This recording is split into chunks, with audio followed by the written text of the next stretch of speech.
I am powering action. Empowering action. I'm empowering action by making sure that young people, especially those from the vulnerable communities, the rural communities, are well knowledgeable and capacitated. I want to inspire my fellow companions to take up action. To make all of us climate-conscious adults. I am powering action by empowering young people from around the world. By starting a renewable energy enterprise that is distributing affordable solar appliances to households and businesses in off-grid areas. By visiting nature sites and showcasing them to the society around me. By equipping youth to be part of the solution. Through youth advocacy. Scaling and improving access to climate finance for youth. By protection the Amazon. Why? Because my mom, she told me to be committed to my planet and to push the youth engagement. Empowering action. Because it's about young people and our future. Because I believe this is the time for implementation. I want to bring positive change. I want to be a role model to young women in my region. I feel responsibility towards my mother nature. Because if we don't act right now, there will be no future waiting for us. Because without our actions, no change will happen. The action starts from me and the change starts from me. We have climate solutions, we have innovative ideas, and so young people can generate real significant action on climate change. The youth today are powering action.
Is it on now?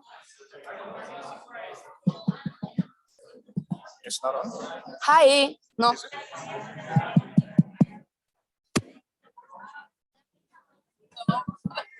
It's on now. Yeah.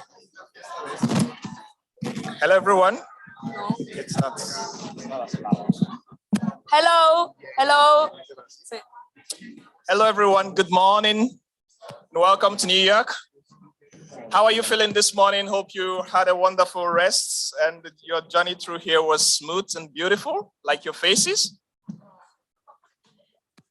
We'll kindly ask you to please come to your seats and gently settle down as we wait to begin the session.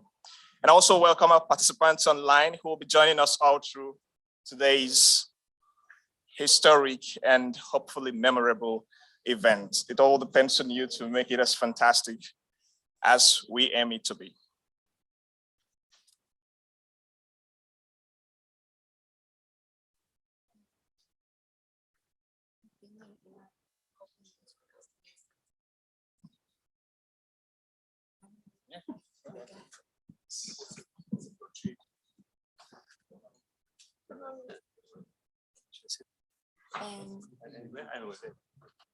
Okay.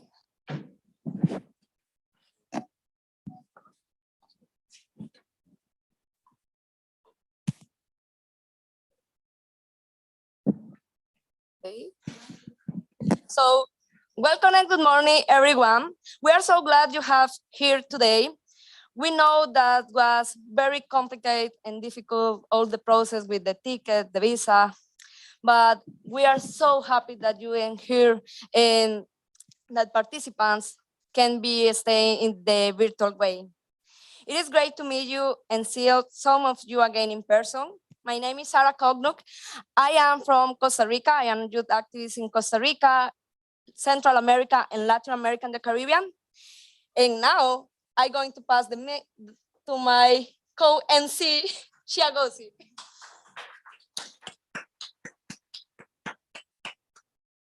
Thank you so much, Sarah, and hello, everyone. Welcome again to the Youth4Climate for this edition of the year. And the Youth4Climate theme for the year is Powering Action 2022. I am Chiagozi. I'm from Nigeria. And as you know, the Youth4Climate this year event has changed in focus. It will now be focusing on implementing solutions for climate action, which is very much needed across the world, both on adaptation and mitigation solutions. So today, we'll have many sessions across both sides, both the morning session and the session afternoon. And we'll go through a bit of them so you can have an overview of what we will be doing. First, after now, we'll have the opening session where we'll have the minister, the Italian Minister for Ecological Transition, and the Assistant Administrator of UNDP, as well as exciting youth speakers who will be speaking to all of us on the journey so far and what we expect to see here today from each stakeholder. And thereafter, we'll get into the plenary session 1, where we'll focus on meaningful youth engagement and climate justice with young people at the heart of it all. And then it will be time for a special address with the Italian Prime Minister, and you don't want to miss this. After the panels in the morning, we are going to have 3 sessions that allow us to dip into different elements. The first and second are deep dive on youth climate's promises practices session. The third session is about financing and partnership to mobilize the Youth4Climate action. Then we'll have a next stage where opportunities, commitments, and announcements will be shared. And after that, we have a closing panel of the Youth4Climate. It doesn't stop there. The event is not ended yet. So we will have as well a networking opportunity for all of you who are here from the moment that we close. And there will also be a music presentation by Eric Terena, who is an indigenous activist and DJ from Brazil. And remember, the event is being streamed live, so we enjoin all of you to support the social media actions, refer to the toolkits that you were sent on the details on how to post on the social media and the right hashtags to use. One of them would be Youth4Climate, the other would be Powering Action, and the last one will be the UNGA. You can include all this hashtag in all of your posts and we'll be able to track them. And now we are going to do a little icebreaker activity. We are going to know what regions we are from. So when we mention your region, you need to stand up, please, and we're going to clap. So we can start with Latin America and the Caribbean region.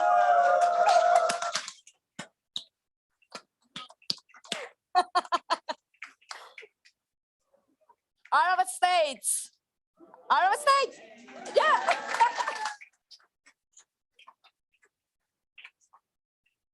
Africa.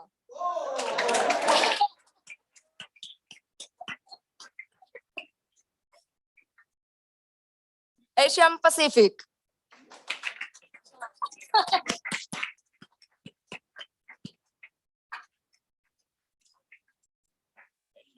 Eastern Europe and Central Asia.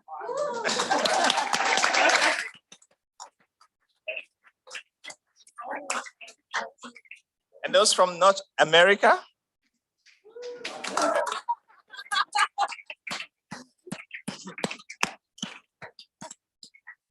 And of course, not to leave behind Western Europe.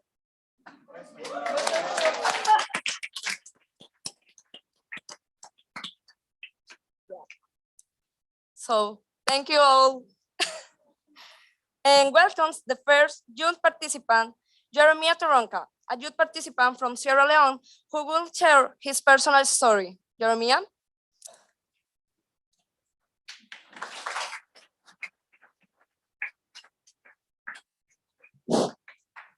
Hello, everyone. Must have been a long morning. So on the 21st of March, 1991, the RAF rebels crossed over to Sierra Leone from Liberia. And it is well documented the atrocities they committed. A lot of people lost their lives. And up to today, we're still seeing the devastating impact of that 11-year civil war. So actually, I was born during that period. And growing up in that particular setting, one thing became very paramount. One, people want change. Okay. One, people want change, but then they are not willing to do it. And two, they keep on waiting. So growing up in that particular setting, at some point I realized that, am I going to continue on the same path, wherein all of us continue waiting, expecting somebody to come from somewhere and change the dynamics? And during that same period, that was when Sierra Leone started experiencing what climate change really felt like. Mudslides, floodings, bushfires. People keep on going to the forest because energy access is a major issue. So finding my niche and connecting it with my skills, I started exploring new energy systems. What am I going to do? Ownership. Taking ownership of our own problems. I'm just one young boy in that community who decided to take ownership. And what did I do about it? I developed a particular system that I call the piezoelectric energy device. What it does basically is there's a lot of movement happening in my community, and I'm trying to contribute a climate-friendly solution. I developed that system, and I installed it. People go on their business, step on the system, and then that system power like the whole community. To today, I work with 150 households and 15 schools made up of over 10,000 people. And within that period, one important lesson that I've learned is when we as young people decide to take ownership of our problems, we don't have to wait for climate impact to start impacting our communities for us to start coming to these conferences and say, these are the solutions we have. We don't have to wait for civil wars to start happening for us to propose the amazing peaceful solutions that we have in our heads. We don't have to wait for a woman or a lady or somebody who identify themselves with a different gender to be marginalized for us to start saying, oh, we need equity. We don't have to wait for any of that. I encourage each and every one of us here today to take ownership, responsibility of the problem even before it even starts happening. When we wait, it becomes worse, it becomes hard for us to create that change that we've always wanted. And as climate activists, Don't limit yourself by waiting. Don't join the population that will wait, and when things get worse, then they start proposing all the amazing solutions. And as each and every one of us who believe in this particular session or this particular conference at some point, when we go back home, look for the problem. Look where the problem is coming from. Identify like the root causes of that particular problem. If you don't have the skills, it's perfectly okay. We don't always have the skills needed for that particular change. That is why we have people in this room. That is why we have colleagues. Leverage on resources around you, people around you, and see how you can connect with their skills, connect with their passion, create that vibe. We are a young full world. Many, many billions of youth are all over the place. So if you don't have the skills, if you have the idea, never be scared to share with somebody whom you know have like the right skills to create that change. So as we go back home, let's take responsibility and ownership of our problems and stop waiting for someone to come or stop waiting for that particular issue to escalate before proposing the solutions. Thank you all.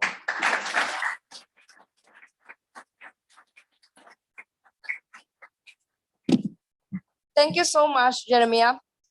And now, now we call to Luis Mabolo. Is here, Luis?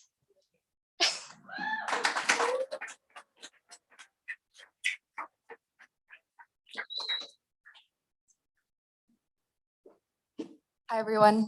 Thank you so much for such an incredible introduction, and to Jeremiah for sharing your incredible story. I'm going to do something slightly different and share my screen and also tell you a little story about myself and how I started in this youth activism journey. Hello? Okay. So, what if we could revolutionize the way that we produced food and approached food systems through a bar of chocolate? And what if we could empower farming communities to be at the forefront of conservation through chocolate bars and delicious snacks and sweets and through the meals we eat every day? So that's what I aim to do with my work. And it started when I was at the very beginning of my career as a chef, at the very ripe age of 12 years old. Right there, I was a finalist in the TV reality series Junior MasterChef.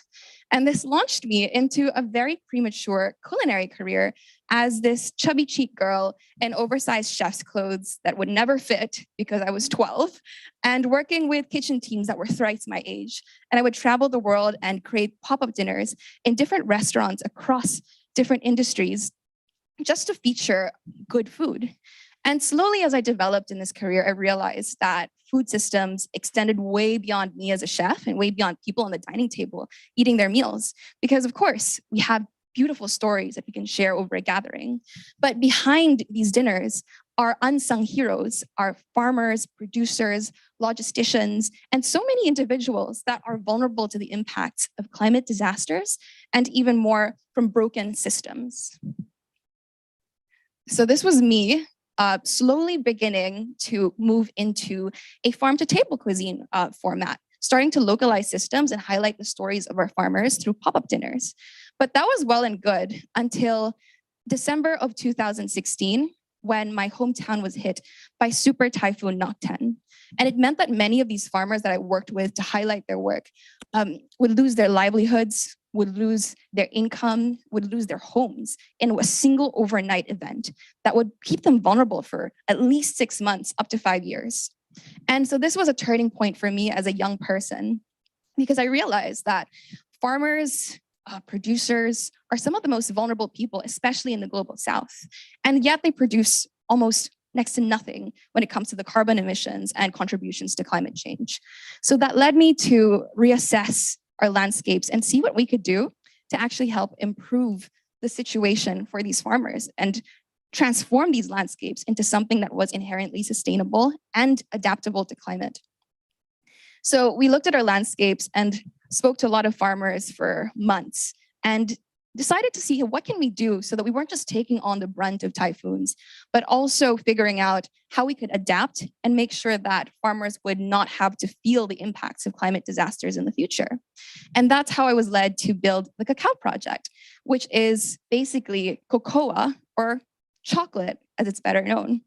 And we realized that cocoa trees were something that was growing in our landscapes for years. They were more resilient to typhoons. After the storms, you could see that cocoa trees were some of the only things left growing. They're about the size of my height, They're quite short and really accessible to farmers. So that was something that we thought was a great solution. But it wasn't just cocoa. It was a whole system of agroforestry, of making sure that we can integrate and transform monocultures into economic agroforests that provide basic services, livelihood, income streams, while integrating sustainability into farmer livelihoods. So we have farmer field schools. We teach them on education, regeneration, and agriculture, transforming forest spaces into something that would provide economic value while also providing ecosystems restoration services. We host farmer field schools that have agroecological training and all of these mumbo jumbo that I keep talking about as this young girl with a lot of older farmers. But also we work to build regenerative agroforests that restore ecosystems so that through our harvests and through working with farmers, we're also restoring ecosystems and preserving biodiversity in our area. Lastly, we work with a lot of young people because we believe that in order to instill systems change, young people need to be at the forefront. Young people hold an important role in creating viral news, communicating information, and breaking down misinformation and stigma surrounding agriculture and farming, and even the environmental movement in the global South, because young people are the most connected generation yet, and we hold so much power to instill change, whether it's online or on the grassroots level through planting trees within the community. So one thing that we want to do is really disassemble the idea that farmers are victims to climate disasters, or people in the global South are just beneficiaries to aid. We're not just survivors. We hold an inherent and important role in restoring our landscapes, because it doesn't just take one person. It doesn't just take one overall amazing movement or one climate conference. It takes all of us coming home once we're jet lagged and sitting on our couch figuring out what to do, to take action and do something. Mobilize your local community. And one thing that I've learned from working with farmers and all of these different people is that you can't teach climate change and environmentalism to someone living day to day on a hungry stomach. But what you can do is change the systems around it to enable them to be part of this restoration effort. With that, thank you so much and God bless.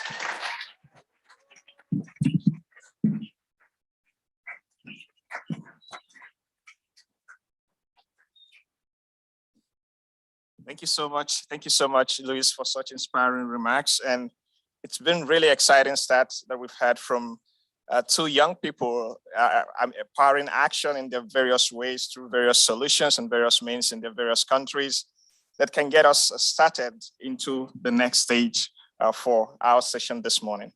It's my pleasure now to welcome Minister Roberto Cingolani from the Italian Ministry of Ecological Transition for your opening remarks.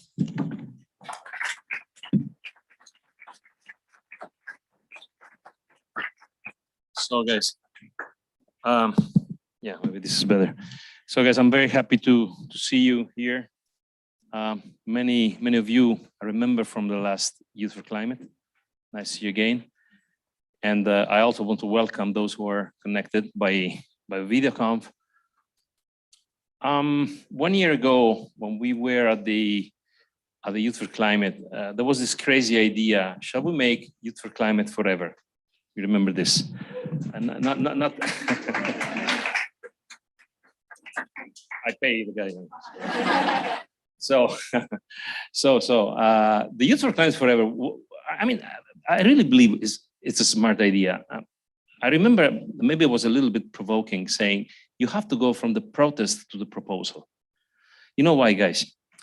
The average lifetime of a politician is about 1.5 years, 2 years on average, okay? So politicians promise and then they go. Your lifetime in a constituency or within Youth4Climate forever is much longer. You can check, you can make fact checking. I'm not a politician, I'm a scientist. I've been a scientist till 2 years ago when I was appointed technical minister. My experience is finishing. I will go in a few weeks. So I'm not, I'm not talking as a politician, I'm talking as a citizen and as a scientist. You have the opportunity to contribute with fact checking. You are promised many, many things. But then those who promise, they go. But you stay and you can check whether what has been promised is really made, is made for real. Don't go and scream too much. Bring numbers. You said this, and this is what you did. That's all. You don't need to scream. Facts are stronger than anything else. Facts are stronger than screaming. That's why I was liking very much the idea of the Youth4Climate Forever. Because you need a forum. You need a place where safely every year you meet, and of course now you have the platform. You know, I'm sure you know more than I, because the organization was working very well. You now have the digital platform, you have tools to exchange information, but basically you have your meeting point every year. Now this year was terrible. I mean, I'll be very frank. I wanted to see 500 people here today, not 150. I wanted to see you in a big hall, much bigger. It was impossible. You know why? Despite the terrific job that the Ministerial Ecological Transition and the Alessandran team and the UNDP made, we went through a very difficult time. We had a war, energy crisis, water crisis, the long tail of the COVID. You know, since I was appointed minister, I had all the crises. I was just waiting for the aliens landing on the earth, and I had everything. So clearly, we would have done more. We would have liked to do more, but I'm happy like this today. But next year is going to be much bigger. This is the test for the Youth4Climate Forever. Next year must be bigger, and you have to create a legacy. You have to create a story of truth, a story of fact-checking, a story of proposals. So you have to study, not screaming on the road. Study. You study, see, think. Good ideas, new ideas, talk to the people. Adults are not your enemies, but adults need your suggestions. And this is your forum. So I will go in a few weeks. I'll go back to my science, to my life. Maybe I will see you in one of the next sessions of the Youth4Climate, but I hope this will become a very robust event, a strong event. And you have to deliver every year proposals that are more and more focused, ideas that are stronger and stronger. You started with the manifesto last year. Okay, we know, frankly, it was good, it was a good exercise, but it was a little bit, broad. Now you make it stronger. Every year, it has to be stronger and stronger, deeper and deeper. And also, you have the opportunity, not for 2 years like the politicians on average, but for a decade at least, to see how circumstances are evolving, to adapt your ideas, to generate new ideas. Your contribution at the end of the day is going to be the strongest ever if you create a legacy based on ideas, culture, community. And this is why I really wanted to do this Youth4Climate Forever. So this is my legacy. I live this, and I'm very happy. With this in mind, and with the promise that the next one will be bigger because this is the test, the 0th event. Next year will be in Rome. Okay, so it will be easier also for the organization to help you. We pass the entire organization to the new Ministry of Ecological Transition, and of course, UNPD, because we wanted to have not just an Italian event, but a global event in which Italy is really contributing because we believe this is the way. And as I said, please create a legacy. Please check facts. The recent G20, I was the president of the past G20, I think you remember. The recent G20, due to the situation, the global situation, is stepping back a little bit. Nobody's happy, but the crisis is hard. Let's see what happens to COP27. Your proposals will be important for COP27 to keep the attention very high, not to become loose. Are we able to collect the 100 billions for the vulnerable countries? I will not be there, but I would be curious. Are we able to keep the 1.5 concept alive, 1.5 degrees alive for the global warming? Are we able to at least be in the track of all the promises we did? Okay, there are important problems like the war and the crisis and this and that, but we should not forget the commitment. Your duty is to keep the memory high, is to keep the memory alive, and to make good proposals. I hope you will exploit all the opportunities that the Youth4Climate Forever creates for you, and I will be happy to see this from outside, maybe reading on the newspaper about your success. Thank you, guys.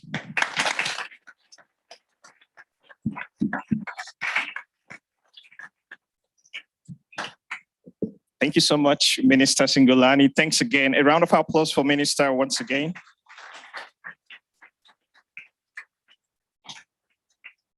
really important commitment to this blooming partnership with the Italian government and UNDP. Great long-term commitment. Great to hear that from you, Minister. About the average life of politicians in government, it differs in my country, but I totally take that. Thank you. And then also to welcome another strong partner, both who are making all of this possible. It's my pleasure to invite Mr. Heliong Zhu, the UNDP Assistant Administrator, for an opening remarks. Welcome. Thank you. It's really too difficult to follow the act of the minister after his really inspiring, spontaneous, inspiring statement, speech. You know, let me first remove this. It makes me look better. And also, before I came here this morning, I was debating whether I should put on a tie or not. And I think I made a mistake. Looks like.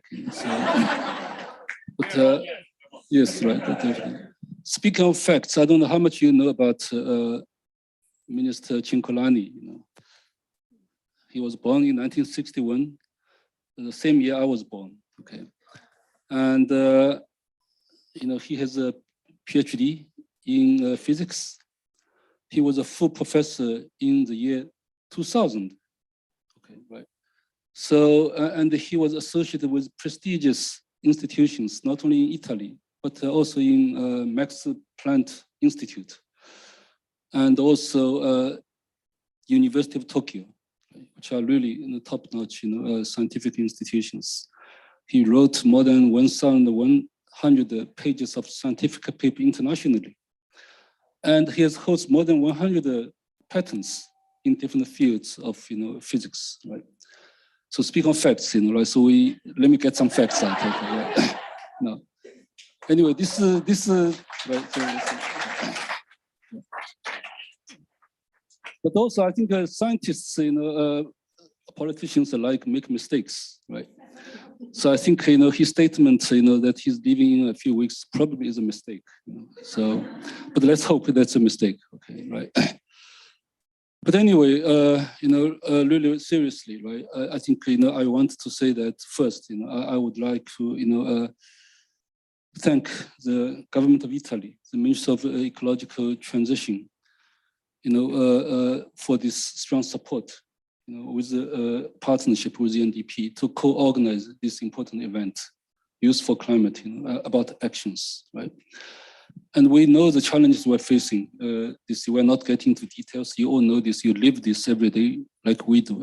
Everyone's living this crisis, and it takes actions, and it's not easy. It's complex, and I think what's important in this event is that the Italian government has made a decision to support a series of events, hopefully forever, right, for youth engagement, right, in this important agenda.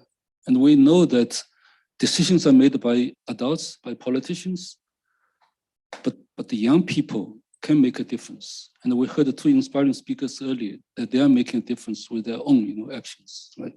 We hope that this forum will inspire more, connections, more, ideas, and more actions. I think that's really what I'm sure the government of Italy and we collectively are hoping to achieve. And secondly, let me just welcome everyone. Okay, we have 150 aspiring, young activists from 90 countries around the world. It's really not easy to come all the way from all over the world, to meet here. And for 3 years, we have not traveled almost because of COVID. We have not met in person. This is the first time I'm not wearing a mask in the last couple of days, right? So, but it's just that we need to treasure this moment, right? We need to treasure this opportunity that we're meeting together, to exchange, our views, experience, and develop ideas and develop, how those inspirations, for the future. So you will soon hear from Prime Minister Draghi and also from UNDP Administrator Akin Steiner. But before that, you have some more time, and so that really, I won't say more. Just want to welcome So again, Mr. Cingolani, and I cannot, not mention Ambassador Modiano, who is the driving force also behind, this partnership. So thank you very much as well, Ms. Modiano. Thank you, everyone.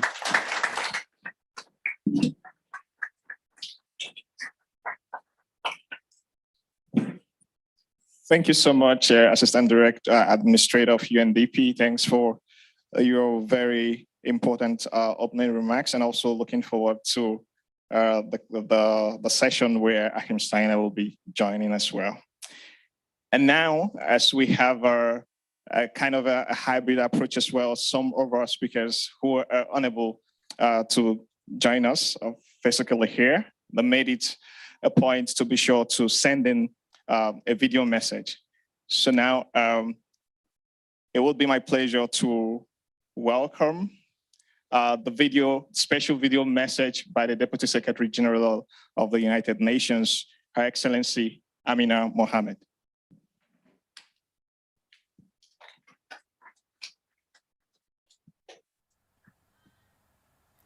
Your Excellency, Prime Minister Mario Draghi, Your Excellency, Minister Roberto Cingolani, Excellencies, ladies and gentlemen, dear young people.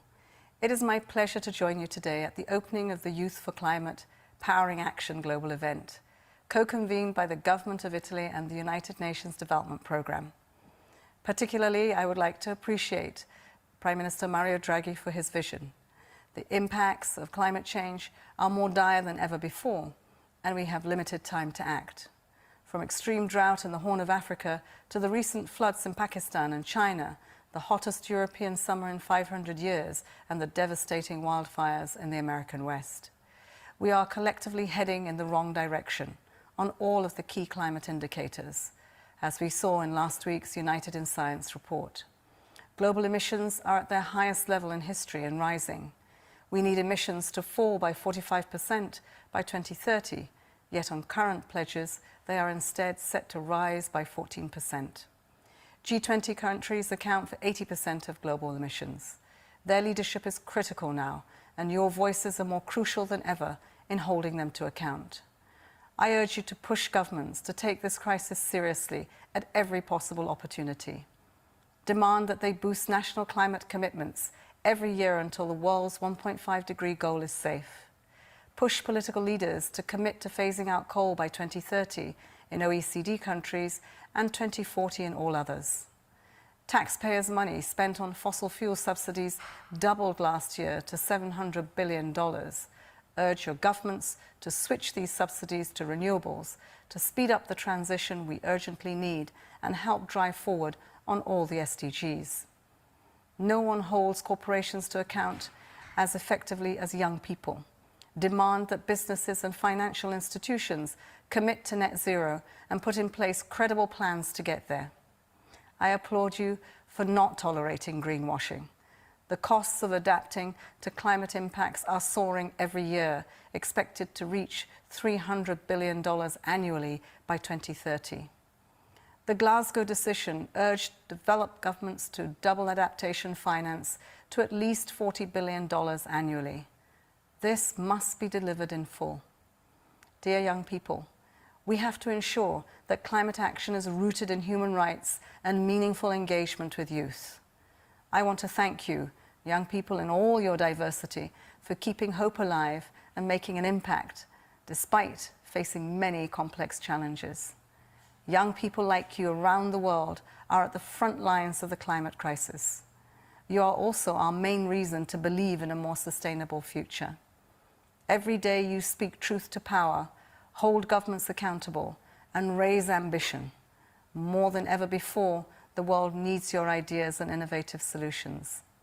At the United Nations, we are committed to doing our part to ensure that young people have a seat at the tables where decisions are made and empowered to take the climate actions that are urgently needed. The Sustainable Development Goals and the Paris Agreement remain our North Star, and we will spare no efforts to enable meaningful youth participation in decision-making at all levels. I thank the Government of Italy for their leadership and support, and I look forward to hearing all about your fruitful discussions at this event. Thank you.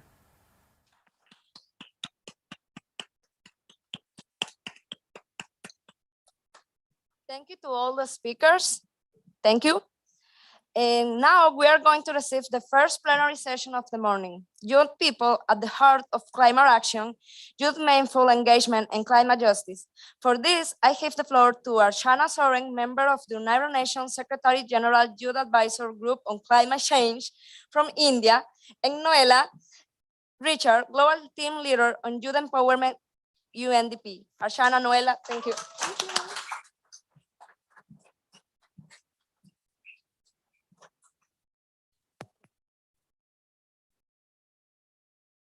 Hello.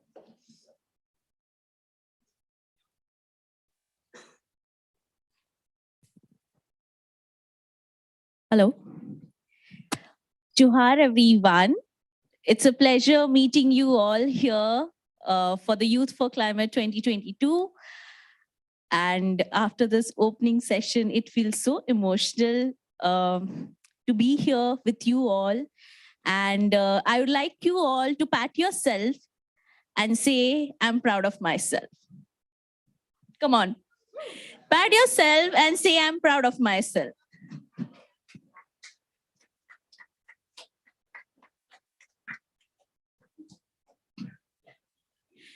So we are all here today, and the first session is all about meaningful youth leadership, engagement, and also looking at how youth crisis or leadership and climate crisis is all about human rights crisis as well.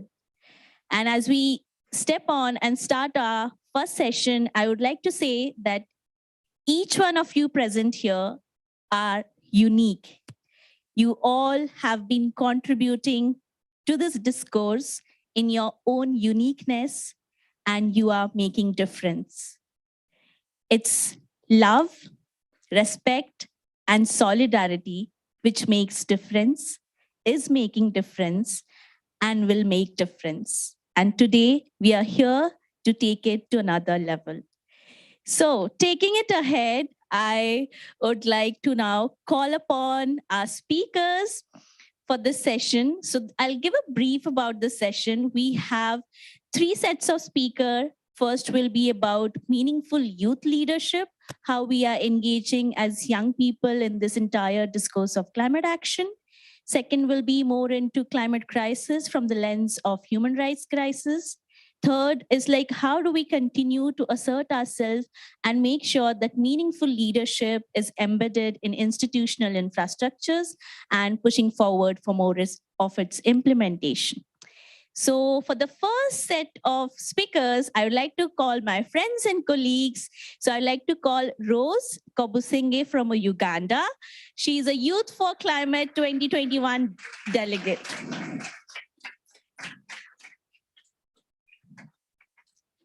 I would like to call Jonahans Godjanu, young climate champion from Benin Koi 17. Global Affairs Unit Country Focal Point. And then I would like to call upon Emir Dalek, young climate leader from Bosnia and Herzegovina. Now I hand it over to Noela to take it ahead. Thank you very much echoing Archana's word. Warm welcome to all of you to New York. We know how difficult it is also to leave your communities and your daily, very bold work that you're doing to also attend the global event. So we're particularly grateful for your time and your participation. So we will kick off the first conversation here. And I think that the first thing we would like to know is how do you feel? How do you feel about the state of the world? How do you feel as a young climate activist? And I will ask Johannes to respond first. Thank you. I'm very pleased to be here. I'm Johannes Gujanu from Benin, and I'm very, very happy to be with you, with many people, young people, and I'm very excited. Thank you.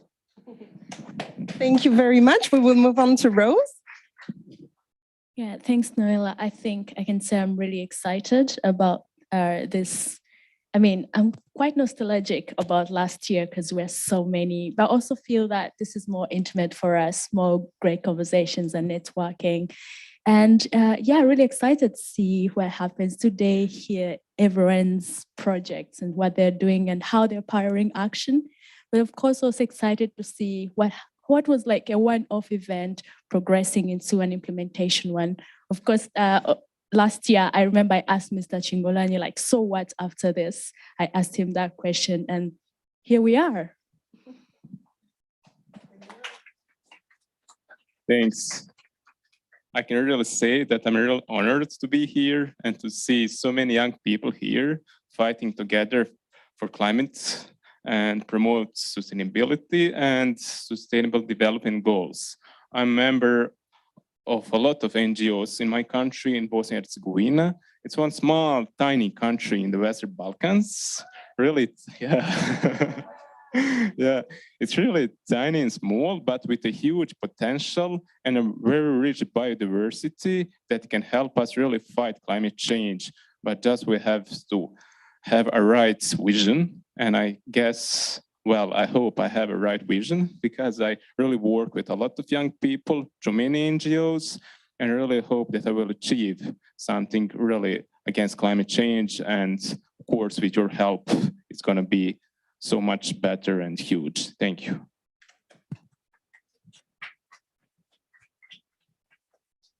Thank you very much. So after these very short introductory remarks, I think the next stage would be to ask you, how would you describe youth meaningful engagement from where you sit? What does it actually mean? And I, of course, insist on meaningful. Okay, thank you. And like I notify, I'm very fluent in French, and I could continue in French if you allow me. Et déjà, je vous remercie. Je disais que je suis beaucoup plus à l'aise en français et je vais y aller. Déjà, en ce qui concerne l'engagement des jeunes à l'action climatique, il faut dire que c'est quelque chose qui est vraiment extraordinaire. Et personnellement, je peux vous dire que avant, c'était dans les documentaires que j'apercevais tout ce qui est changement climatique. Mais déjà en 2010, le Bénin, mon pays, a connu une inondation qui a fait vraiment ravage. Et c'est cela qui a d'ailleurs changé ma mentalité parce que on avait enregistré nombreuses pertes en vies humaines et cela m'a affecté. Je me suis dit, mais pourquoi ne pas m'intéresser à la cause? Pourquoi ne pas apporter un plus afin que cette situation ne se répète? Et depuis ce temps, je puisse vous confier qu'il y a nombreux jeunes qui se sont engagés aussi. Et aujourd'hui, nous faisons toute une fierté parce que nous apportons des solutions, nous apportons des idées nouvelles à ce qui existe. Et je pense que c'est à encourager. Merci. Thank you very much, Johannes. I will try to summarize and translate what you just said. So Johannes is from Benin, as you know, and spoke in French. He described that youth engagement, youth meaningful engagement in the context of climate is really something really extraordinary and powerful. At the beginning, really for him, it was more in documentaries that he would hear about the impact of climate change until in 2010, floodings happened in his country and really triggered a lot of youth mobilization. And this is what also really, was the beginning of a young activist journey in his country. Thank you very much, Johannes. Merci beaucoup. Yeah, tricky question, but I think it's the most important question for us here. I think for me, meaningful youth engagement is working with youth as collaborators, as co-designers, and considering youth not as a small sector of the population, because I come from Uganda, it's an African country, and more than 70% of our population is youthful. And being eliminated from discussions and decision making, I don't even know how to explain it's the biggest mistake I can say. And being African and coming from Africa, we've been historically eliminated from making crucial decisions. If you come to Uganda, for example, you're going to find, I did my undergraduate research on food security and climate change. And the people I interviewed, over 90% of the people didn't know about climate change. But these are the people that are the front line. These are the people that were saying they think God is punishing us because of the droughts and the pests and the floods. And for me, looking at what meaningful youth engagement means, it means empowering the powerhouse. We young people, we are the powerhouse. And if the leaders and the people in power, in positions of power, whatever they do without turning on the powerhouse, then it's not useful. We need to frame our future. We don't only need to go to these decision-making rooms and just sit and just keep quiet or be given a microphone, say a word or two. We need to influence and shape decisions. And after influencing and shaping decisions, we realize we also have things that we lack. The capacity, maybe in terms of finance, in terms of writing proposals. We also need that empowerment through capacity building. So we've started with the information, us having the information, because where I come from, most young people don't know about climate change. And as a young person from Uganda and Africa, I try to do my part, do some grassroots awareness rising, do some Twitter spaces, recently hosted a very tricky one on oil and gas. And so from that, then the capacity bit of and providing us with resources. And from there, then I think it's also holding us accountable. I think that is also part of it. And if we get the resources, are we really using those resources the right way? So yeah, I think that's what it means for me. Thank you. Thank you very much. Emir? Well, for this one, I'm gonna need Rose's help. So I'm gonna show you what we do in Bosnia and Herzegovina with this flag. I said I would raise this flag here, so please help me. Okay. What's written here, it's Bosnia and Herzegovina Green Network. That is one of the biggest and most beautiful projects, especially for me. I really love to work on this project. It's one great initiative from UNDP's country's office in Bosnia and Herzegovina and Italian embassy. As I said, Bosnia and Herzegovina is really tiny country, and we have really huge potential in our young people. But our young people are not united, really not united. They're really huge. They're really faced with a lot of problems in Bosnia and Herzegovina. The biggest problem in Bosnia and Herzegovina for young people is unemployment and really bad political situation in Bosnia and Herzegovina. That's really unique for this part of Europe and for the entire world. So this initiative, the Green Network, with the aim to unite all young people from Bosnia and Herzegovina, from all corners of Bosnia and Herzegovina, and to together to promote sustainability and together to fight climate change through many green actions, through many education sessions, and through many planting activities like tree planting, cleaning, and also what we do is we teach young people how to write project proposals, because that's really important for youth engagements. If you know how to raise funds, how to get funds from the local non-governmental organization or even through European funds, then you're really, that's real big stuff. So if they know how to do that, then they can really help us fight climate change,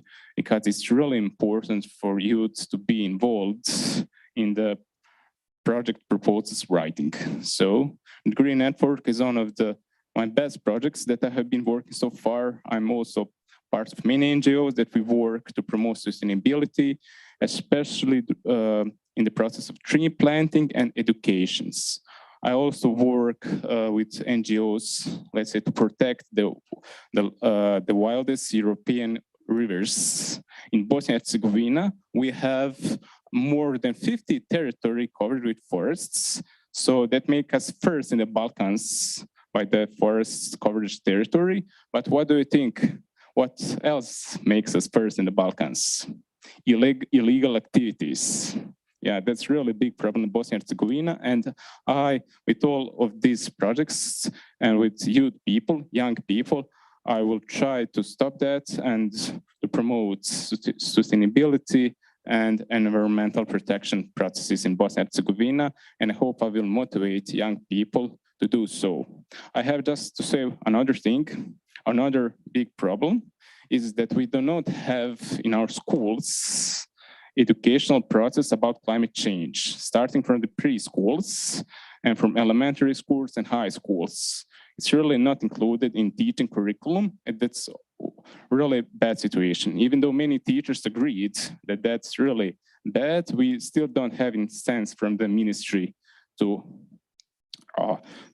change that. So that's where I perform and where I hope that I will achieve great things with the help of young people and with the help of you all here.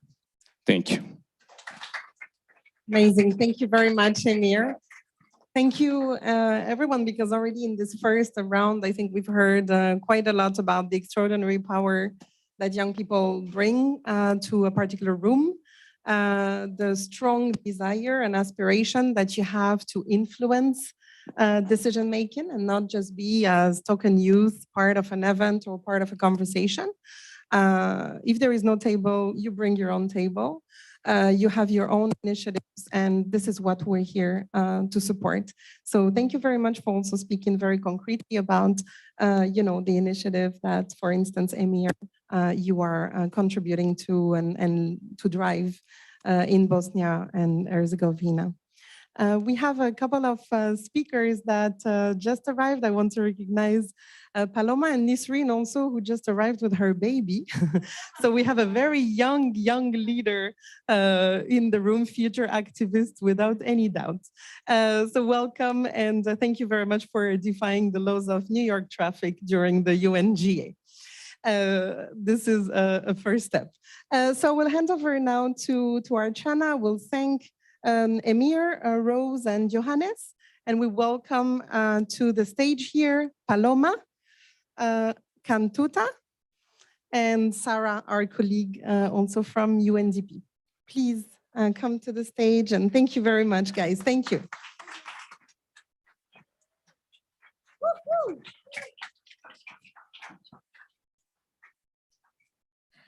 So now we are, hello, am I audible? Yeah.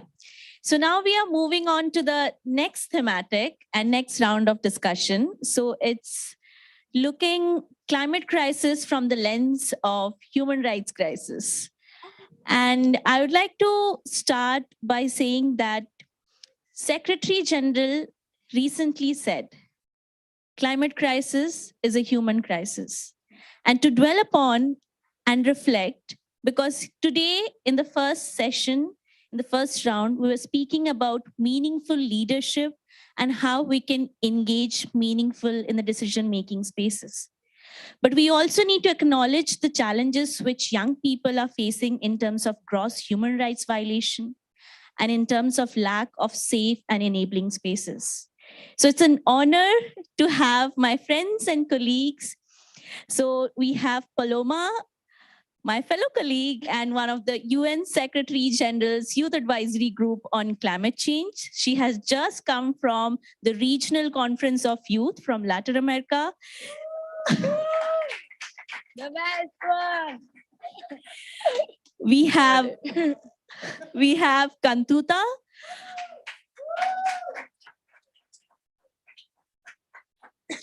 Cantuta is the focal point of Global Indigenous Youth Caucus. She's also the member of RED Latin America Coalition, a regional platform advocating for inclusion of indigenous youth in the decision-making spaces. And she has been a strong advocate for indigenous women and young people. We welcome you,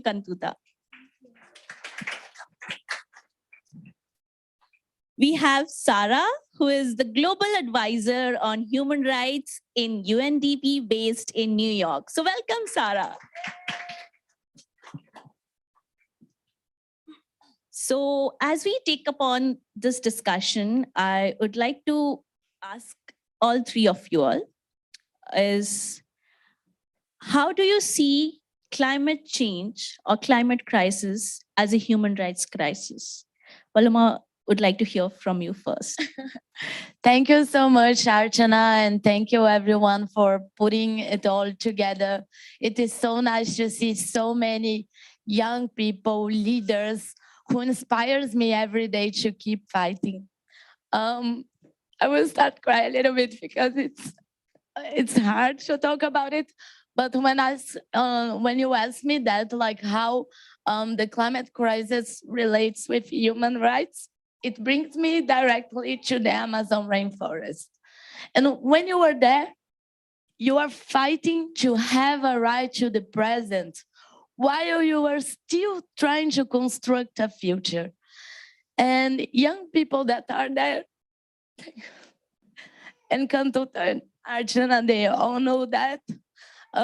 They are standing up with the forest. They are standing up with different communities, with different people, with the biodiversity that they have there. So we can keep having a good life, a life to keep keep having it. And for me, when you ask how climate changes relates to that, it's because even though they are there, threatened, there are people like us that are here supporting them, that are here giving the strength to continue there, to continue on the territory, to continue fighting against climate, because they all understand how important it is to all of us to be united and fighting together. So for me, there is no talk about climate without talking about climate justice, because it is the same thing. If we are not talking about climate justice, then we are talking about anything else, but not around the climate agenda. Thank you, Paloma. Cantuta, would you like to share your thoughts? Thank you for the word. So my name is Cantuta. It's the name of a flower from my traditional community. And as you see, since I was born, the Mother Earth and our resources was part of my name, was part of my identity, as many other indigenous youth who have their name, and they share that relationship because Mother Earth is central part of our identity. And thanks to this, globally, the land, indigenous people's lands, we know the facts. We know that indigenous lands protect 80% of biodiversity. And we know that our forests, our rivers, our flora, our fauna in our land manage 24% of the total carbon stored above the ground. And this is all because of our traditional knowledge and our day-to-day life. Therefore, to address environmental crisis is to ensure indigenous people's rights. And I cannot say that one more time. It's ensure indigenous people's human rights. That's the most important part. And to do this, there are many parts that are important, but I'm only going to focus on 3. Land rights, self-determination, and participation. And just for this part, I'm gonna talk about the 2 first ones. First, the fight of the triple climate crisis is through traditional knowledge. When we talk about traditional knowledge, it's our songs, it's our history, it's our names, it's the hunting and agricultural practices indigenous peoples have. And what is the youth role in this part? How are we as indigenous youth supporting the fight of indigenous peoples? We do it by sharing this, by combating this, by being guardians of this traditional knowledge. However, youth are forced to leave their land. Therefore, there are no traditional knowledge to share. And then discrimination, racism hinder that relationship of youth with their identity and with their traditional knowledge. They don't want to share that traditional knowledge anymore because of the way people treat them badly. And for these reasons, Indigenous youth have the big responsibility to be the guardians of that traditional knowledge, to keep sharing it to the next generations. Because one part, when it's lost, one of our elders takes that knowledge with them, that knowledge is gone. And particularly for Aymara people, when you think about it, the Aymara youth become central part of the traditional community when they practice and when they use that traditional knowledge. That's when they become central part of their community so they can continue to share that knowledge. We need to be part of the discussions because, again, nothing for us without us. Thank you.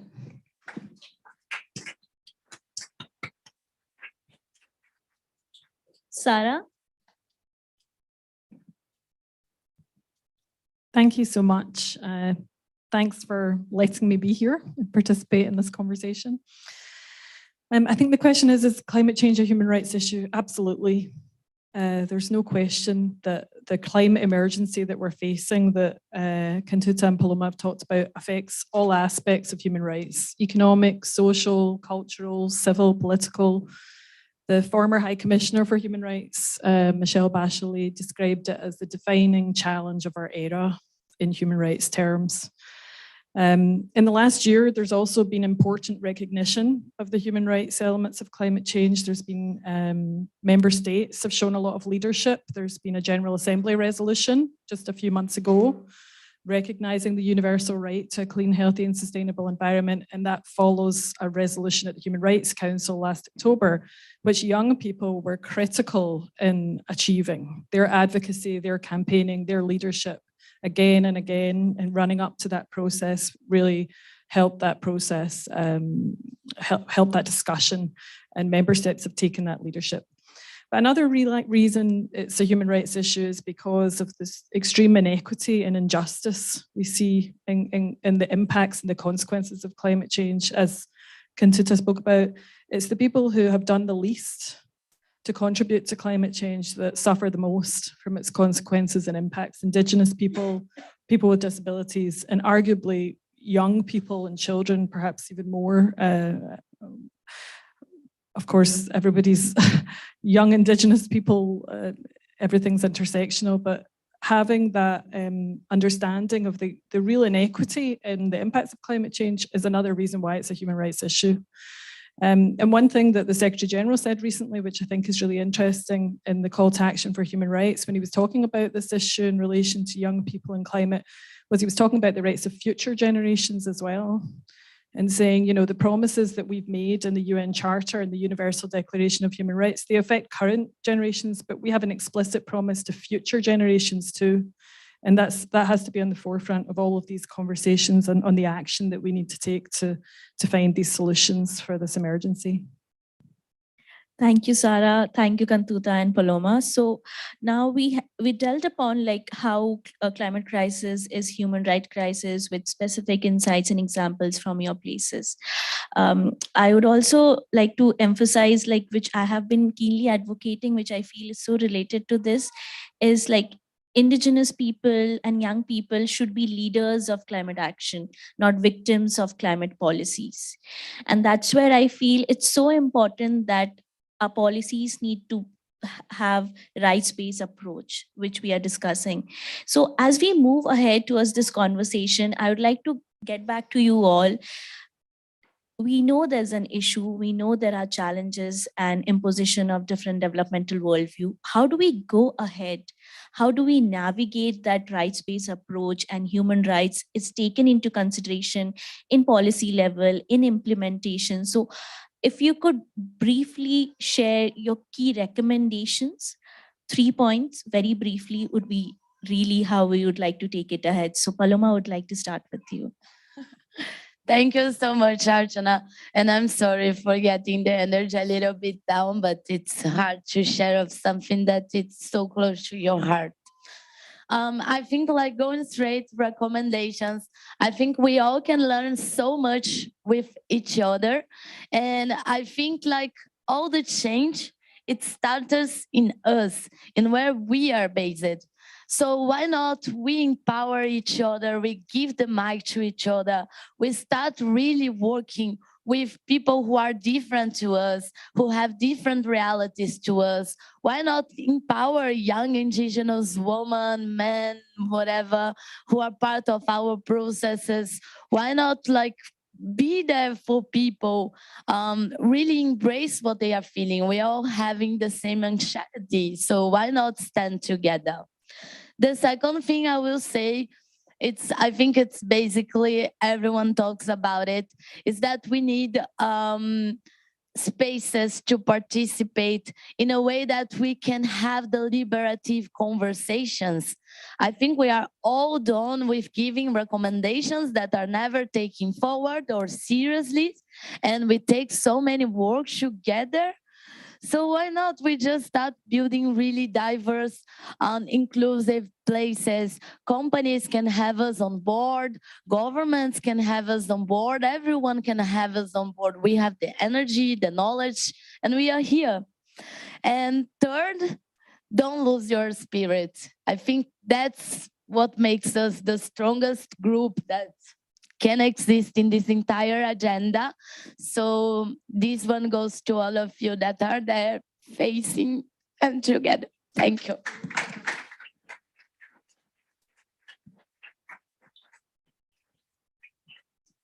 Yeah, Cantuta.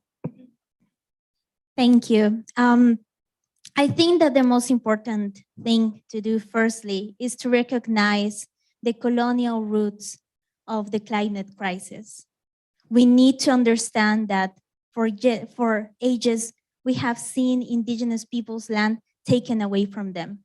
And that's why we need to relate to this part and protect self-determination of the land governance of indigenous peoples and local communities. We need to understand and protect their right to their land. That is the best way we can protect and conserve all the biodiversity in that land. Secondly, I believe that we need an intergenerational dialogue that includes as center point interculturality and intergenerational dialogue. This way, we can talk about traditional knowledge with our elders, and we can continue this share of the traditional knowledge, but also talk to those communities who are doing the job in their local regions. This is the best way we can do it. And as Archana said, indigenous peoples, we are not vulnerable communities. Indigenous peoples, we are not minorities. Indigenous peoples, we are not victims. We are partners. We are strong. We are indigenous peoples.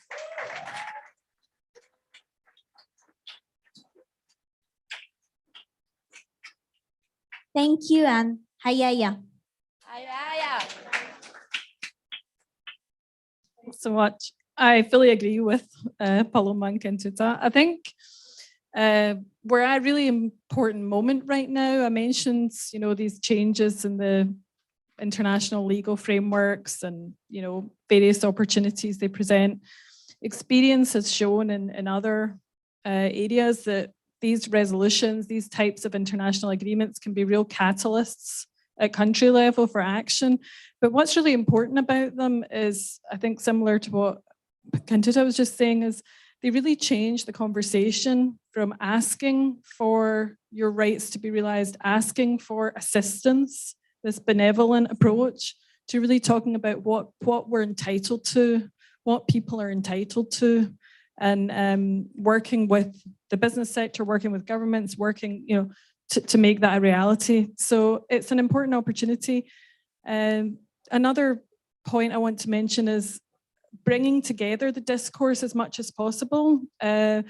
talking about climate change when we're talking about human rights, talking about human rights when we're talking about climate change, in things like, you know, the Universal Periodic Review process at the Human Rights Council, in things like COP27, as it happened in COP26. There's really important language in the outcome document about human rights. We need to maintain that as much as possible and keep that rights-based approach, because that will mean we're upholding the principles of human rights, meaningful participation, non-discrimination, accountability, which is the flip side of human rights. If you have human rights without accountability, you have a lot of challenges, but it also means we'll be working towards the universal standards we all want, which is a clean, healthy, and sustainable environment.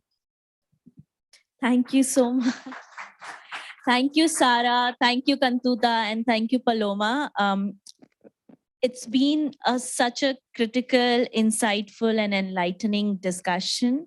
I would like to wrap this up by highlighting the 1.7 billion USD dollars, which was committed in COP26. And I felt it was so historic because for the first time we had these kind of commitment made specifically for the rights recognition of indigenous people over the land, forest, and territories. I see not only the narrative and discourse, but the financial institution, climate finance is also changing its narrative.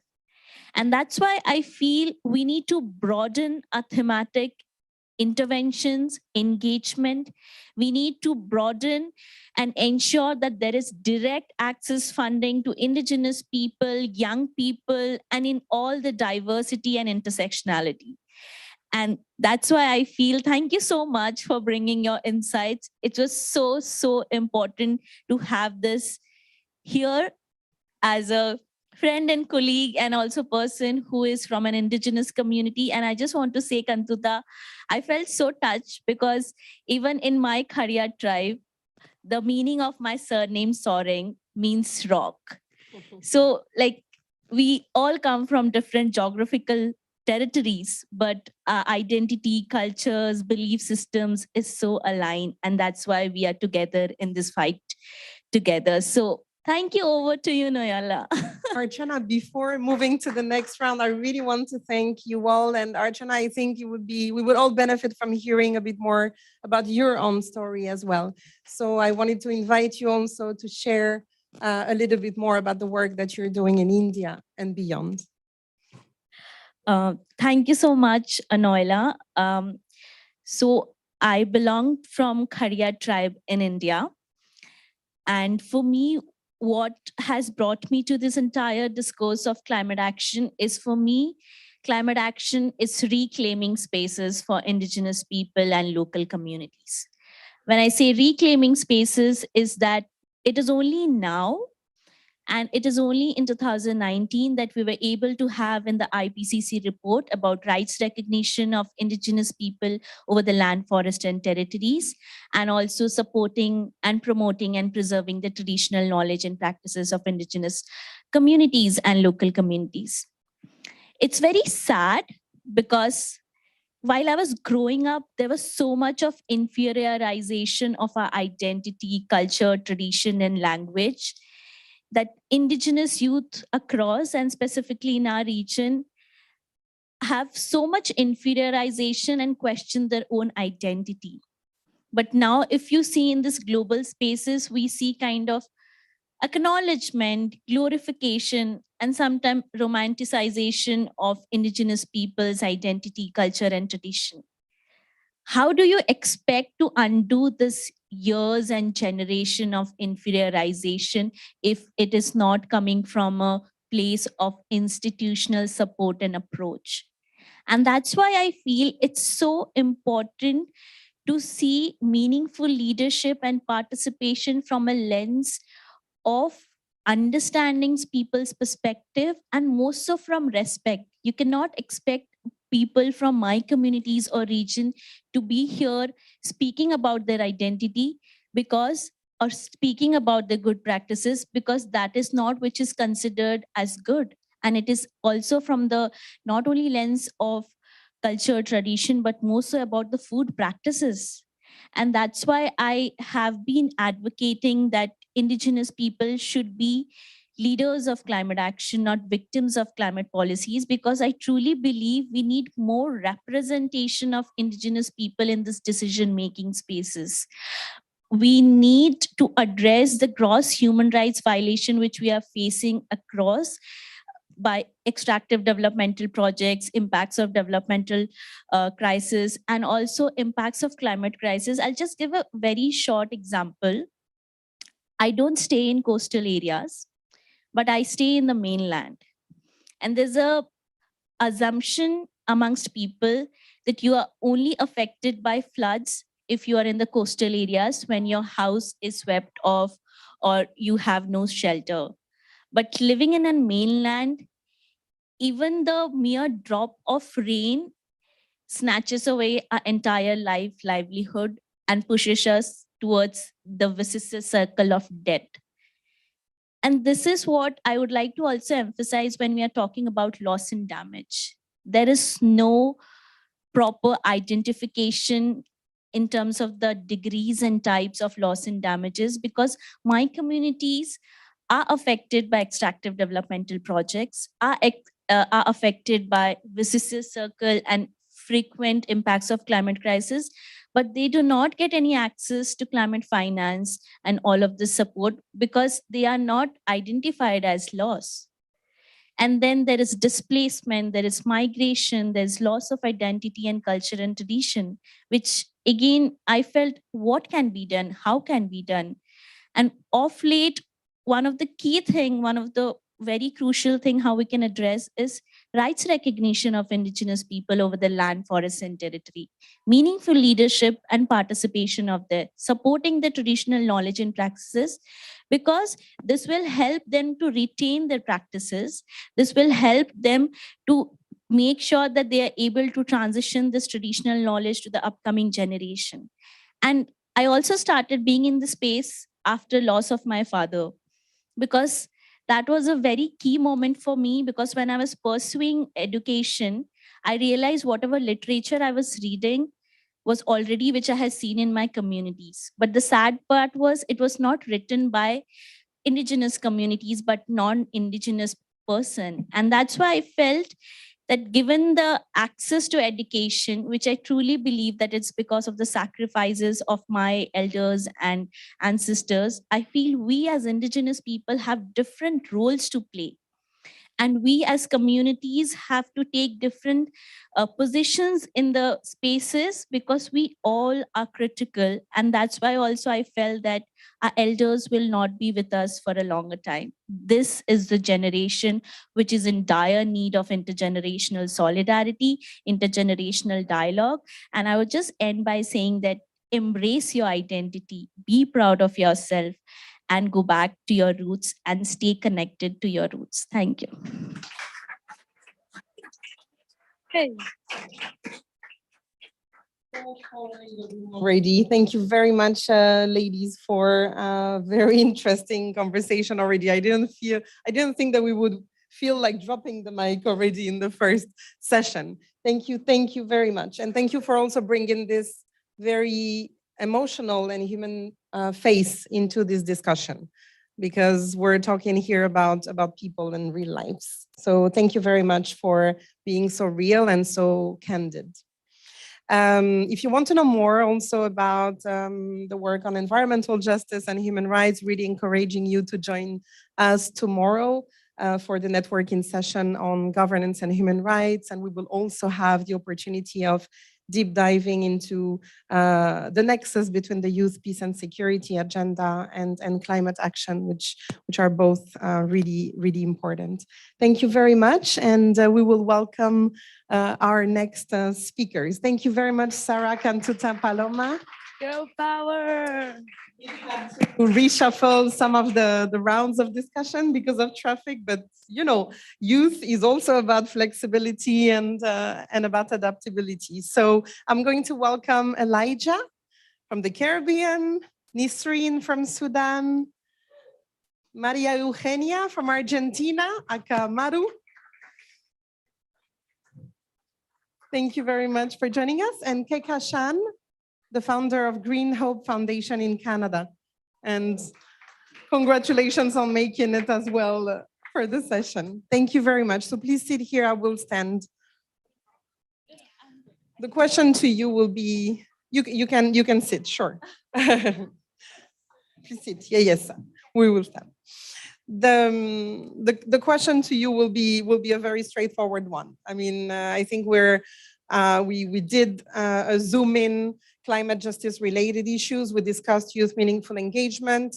As you know, the core theme of the global event is powering action. So we really want to gradually get very concrete about implementation and also have the opportunity of reflecting on how to enhance, how to keep the focus on implementation and how we can all from different angles and different perspectives and different positions support implementation. So I will first ask Kekashan to react, and to speak about the work that you're currently doing to support implementation as a young activist and the founder of the Green Hope Foundation. Thank you. Thank you so much, Noella. Hello, everyone. It's really wonderful to be back at Youth4Climate. So as Noella mentioned, I'm Kekasha. I'm the founder, president of Green Hope Foundation, which is a global social innovation enterprise. We work in 26 countries with over 300,000 people. And we've been doing this work on feminist climate justice for the past decade. And our work is really about adopting the approach of localization and understanding the importance of ground level actions. So yeah, I'm happy to share some of the work that we're currently doing right now. So the first area of work is on solar technology that we're using to empower communities that are severely affected by climate change. So right now we have a solar powered mobile library project that is currently taking books to the doorstep of over 300,000 out of school children across climate vulnerable communities in Asia and Africa. We have a solar powered school in rural Bangladesh, the Green Hope Foundation Academy of Hope for Women and Girls that provides climate resilience education to girls in the mornings and functions as a sewing school for women in the evenings. So the women then use that income to help uplift their communities.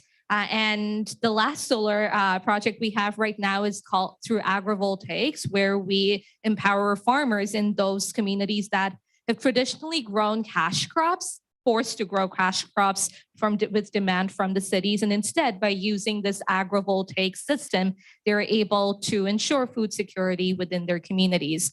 And the last two examples that I'll give are we work extensively on mangrove conservation because a lot of people don't recognize how important these mangroves are for carbon sequestration globally. So in small island developing states of Kiribati and Suriname, we work on empowering women and girls there to plant mangroves. And one of the benefits that we've seen there is that by helping to rebuild these natural barriers against climate change-induced disasters, we've actually seen a decrease in gender-based violence that had increased actually due to climate change-induced disasters. And the final example that I'll give is that, we work, as I mentioned, we work in 26 countries. And what we have seen is that most of the people whom we work with there, they're so disconnected from the rest of the world because they have zero internet connectivity. So they're just not receiving any of the supposed help that everyone's trying to give them. So we are working to bridge the digital divide through our solar-powered computer labs all across the world, where we work to provide this digital technology to these communities, empowering and introducing actually the children and young people to digital technology so that they're able to really connect with their fellow peers all across the world, share best practices on climate resiliency, and then localize that within their own spheres of influence. So basically, we adopt a very holistic approach where we understand the intersectionality of the climate crisis, and we work to combat all of these issues by empowering children and young people, and particularly girls in climate vulnerable areas. Thank you very much. Thank you, Kakashan. I reappeared on the other side, sorry. Maria Eugenia, would you like to talk to us about the work that you're doing to support young climate activists at country and regional level? I mean, we have one of your partners also in the room, Maximo, that I have in front of me right now, working very closely with the country office. We would love to hear about your perspectives. Thank you. Well, thank you very much, Noe, for this amazing meeting. Congratulations to you, UNDP Youth, and the Ministry of Ecological Transition from Italy. It's an honor to be here. And I would like, first of all, to recommend to all of you the excellent document. It's a guide about elevating youth meaningful participation that was presented in March of this year and will be available in French and Spanish in, I think, 2 or 3 weeks. I would like to highlight 3 specific issues related to how to enhance the youth participation. And the first one was considered previously, is connected with the institutionalization and active promotion of youth participation is key in order to avoid the risk of being tokenistic.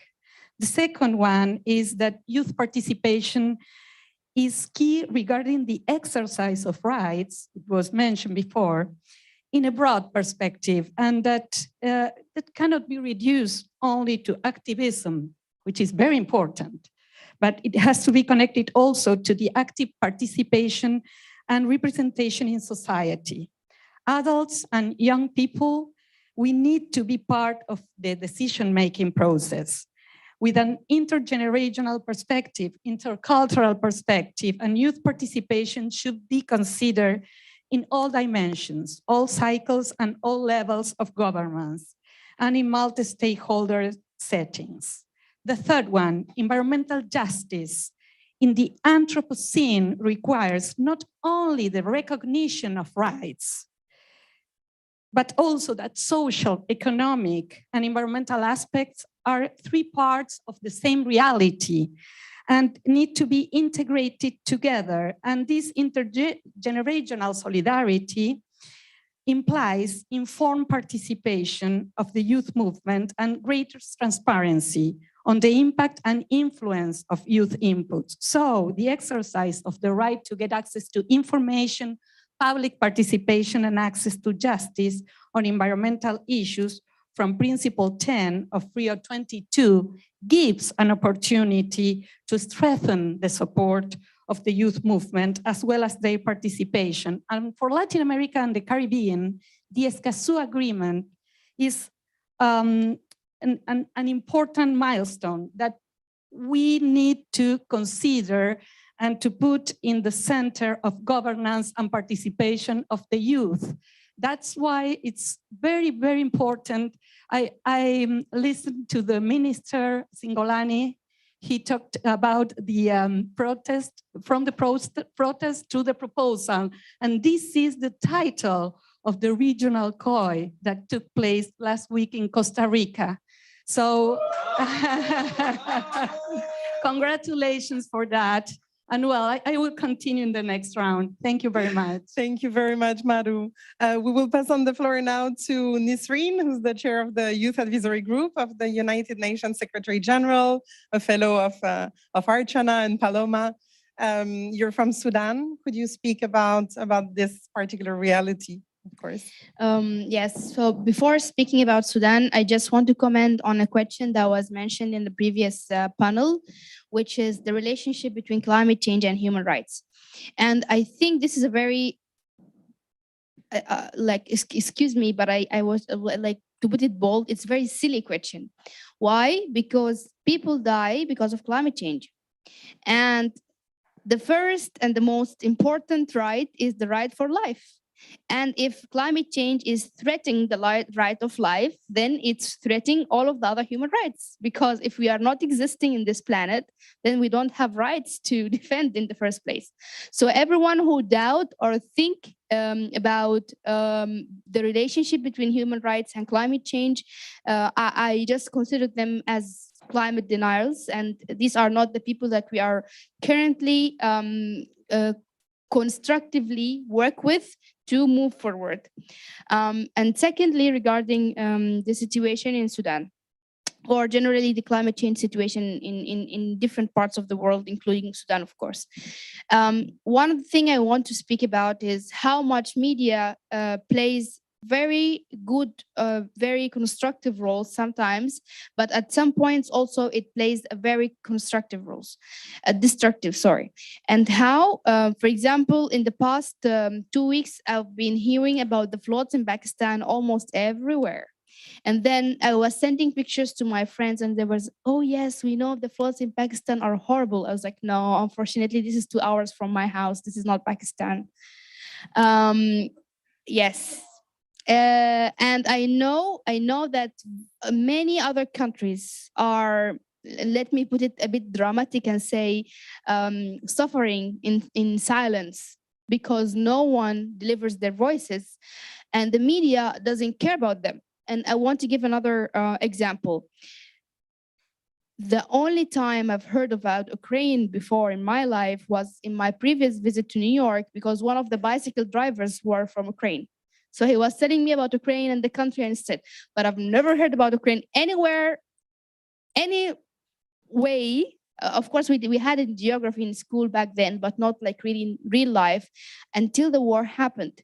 Unfortunately, many places around the world doesn't exist for many other other people and doesn't spot in the map until a crisis happen, a war happen. And this is something we really need to stop because especially with climate change, prevention is better than cure. It's always better to build the resilience of the communities, to spotlight the dangerous places, to have early warning systems, to educate people, to work to prevent the crisis from happening because unfortunately, nature is something we cannot defeat. If nature decided to step and fight back what humans are doing to it, we don't have the power to overcome nature. We can have the whole politics, the whole systematic diplomacy, but we cannot stop a flood. We can stop a war, but we cannot stop a hurricane. We can stop, we can have a humanitarian assistance because we cannot undo the problem in the first place. So this is a very genuine and very big call, not only to media, because now everyone can be media. We have the social media, we have smartphones, everyone can speak about the problems they have.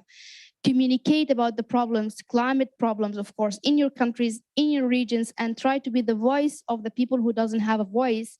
Because if we didn't know what's happening around the world, if we didn't exchange knowledge, if we didn't feel the compassion that we should have for each other, then we cannot survive this. Thank you very much. Thank you. Very powerful. Thank you. Elijah, over to you. Hey, morning, everybody. As mentioned, my name is Elijah James. I am a tech entrepreneur and also a youth activist. Very passionate about the environment, and the previous speakers literally laid the foundation for what I'm about to just say. So the reality is we are contesting an issue of self-preservation. The simple fact is we've been to many sessions, we've been having these conversations for years, and for some reason, we just can't seem to move the needle fast enough to be able to make sure that we are staying below the 1.5 to stay alive agenda. The reason for this has to do with, just as the previous speakers mentioned, we have an issue of a lack. Everybody kind of lives in our own little bubbles. And the reality is the only way that we're going to make that connection around the world is to bridge that digital divide.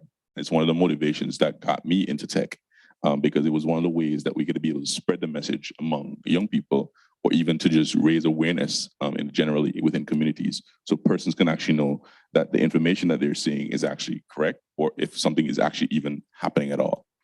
Now, I'm a member also of the Caribbean Youth Environment Network.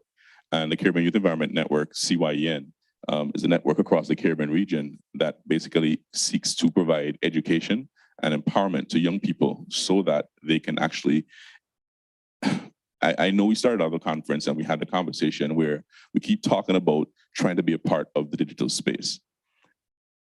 I can't count on my fingers and toes how many conferences I've been to where young people are constantly being asked to be a part of the table, you know, get involved, you know, play your part, play your role. But again, the reality is that many of the persons, including our politicians that are making decisions today, they are not going to be around to deal with the issues that we as young people are going to have to look forward to. So when I put on my entrepreneurship hat, I'm basically coming into the room and throwing the whole table over. Forget about it. So one of the things that I want to, or one of the charges that I want to kind of push out in this action today is we need to understand that we need to stop asking to be a part of the decision-making table, and we need to start making our own table, or literally taking charge of the issue. Because the reality and the fact is, like it or not, tomorrow, the future, we're gonna have to deal with all of the decisions that are being made today. And until we stop kind of pussyfooting around the issue and trying to be all nicey-talky to it, we won't have a planet to look forward to. There's no planet B. And I don't think there's any other special way we can reiterate the fact that as young people, we need to disrupt the status quo of today. We need to just start taking charge, because many of the solutions that we have today can fix this problem. They're there. They're not, we don't need to reinvent the wheel.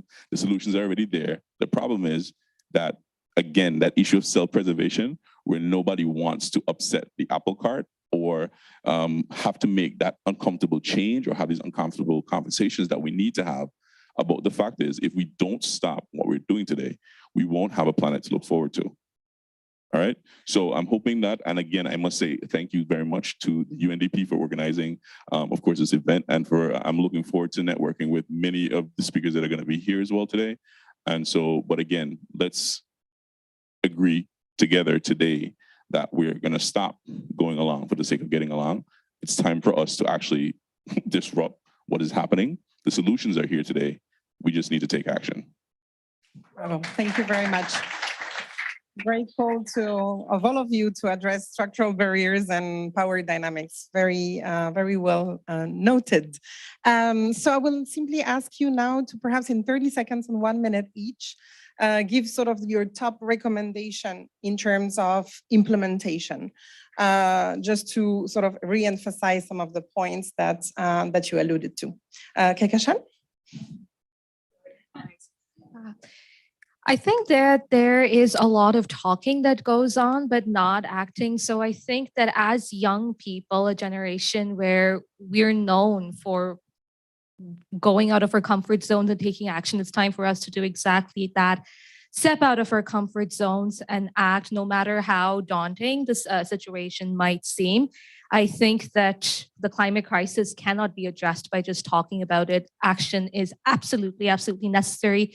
So just educate yourself, educate your family, educate your community, try to see what local challenges are there, work to address those local actions. And I would put in a plug here. So we at Green Hope Foundation, we for the last 10 years have planted over 900,000 trees. And this year we're aiming for 1 million trees. So I'd like to ask all of you to join us in helping us to reach that goal so that we all do our small bit to create a more climate smart world for all. Thank you. Maru? Well, just 2 seconds before I speak about the prior need that I identified, I would like to thank all the youth movement in Argentina, the region here. Maxi and Fede are part of them. And since 2018, we have been working together with UNDP Youth and the Bureau, and I have been learning a lot from there and every day. So thank you, and thank you for your work. Regarding the priorities that we can consider, and how can we accompany and support the youth movement, there is no homogeneous consideration because of the diversity of ages and groups Nevertheless, I think that a point, central point is means of implementation related to building capacity as well as funding mobilization. Because we need to give support to their activities, the youth movement activities on climate action and related to climate governance. And in addition, and considering the importance of youth related to just transition, I would like to add that sustainable economy and the triple benefit perspective is very important to consider regarding the young entrepreneurs that every day are more and more, and it is very important to consider the means of implementation related to climate participation and governance, and also connected with the triple benefit perspective and sustainable finance tools, because we need to face the transformation, and we need to back and create and accompany the means that can help the youth movement to channel and to participate, and also the perspective of intergenerational solidarity, which is key. Thank you. Thank you very much. Nisreen. First of all, I want to congratulate all of us for finally adopting the resolution about UN Youth Office. And also the future generation envoy. I think both are huge steps in actually meaningfully including young people. And we've been talking about, I mean, I've been doing like in this sphere for 10 years now, 10 years and a half. And we've been talking about including young people for a long time, talking how young people will add something to the table. But then, unfortunately, a lot of talking about including young people shifted us from meaningful inclusion of young people into decoration including of young people, and that was what we call it not greenwash, sorry, youth wash. Both are the same.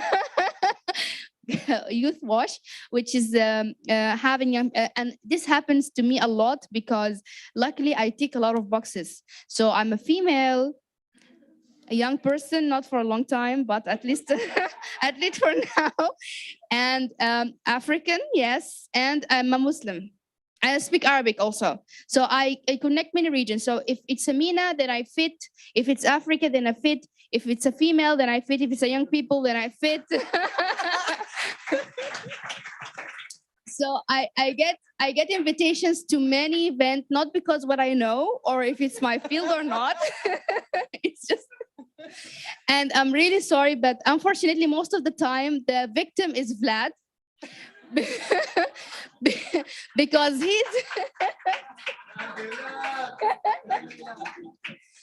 he's the economist of our group. He did economy, he have a master's degree in economy, yet every time we have an economic conference, who got invitation? And then I tell them, but Vlad, he's the economist of the group, and he say, well, unfortunately, we have too many white men in the panel. Okay. And then I run, Vlad, I needed a meditation session. I don't know what this is. What is swap debt for a climate is? I mean, and then he goes like, well, the macroeconomy of this is blah, blah, blah, blah. Oh.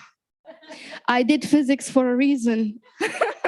I don't like economy, I like physics. Anyway, so please avoid youth washing. Try to really include young people because they know things and they have a lot to actually give. And please also don't give them fish. Teach them how to fish. It's more sustainable, it's more reliable, and they will also fish very creatively. Thank you very much. Thank you. By Elijah. Sure. So again, just to kind of reiterate what I started off by saying, for me, in terms of priorities that we need to focus on, First one has to do with education. The reality is, like it or not, I keep repeating that we are living all in our own little bubbles, our own little worlds, because the reality is life doesn't stop, no matter how much we wish we had more time, we don't, all right? So with education, letting persons be aware about what's happening around the world in the different communities, it's important to make those connections so people can understand or even learn from not having to make those mistakes again, because we've seen them happen in other countries, whether it be with this deforestation, indigenous groups and communities, and even with just basic economic projects that have literally created detrimental effects for different environments and communities. And that's a big and huge issue. So education, that's the first thing. The second one has to do with entrepreneurship. Entrepreneurship has and pretty much centers around finding solutions, whether it be figuring out what you want to eat in the morning for breakfast, how do we fix the climate problem? The solution has to do with young people, again, taking charge. We need to create disruption in the status quo because, again, the issue that we're facing has to do with self-preservation. We've seen many generations come across whereby when we move from horse cart to actually automotive vehicles, and persons are more concerned about, oh, we're going to get displaced. They never realized that we actually created new opportunities and new careers and even more jobs by evolving. And the reality is, because I'm very passionate about energy, because I do find that if we solve the energy problem, and COVID-19 was kind of a wake-up call again for us to, again, look at the fact that once we fixed our energy problem, people stopped moving, the environment started coming back. And so I would love to see, and I hope UNDP and the other partners in the room, that we have more resources being channeled to how do we get young people across the world to put our heads together and figure out how do we fix the energy problem within our communities? How can we afford to make sure that we don't have to keep losing and taking away from our environment so that we can't make sure that we have a sustainable future?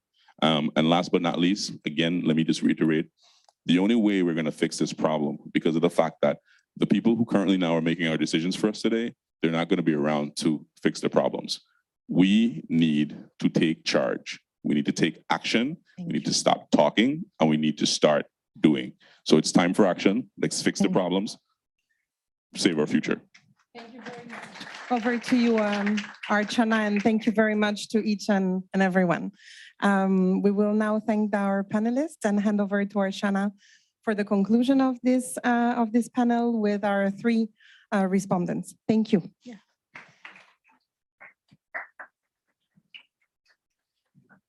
Thank you so much. Now I would like to call upon Tina, Climate Envoy of the Marshall Islands. Please come on the stage. I would also like to call upon Zayatoni from Food and Agriculture Organization.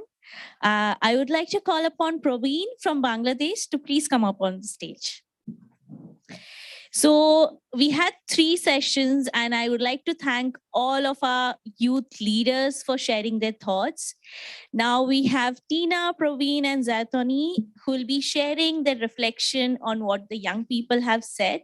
And mostly would like to hear from Tina and Zayatoni, like how you see that, you know, being from FAO or being as a climate envoy from the Marshall Islands, how do you think we can work together and like, what are your reflection and how do we go ahead? And I would like to hear from Praveen, like what are his thoughts from his region in relation with the sharings which has already been done. So we'll start with Tina. Thank you so much. Thank you, everyone. Thank you, first of all, to Italy for welcoming me back. I've been a part of this process from the beginning, and it's really lovely to be here again.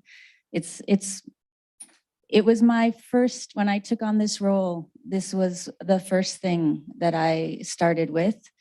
And I've followed it all along, and I've made some good friends, good partners. It's really good to see my younger sister, Nisreen, to see other friends here, and hopefully to make some new ones. And it's just such a pleasure for me to be here. I can't emphasize enough how being here in this space with you all is sort of, I want to say, food for the soul. You all know that the climate space is a challenging one. It's a difficult one. I come from a very small island state. The Marshall Islands, we're 60,000. We're in the Pacific, and we're a low-lying atoll nation. 2 meters above sea level at the highest point. We are on the front lines. I spend my hours talking about our situation and trying to communicate it. And it's, you know, it's tough.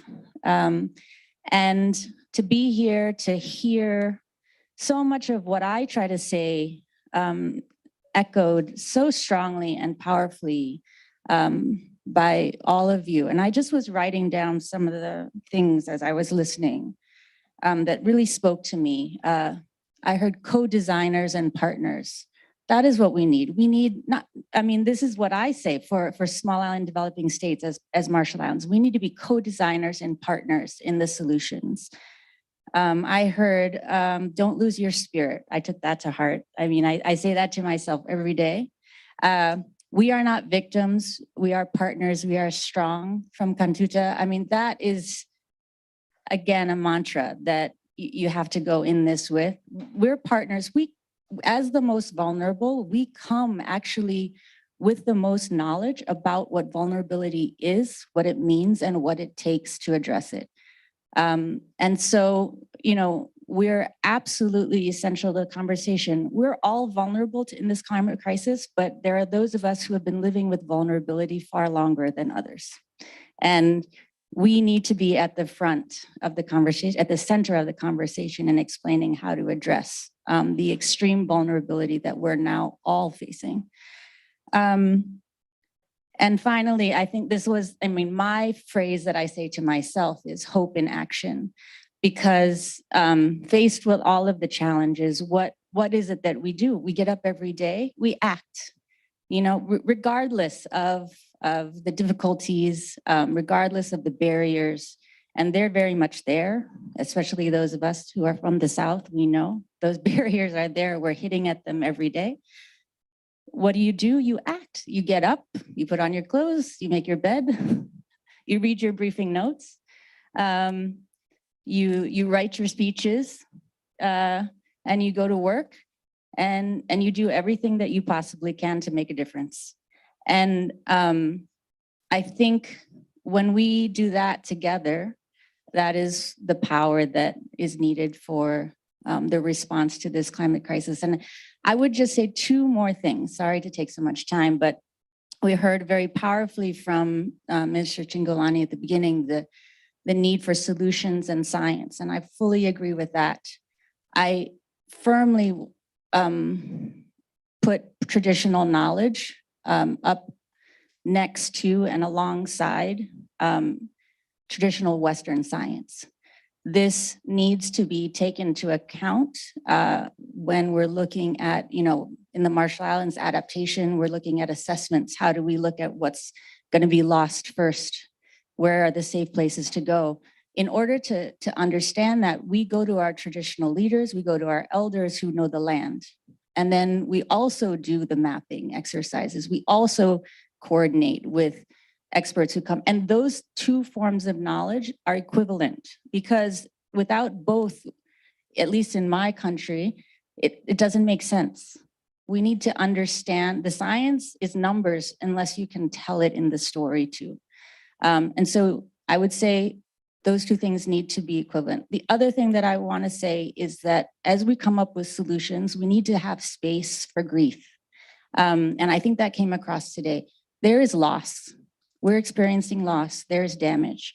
And especially our young people are the ones who are in the front line of that experience of loss. And there needs to be space for them to express their grief, to communicate it. And for those, because in expressing and in communicating, you build the bridges that we've all been talking about and hearing from all the panelists up here. So I'm sorry if I took so long, but I'm just really inspired by everything that I've heard. And, you know, I hope to see you in the hallways and on the streets and in the weeks and months ahead. Thanks.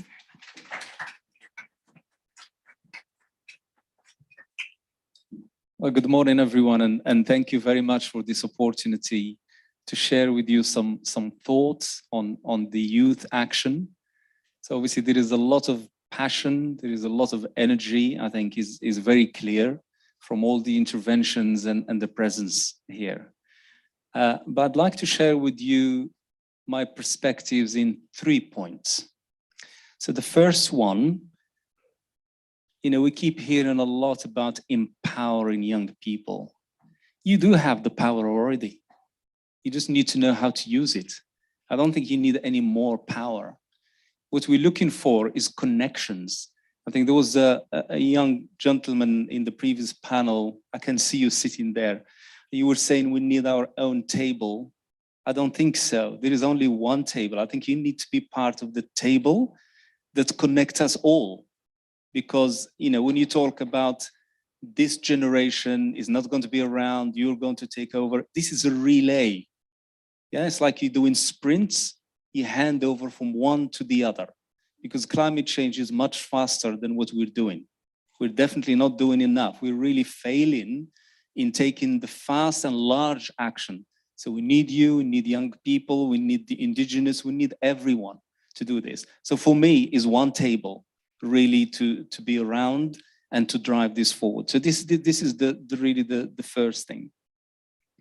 And the second one bring me into what climate action. We talk about taking action. What does it mean? Okay, what does it mean?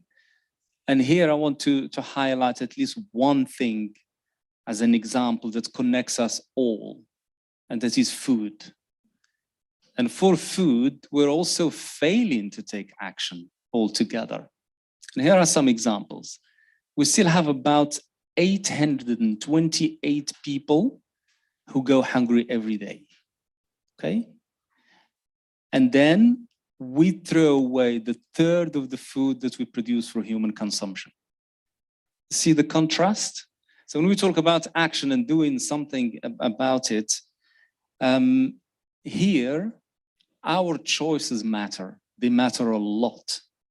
So all of us, not just young people, with regard to food, at least as an example, why do we still throw food away?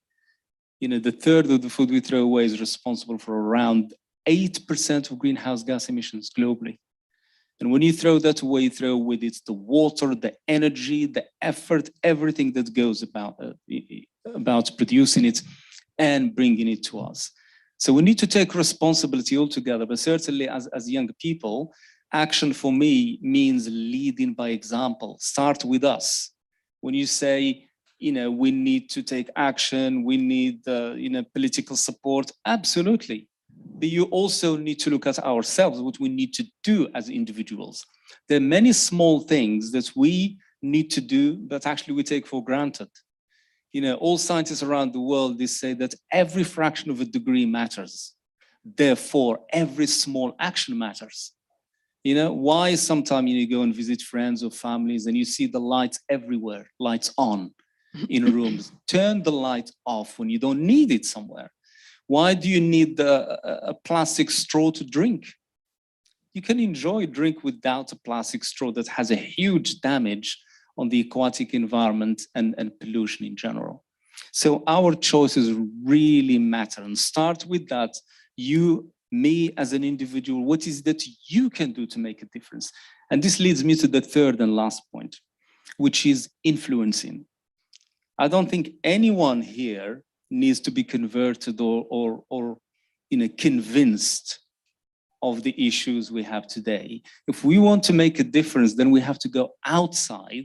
When you go back to your community, to your country, to your friends, to your family, whatever opportunity you have, then you need to convey the message why we have a crisis and what we all need to do about it, young, old, etc. So for me, it really is these 3 points that we need to drive forward with your energy, with the enthusiasm, change the mindset towards what we want to achieve together. So I hope this helps as a reflection, as a feedback, and as a young in heart as well to drive the action with everyone together. Thank you very much. Thank you, Zitouni. And last but not least, Probin from Bangladesh. We have about 1 minute to close this session. Thank you. Thank you. I'm Probin Tripura.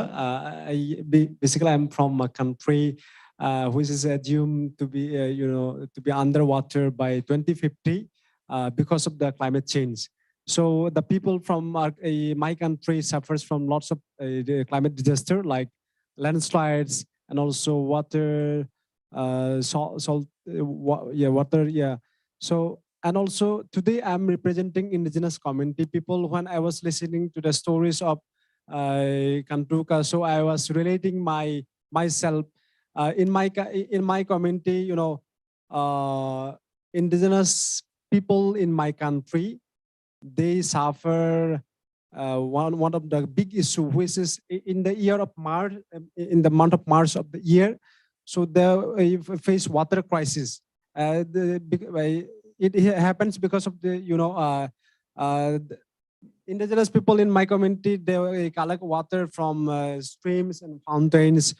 But recently, some companies, they're collecting stones and everything because of profit purpose, making profit purpose, and that is how actually the water is going drying up. And there are also some many issues that the indigenous people are facing. And I'm working through YCAP, Indigenous, Youth Empowerment Climate Action Program. We are empowering indigenous youth and also helping them to learn more about the climate issue and to take more action on it. So yeah, thank you. Thank you very much. Thank you, everyone. Do approach Tina or Zituni or Probin if you want to know more. Probin, if you're from Asia Pacific, you might want to know more about the YCAP platform he just mentioned, which gather a lot of the partners, including youth organizations in the region. Thank you very much. Archana, it's been a pleasure to co-moderate this session with you. Thank you to all for staying on and listening and tweeting away. And we will now take a short break before the next session. And I will hand over to our Masters of Ceremony. Thank you.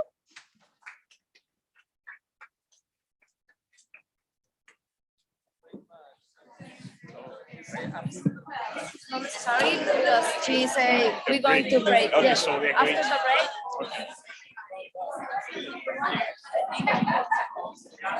Thank you. Thank you. Good job, Achana. Thank you. All the best. You kill it. Thank you.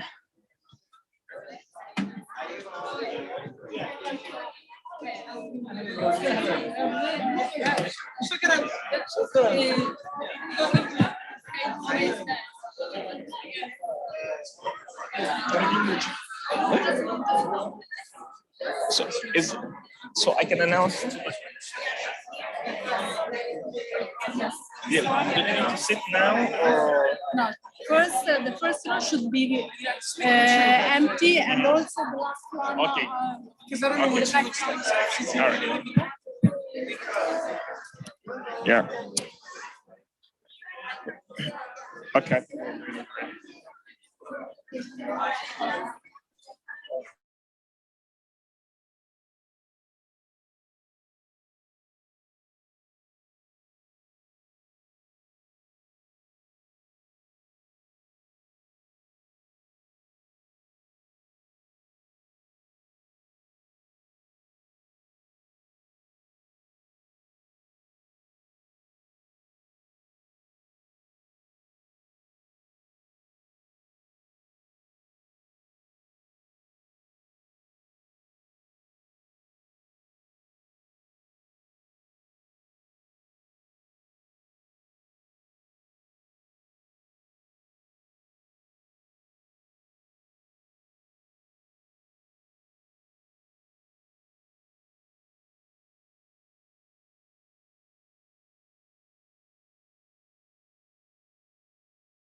very shortly.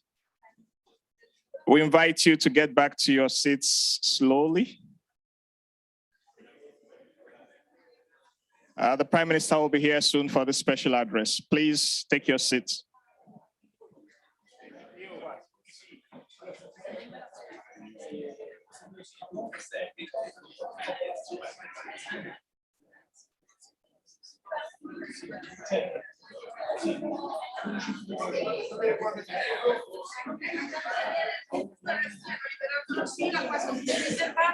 Can you call people to come back to the room?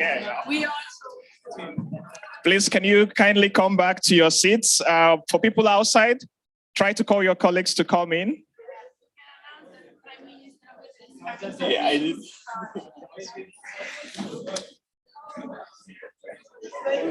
I should talk. Okay.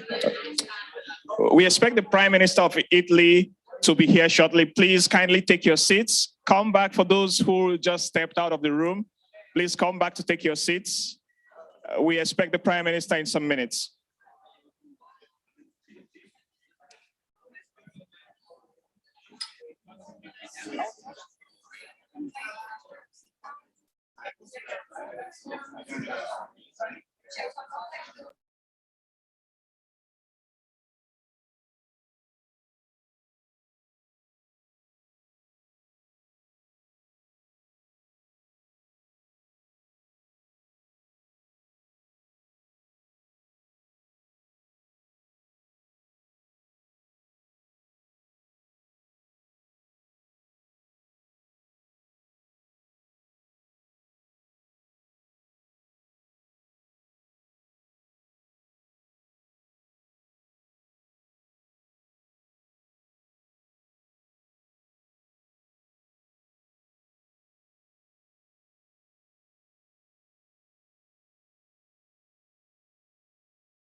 Chi arriva? Test, prova. Test, prova, 1, 2, 3. Test, prova, 1, 2, 3. Eugenio, ma interviene da qui o con il radiomicrofono là? No, anche perché se interviene da lì è un problema.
We can start right now. And here's Noela. I'm going to see the size.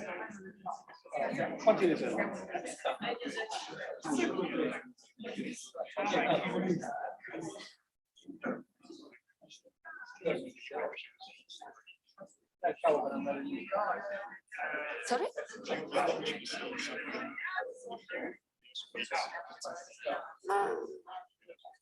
No, good luck.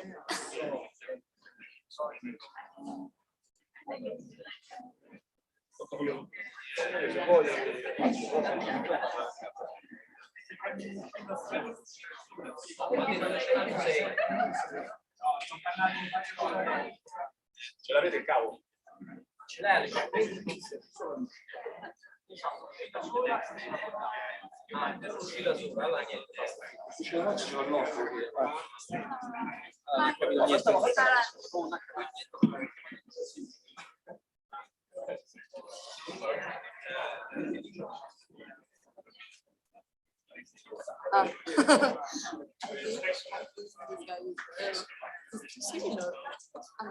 Yeah, yeah.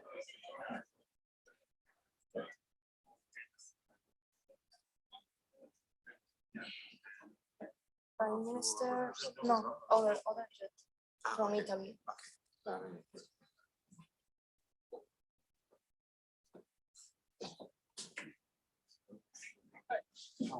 fine. How are you?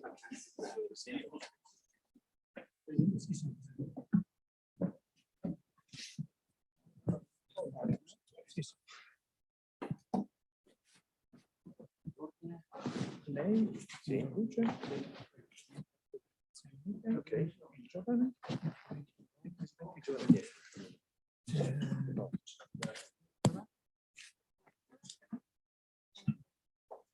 Ocalani Mariner. Ok. Ocalani Mariner. Quindi lei. No, io ho fatto due parole. Posso vedere un attimo? Sì, certo.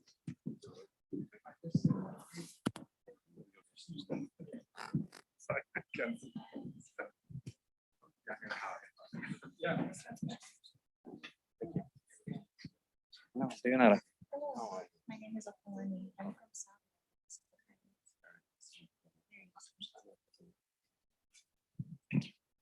So we ask that you please remain seated, and now I would like to invite to the stage to Mr. Mario Draghi, Prime Minister of Italy government, Ocalani Mariner. She is youth participant for Italy, Mr. Roberto Cingolani, Minister of Ecological Transition of Italy, and Mr. Acme Steiner, UNDP Administrator. We are very excited to have a discussion with you all. For now, we have heard different realities that young people face, and we have heard about the work we do, the challenge we have, and what is urgent for us to achieve climate justice, because including us in a meaningful and real ways is getting closer to the climate justice. The session will be moderated by Minister Cingolani. The floor is yours. Thank you. So guys, many thanks for convening here today. I spoke already this morning to most of the young people. I will not spend so much time in repeating what I already told. I think this short meeting now is to witness how serious is the effort we're doing for Youth4Climate Forever. This is something we really want to stress. And the fact that we have our Prime Minister and the Director of UNDP and also a young witness of the activists, it really wants to be a signal that we do this for real. So I will not take your time anymore. I just leave the floor now to the Director of the UNDP, Hakim Steiner, for the first intervention.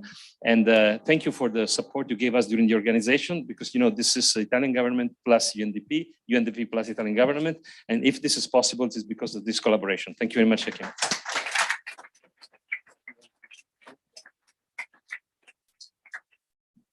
Prime Minister Draghi, what a pleasure, what an honor to have you here, and to my dear friend Roberto, to all of us on the stage here this morning, thank you for being here. I was taking a look around just now and I thought, well, there are a lot of young at heart people also in this room here, because what I wanted to start off with is to say that I thank both the Italian government, your administration, Roberto also, and many of your colleagues for the vision of understanding how important it is to have the voice of youth not only present as a kind of curtain raiser or as a companion, but as part of designing the kind of climate response that the world is now desperately looking for. And the conference that you organized in Milan was one of those moments when you saw, and I think you yourself came out of that meeting, convinced that if we often invoke young people when it comes to climate change, it cannot only be in the way that we have done it for so long, which is to sometimes invite them in the room and then let them go out of the room again, while the adults, in inverted commas, try to solve the world's problems. And yet, what I hope we can foster with these kinds of meetings, and hopefully next year in Rome again, is the spirit that allows young people to co-create, co-design, and ultimately also shape the kinds of responses that are needed in order to deal with the intransigence, the inertia, the doubts, the many setbacks that we are experiencing when it comes to acting on climate change. In so doing, you will sometimes come to these meetings and wonder whether you're actually investing your time in the right place. But let me tell you, we need action on all fronts. What is happening today in the General Assembly Hall is that you have a Secretary General who is speaking to the world in a in terms and with clarity about climate change that no other Secretary General has ever spoken of before. What you have is a growing number of countries also joining in the chorus and saying we cannot go on as we have done, and are actually leading the kind of change that I know many of you hopefully will also get some hope and some optimism from, because change is possible and change is happening. In fact, to my left sits a Minister of Environment who maybe a few years ago never thought that he would be Minister of Environment because he wasn't a politician. You put him into this position and said to him, here is the single largest stimulus package ever in the history of Italy to green Italy's economy, which has been in many ways the responsibility under the leadership of your prime ministership to actually inject into Italy the kind of transformation that will make Italy's economy 3 years, 5 years down the line, a different economy. All of you in this room here come from many different realities, many countries. And let me also tell you, one of the privileges of working as the head of the United Nations Development Programme is to get to know what is happening in the world, because we work with 170 countries every day on the ground. And for many of your countries, there are things happening now that are also the seeds of transformation. How do we bring it together? How do we create alliances? How do you keep on also designing the kinds of interventions that you have already spoken to this morning that are part of the network that you represent? And I hope that in coming together here today, you will also get some courage. It is not just normal for a prime minister to walk out of the General Assembly Hall on the first day and come and join you here. Prime Minister Draghi, I want to also explicitly give you credit because I represent the United Nations in the Finance Ministers and Central Bank Governors track. I have been attending these meetings for almost 5 years now.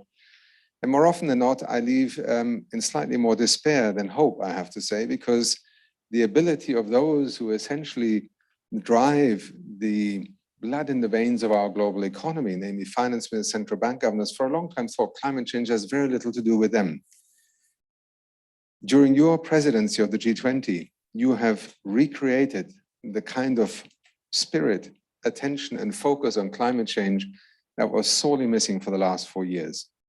I attended the meetings in Venice. I saw also the kind of summit focus that you brought to it, including addressing some of the core issues that need to be addressed if you're going to change the way our economies deal with the threat of climate change. But let me end with my remarks just to say that for UNDP, that works with young people across the world, and even in my previous capacity, I used to head the United Nations Environment Programme.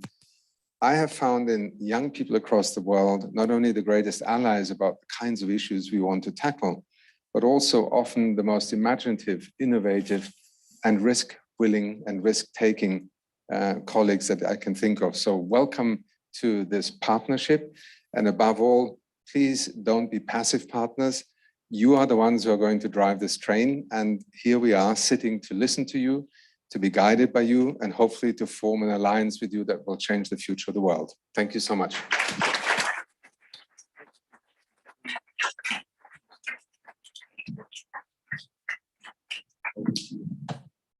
Oh, sorry. All right. So thank you, Kim. This was really heartfelt. Thank you.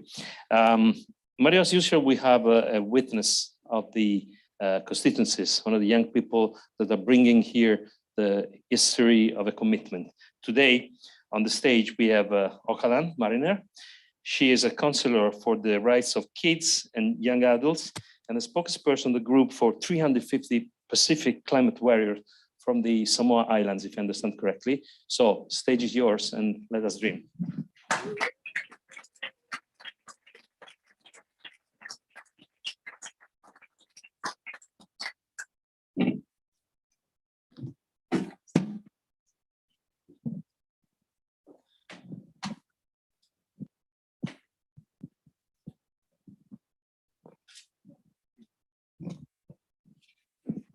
Aloha lava and greetings. Again, my name is Okalani Marina, and I am from the small islands of Samoa, right in the center of the Pacific. Today, before I start, I would like to tell you a little bit about myself. When I was 17, I co-founded the first environmental student body at the National University of Samoa, Lanulauava Student Association. I wanted to create a youth-led organization that raised the awareness about the effect and impact of climate change on small island developing states, as well as provide a platform that empowers youth to actively work against climate change and amplify their voices. What I know is this: my generation does not want to lay down and die. We will learn where we can fight, and we will fight. Our organization took up many activities to help the youth learn where we could make a difference. We brought together young girls from across the country to encourage their pursuit in STEM education so that they could one day become future leaders of our movement. We organized teenagers to literally pick up trash from off the beaches every weekend, and we participated in tree planting initiatives to support reforestation efforts within our country. We will not give up. For countless generations, Indigenous communities have played an essential role in the creation and stewardship of natural resources. As the original caretakers and custodians of the land and sea, we knew which seasons to forest and harvest.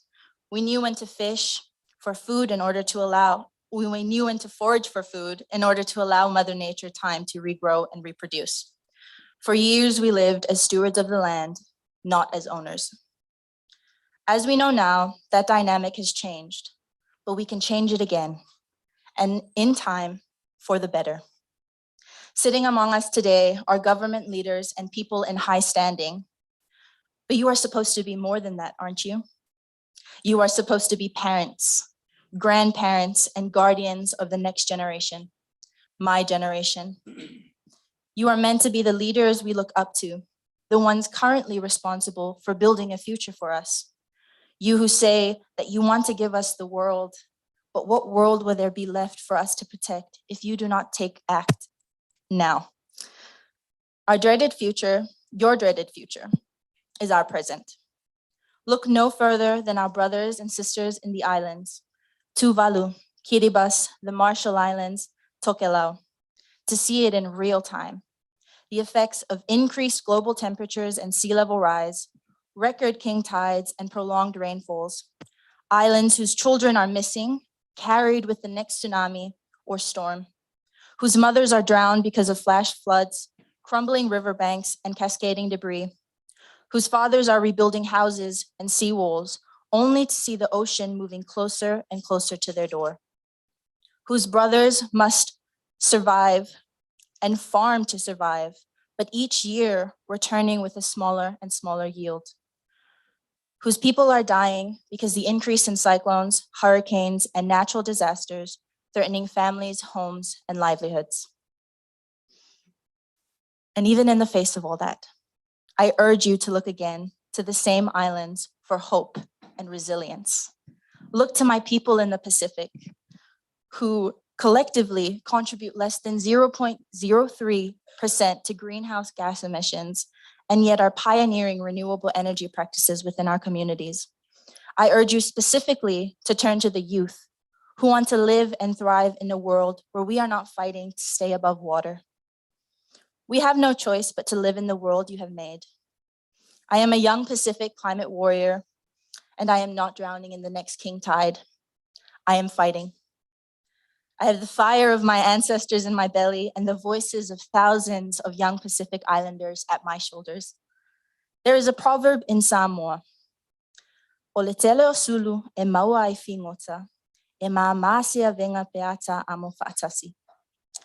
My strength does not come from me alone, but from many.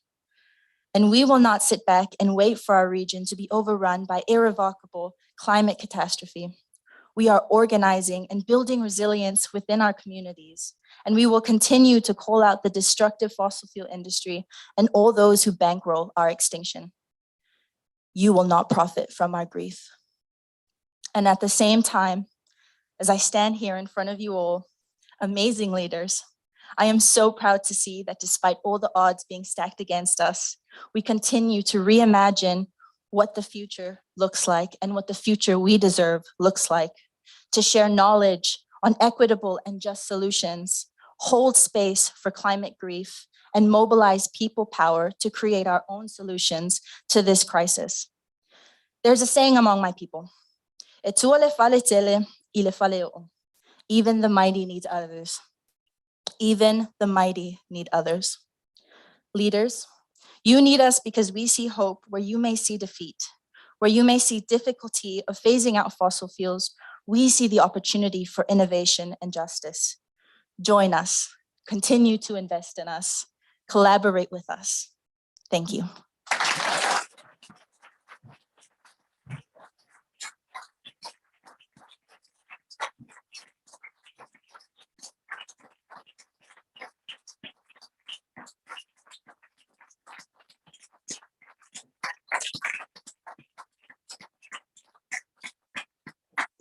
Thank you. That was very, very interesting. Thank you very much. Now I would like to leave the stage to Mario Draghi, the Prime Minister of Italy, for concluding this session and for the final message. Thank you, Mario. Thank you.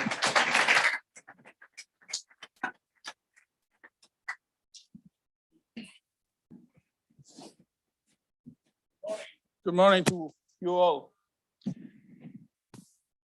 I'm actually addressing these words more than these people are here, which are sort of grown-ups, to everybody who's behind there. I mean, the ones who are less than, say, 25, maybe 26. Okay, doesn't. Well, I'm very glad to be back at Youth4Climate today. During last year's event in Milan, more than 400 young women and men from all over the world came together to work with the policymakers to discuss how best to tackle climate change. Were you there? Who was there? Good.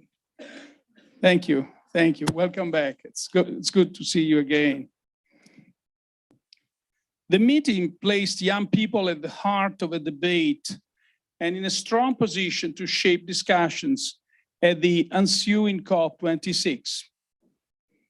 It helped channel support for youth engagement at a local, national, and international level. I'm extremely proud of Italy's leadership on this initiative, Italy's and Roberto.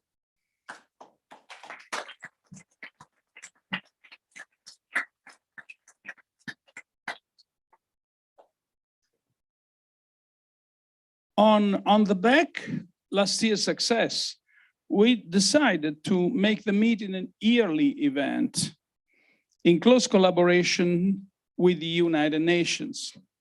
Thank you. I'm proud to announce that Italy will co-lead the Global Youth4Climate Action Hub in partnership with the United Nations Development Programme. It will be a great way to connect young climate leaders with policymakers to ensure you continue to play an active role in policy discussions on climate change. We also aim to create new opportunities for you to expand your network, develop your ideas, grow your projects. I'm fully aware of your expectations and your great hunger for change. Both are extremely welcome. We need to do better, and we need to do it faster. We are counting on you to help us reach the Sustainable Development Goals and implement the Paris Agreement. Your connection to your communities, your ability to find innovative solutions, your determination to build more sustainable societies are needed today more than ever. We are keen to listen to your ideas and your projects, and I wish you all a successful event. Let me just add one word from what I understood from Roberto's explanation that I had a minute ago about what you are doing and what he's helped you, or he's helping him and will help you to do in the future. He explained to me, well, first, let me start from the fact that you are, as people say, you are the witnesses of the future. You are going to tell our successors and ourselves, as a matter of fact, until we last, whether we are meeting the targets, whether we are complying with our promises, whether we are keeping our word that we gave you on various occasions like this one. And he insisted on having you do fact checks. There is a platform, and he's sort of told you, because that's his inclination. I mean, he works with data essentially, but I think he works also with hearts, because he has talked to you and you somehow adopted him. You took him by hand in this effort. So you're going to do fact checking, and we're going to listen. You're going to hold us to account, and we and our future successors will listen to you, and we'll have to respond. So this dialogue in the future is what's going to make a huge difference in terms of policies, in terms of government responses to your messages. Thank you all.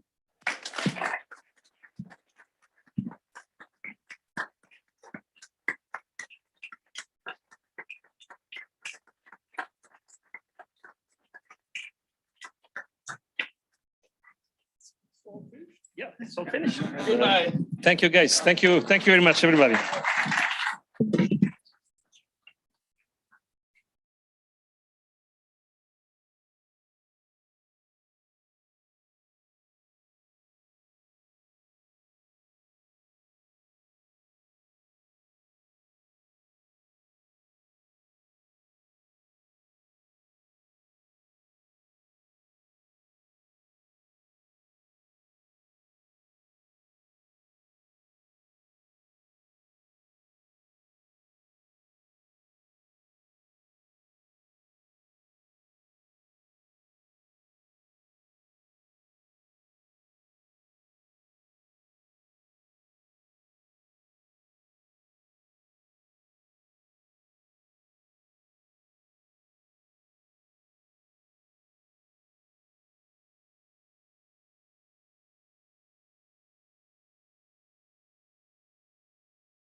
Hi everyone, my name is Aurora and I'm Youth4Climate delegate from Italy. It's great to be here with all of you today and share ideas on how we can protect the planet. First of all, thank you so much to the Italian Minister of Ecological Transition and UNDP for organizing and implementing such an important event.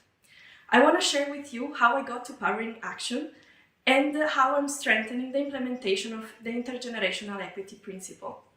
First of all, I started to study as an environmental engineer to understand how I could save resources and actively protect the planet.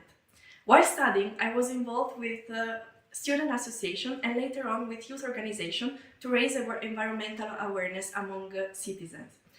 There, it became clear to me that the youth play a fundamental role in our society, and their participation in the decision-making processes is fundamental too. So now I involved myself in youth engagement fora, such as the Youth7, which is the G7 youth engagement group, for which we develop policy proposals.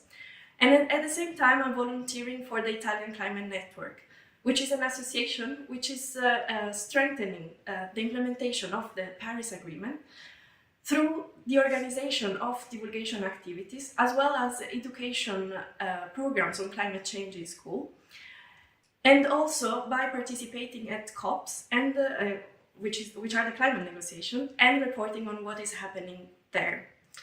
The association back then promoted the inclusion of the intergenerational equity principle in the Paris Agreement. In this sense, I really welcome the inclusion of this principle also in the national constitution in Italy back in February this year. Going forward, I really want to collaborate with you all to try to find solutions together on how we can best enhance and strengthen the implementation of the Paris Agreement and youth participation at all levels. Let's collaborate, let's share ideas. If not us, who is going to do this? So let's make sure we all play a role in drafting our future. Thank you, and wishing you all a great day.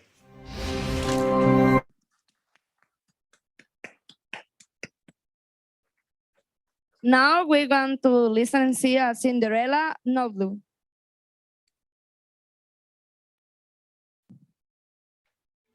Hello everyone, my name is Cinderella Ndlovu and I'm from Zimbabwe. In my country, the youth constituency is working tirelessly to ensure that young people are actively involved in the climate change discourse.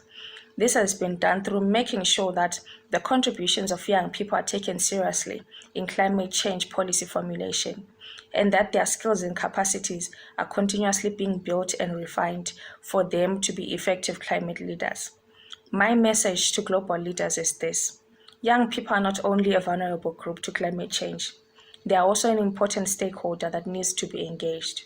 Young people should not be reserved as future leaders. Space, opportunity, and time needs to be created for young people to be climate leaders now.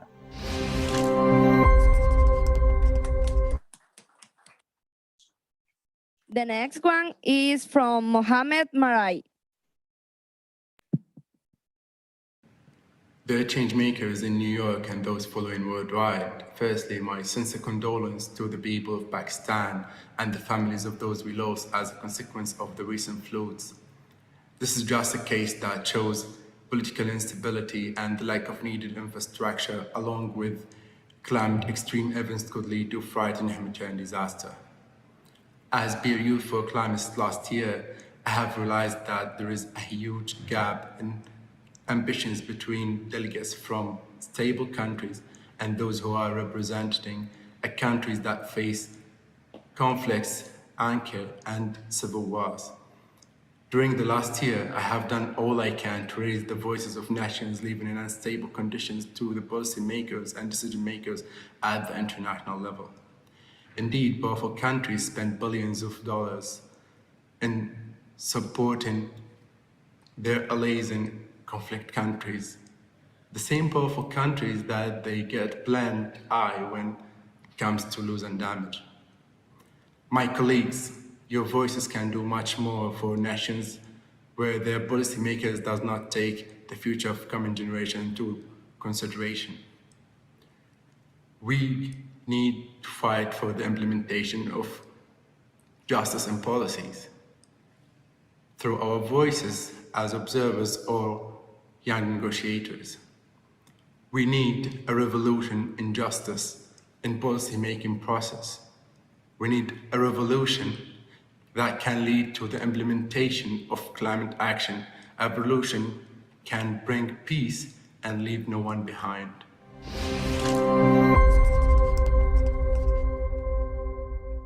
And the last one again, and the last one is from Zainab Walhid.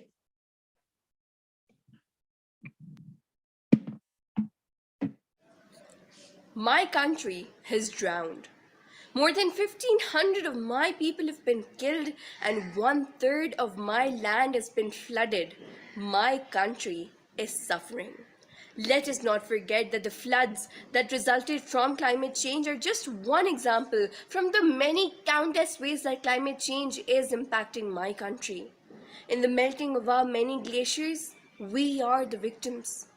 When warned of droughts in upcoming years, we are the victims, and so are all developing and underdeveloped nations. As we, young delegates, converge from all corners of the world to discuss the climate breakdown, let us not forget that time is running out. The international community should collectively be working towards comprehensive and meaningful solutions at this point. And while we, young delegates, might not know the formal preambles and formatted operatives of climate negotiation documents, we sure are very clear on our demands. Demands for climate finance, accountability measures for climate criminals, acknowledging the histories of exploitation at the hands of colonialism that many of our current developing and underdeveloped countries have had to go through in the past, and total phasing out of the fossil fuels industries. Only when we, the youth, demanding justice, unite, will the climate criminals be brought to justice.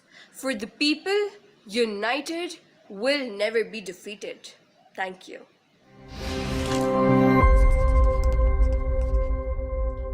So thank you so much to Aurora, Cinderella, Mohammed, and Zainab for the videos. And now we can move on the launch. The launch going to start in 5 minutes. The event will resume with the deep session in the afternoon, starting at 1:35. There will be in the launch, there will be a social media corner. Anyone interested should approach the team and ask about this opportunity. The social media corner will be in the kitchen area and in the road to, sorry. We hope all of you participate in this space of the social media corner. So enjoy the food.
I hope you did enjoy your break and your lunch.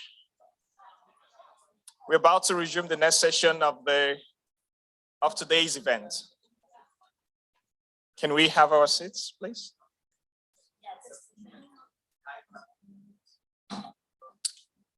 Thank you. And I hope you did enjoy the sessions before. And now we will be getting into the next sessions that will have various discussion, various moderated discussion amongst various panels. And we are all looking forward to that. To introduce the next session, we will be having a deep dive on Youth4Climate and promising practices around that. I would like to invite here a colleague who is always speaking about green jobs and green economy. Vladislav came. He's a member of the United Nations Secretary General Youth Advisory Group on Climate Change.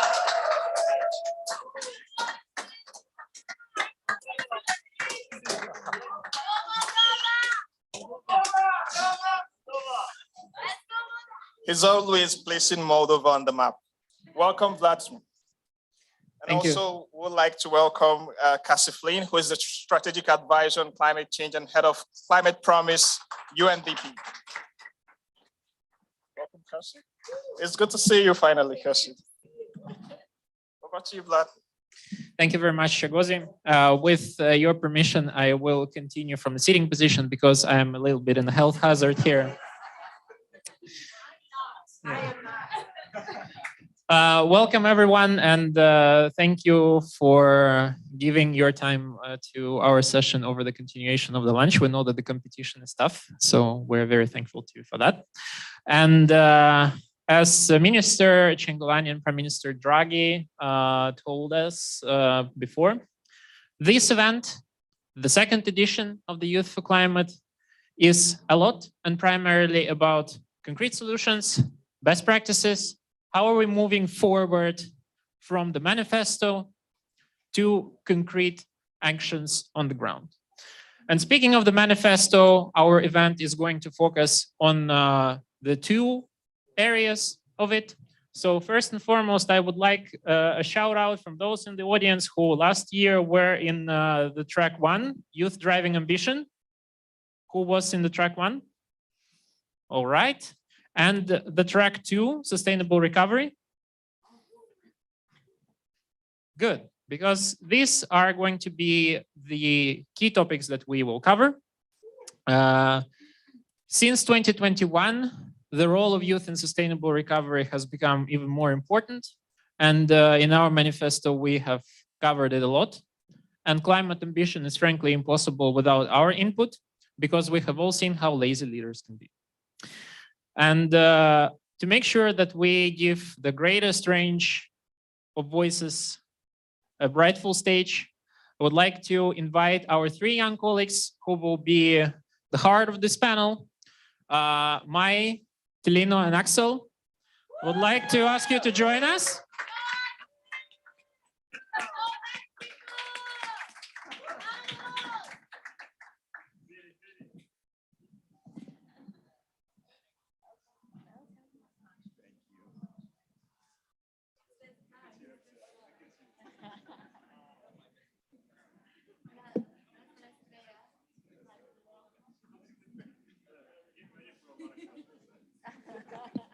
And now that you are getting your photos, I will also start passing the mic to you to introduce yourselves to your fellow peers, and we'll start from there. Mai, starting from you.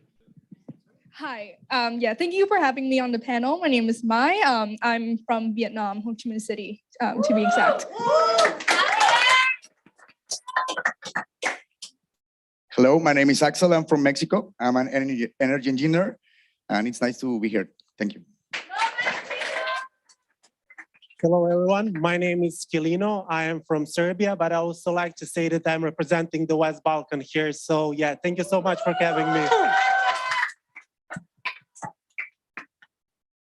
Thank you, guys. And now we will pass the first round of questions. And we also, before we proceed to this, I would also like to point out that we are striving to make sure that it's not going to be your regular schmegular panel, but you will also be able to provide inputs and genuine back and forth with the folks. So stay tuned. And Cassie, over to you. Thank you so much, Vlad. I now know where the cool place to be during the GA is, which is right here. Thank you so much. And we're gonna, this is not gonna be a panel schmanel, as Vlad said.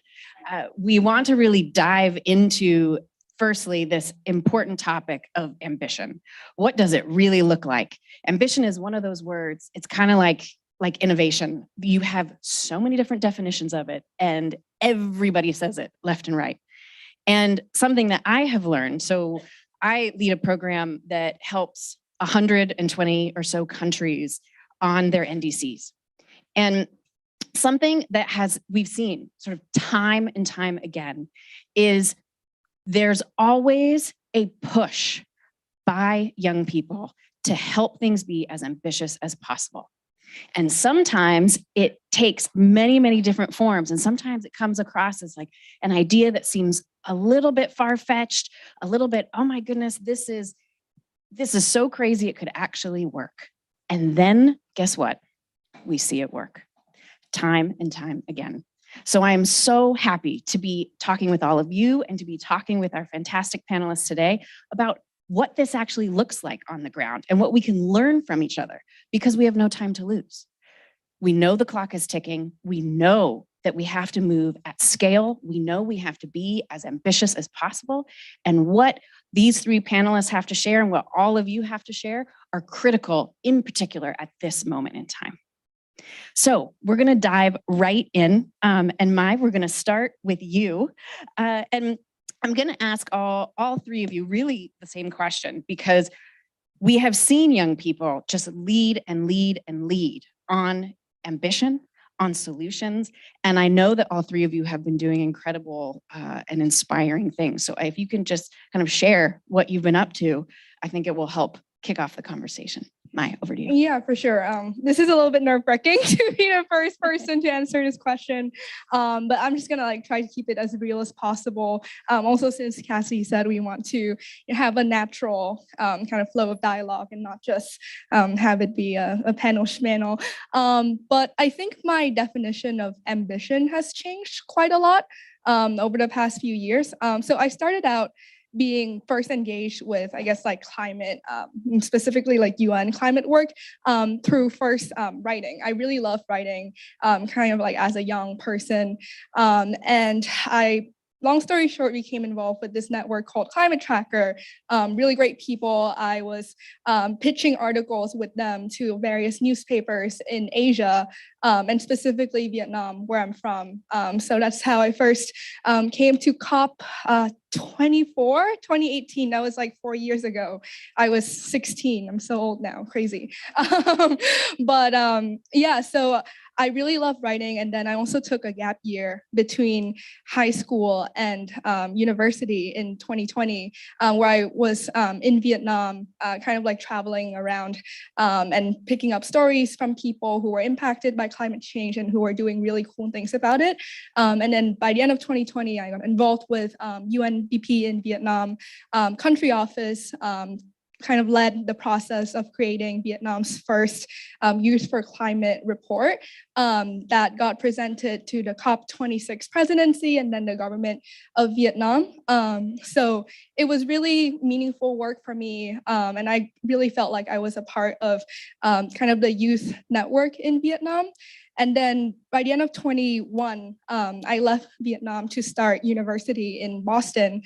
And I can talk more about that if it's relevant, if people are curious, but it was a tough transition for me, I'd say, because like first semester, I was like staying up until like 3, 4 a.m. because I really wanted to still be engaged with things that were happening in Vietnam with the UNDP country office and with like kind of the Youth4Climate network there.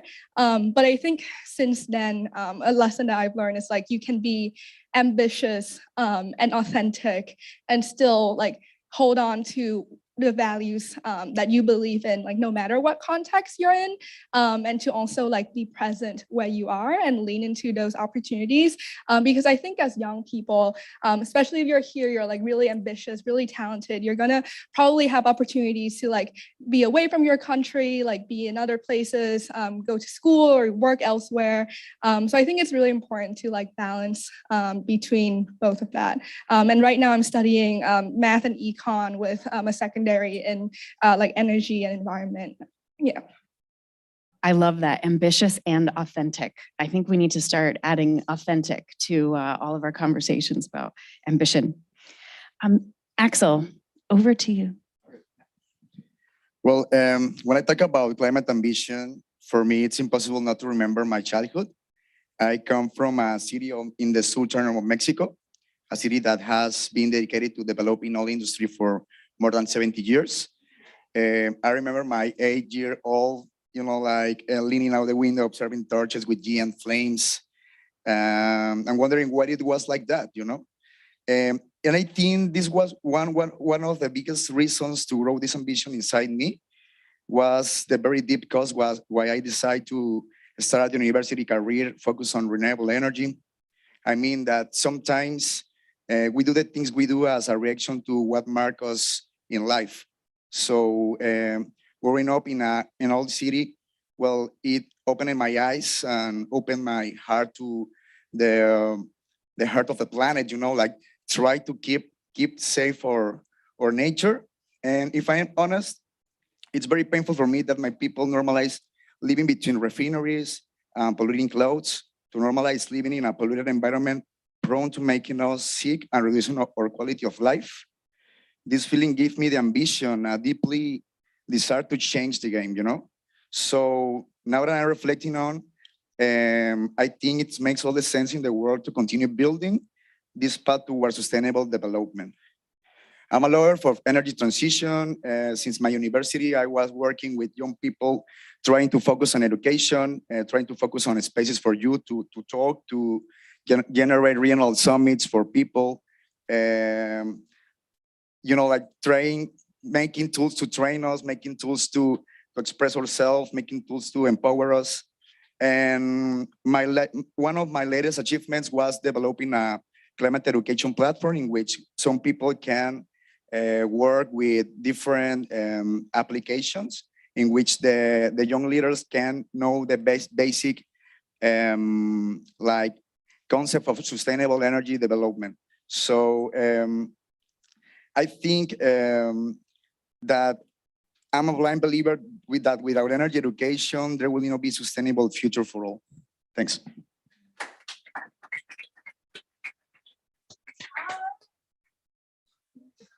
Well, you mentioned ambition, motivation, and I would like also to add when it comes to developing these kind of projects and policies, we need discipline, something that we need to keep in mind and something that can hold us. When it comes to my personal experience, I started around 2014 to work as a human rights activist. I was working on different policies, but specifically to Roma community issue. Since I belong to the biggest national minority in Europe, for me it was important, since I'm the first one from my community who went to university, I wanted really, to develop something and to create something for my community and for my country. And I need to be really honest, when COVID started, that was the first time when I thought about climate change, and I started doing research. And why I started to think about that, because majority of members of my family, they're working as collectors of secondary raw materials. And they are participating in the gray economy, which by law, they are not protected and they don't have any health and social insurance. So it was a huge systematic problem. But also when it comes to a lot of marginalized groups, we can see that that is very common. So when COVID started, they were inside, locked down, they couldn't provide for their families. So in the beginning, when I was developing this project, for me, it was important. I want to develop because of my family, I want to see how can I influence some of the systematic issue that we have in our country, but also in region. So I just opened my laptop by being in my room and starting writing ideas. You know, I want a project that will make economic empowered, that will have a recycling business, and also where we can influence creation of a climate change. And after I completed the project, I need to be honest, I felt like superhero in my room by myself. You know, I was like, this is so good. Like this project will really do some things. And, you know, by yourself and with God, of course, I start reaching to people. I start writing emails, 170 letters to different organizations, businessmen, corporation. I hold over 40 different meetings. I even wrote a letter to our prime minister and president of our country because I understood, you know, that my faith needs to be bigger than my fears, even if I live in a small community, you know. So after 1.5 years, you know, I was putting every day the work and I was trying to developing, and no after no, you start asking yourself, what is happening? You know, maybe something wrong. You spend so much time on this project. People around you are also telling you, know, maybe you should do something else. You know, you should focus your energy on something else. But, you know, when you have that faith, and when you have that faith from God, you know, that is putting in your heart, and you know 100% that this is the way that you should lead your life. So I will never forget. So to cut this story very long in short, I was like, what you cannot do, the lesson that I learned, what you cannot do in 1.5 years, almost 2, you can do in 1 day. 17 March of this year, I received an email from international German organization, GIS, where they wrote me an email, Quilino, do you think that you can work out with this small financial support? And can you imagine me like from 170 letters pushing this? I was like, yes, of course. Like, yes, I can manage this.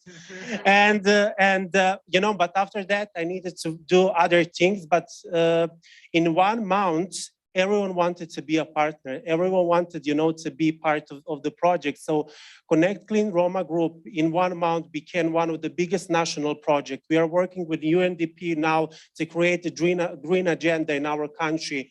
And yeah, which is really important for me, after I received that support, I needed a very expensive machine. I needed warehouse. I needed still some other things so I can start this recycling business.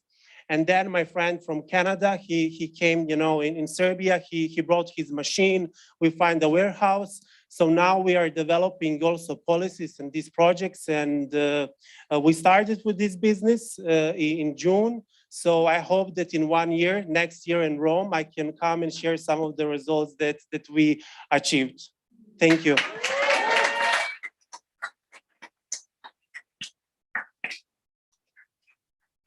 It's incredible to listen to the three of you. It is truly incredible what you have achieved in such a short amount of time at extreme, sort of an extreme journey. This has not been easy, you know, as you have said, that it is, and it's not a straight line. That when you start to think about the climate crisis and you start to learn about the climate crisis, and maybe you dive deep into the science or you dive deep into what the economic impacts are.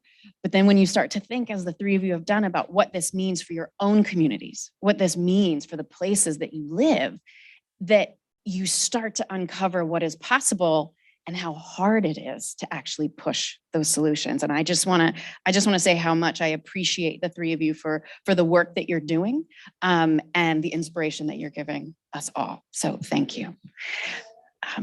We are now going to have 2 respondents, and I am so honored to have these 2 people in the room with us. Starting out with Her Excellency Minister Shama bint Suhail Faris Al Mazrouhi. Excellency, it is such an honor to have you here. You are the Minister of State for Youth, and you have been an advocate for youth for many years now, and certainly on the road to COP28 and all of the leadership that UAE is showing us.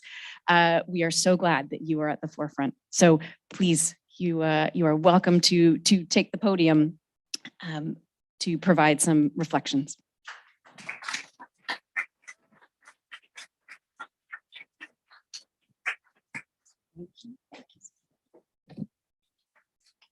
Good afternoon, everyone. I'm so happy to be here today. I had a meeting with Minister Roberto from Italy, and I was telling him how Youth4Climate last year set a precedent and it set a legacy. I think that we need to see Youth for Climate in every COP and every event, and it shouldn't be a side event just for youth alone to engage, but it should be youth and decision makers, and it should be the new normal. I'm very inspired by the conversation all of you were talking about. Youth for Climate is exemplifying meaningful youth engagement, where youth lead, co-lead, and shape climate action. I want to give you maybe a bit of context, but I'm sure you all know what's happening with the reality of youth and climate change, and it's not new to any of us. Despite efforts to bring youth to the table, the generalized feeling is that youth participation in climate decision-making is tokenized. And in fact, there's the new word youth washing, which is coined by so many activists worldwide, meaning using youth in a performative way for good PR or marketing without actually listening to their concerns. And youth worldwide demand more action from their governments. They're genuinely frustrated, they're worried. So many reports, if you look at the recent WEF reports, it talks about how 75% of youth describe the future as frightening. 83% believe that people have failed to take care of the planet. On the flip side of this, there is a unique opportunity for my country, the United Arab Emirates, where United stands for united in love and labor for all, and united in humanity. There is an opportunity because we are hosting COP28, but it's an opportunity to design an end-to-end COP that creates an enduring and fundamental change in the system when it comes to youth and climate action and climate change by making COP relevant to everyone outside the status quo room, to both civil society and youth. But it represents a turning point for COP. It's not only the global stocktake, but it's an opportunity to also create a role that will live on as the UAE's legacy to showcase the UAE's golden standard in empowering young people. And also an opportunity to leverage the momentum leading up to COP28 to excite our country's youth on climate change, raise awareness, and building capabilities. And this brings me to our goal when it comes to youth participation at COP28. We take climate action very seriously, and the UAE pledges full support to the inclusion and empowerment of youth globally. So what are we going to do? Let me give you a brief. We aim to mainstream the inclusion and participation of youth within the presidency and the UNFFC process and increase access to COP. And you know so many challenges of young people accessing COP, from badging to the basic inclusivity. 2, we aim to empower youth through awareness, education, and capacity building, particularly in the UAE and in the Arab region. We also aim to inspire and advance youth-led climate action and ambition, and ensure that we facilitate opportunities to strengthen the capacity and resources for youth-led action, and strengthen the platforms in COP that showcase and celebrate youth ideas, projects, and solutions. In COP28, taking climate action with youth at the helm and around the table means that we're going to try new things, we're going to make mistakes, and we will learn along the way. And I'll give you maybe an easy metaphor. Let's go back to our childhood memories. We often played with things in ways that were different from what they were intended for. Pots became drums, tape strings became lasers around the house. And a byproduct of this type of play is learning. We learn what things are normally used for by experimenting with them. And children don't get stuck on the purpose of the pot. They explore it. They let it take the shape of something new. And this is what we need to do with climate change. We need to start acting instead of staying stuck in our heads and in dialogues, wondering what will and won't work. We're stuck as a society, to be honest, with the looming awareness of the severity of climate action, but too stuck in our habits, in our comforts, in our way of thinking to make real change. And on the other side, being stuck doesn't have to be a death sentence. Getting stuck can be incredibly useful and empowering. It forces us to stop and consider, what are we really trying to achieve? Taking new action can teach us that we don't have to keep using the same systems that no longer serve us. Yet how many of us are having a hard time letting go of the ineffective, simply because it's familiar? It's the status quo that we're comfortable with. What I think climate change is missing is youth in that equation. Youth who are responsible actors and not just observers. Through the Industrial Revolution up until today, our world has authored a book of negative climate change. Now, I think it's the opportunity for all of us as young people to be co-authors of a sequel, an action sequel that motivates and adapts to the effect of climate change. And this is where authentic youth inclusivity comes in. It must be part of the plan, part of the strategy, part of the execution. It can't happen by itself. And this is why in the United Arab Emirates, youth empowerment and engagement is the modus operandi of our government in all sectors. And as my dear friend Simon Sinek always says, pure pragmatism cannot imagine a bold future, and pure idealism cannot get anything done. And this is where youth energy, your energy, blends both to drive innovation and magic. Thank you.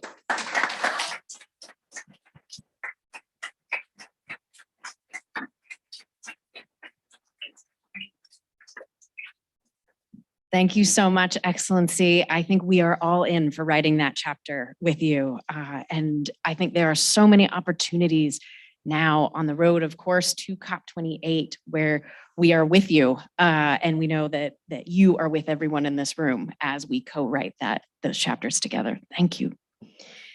And now I turn to Excellency's Special Envoy for Migration and Climate Action at the International Organization for Migration, Caroline Dumas.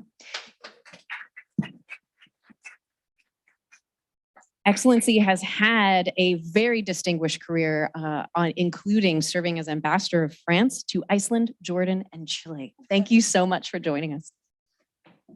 Thank you very much. Good afternoon to all. Well, how to intervene after Your Excellency Minister and listening to these key words of empowerment, innovation, magic.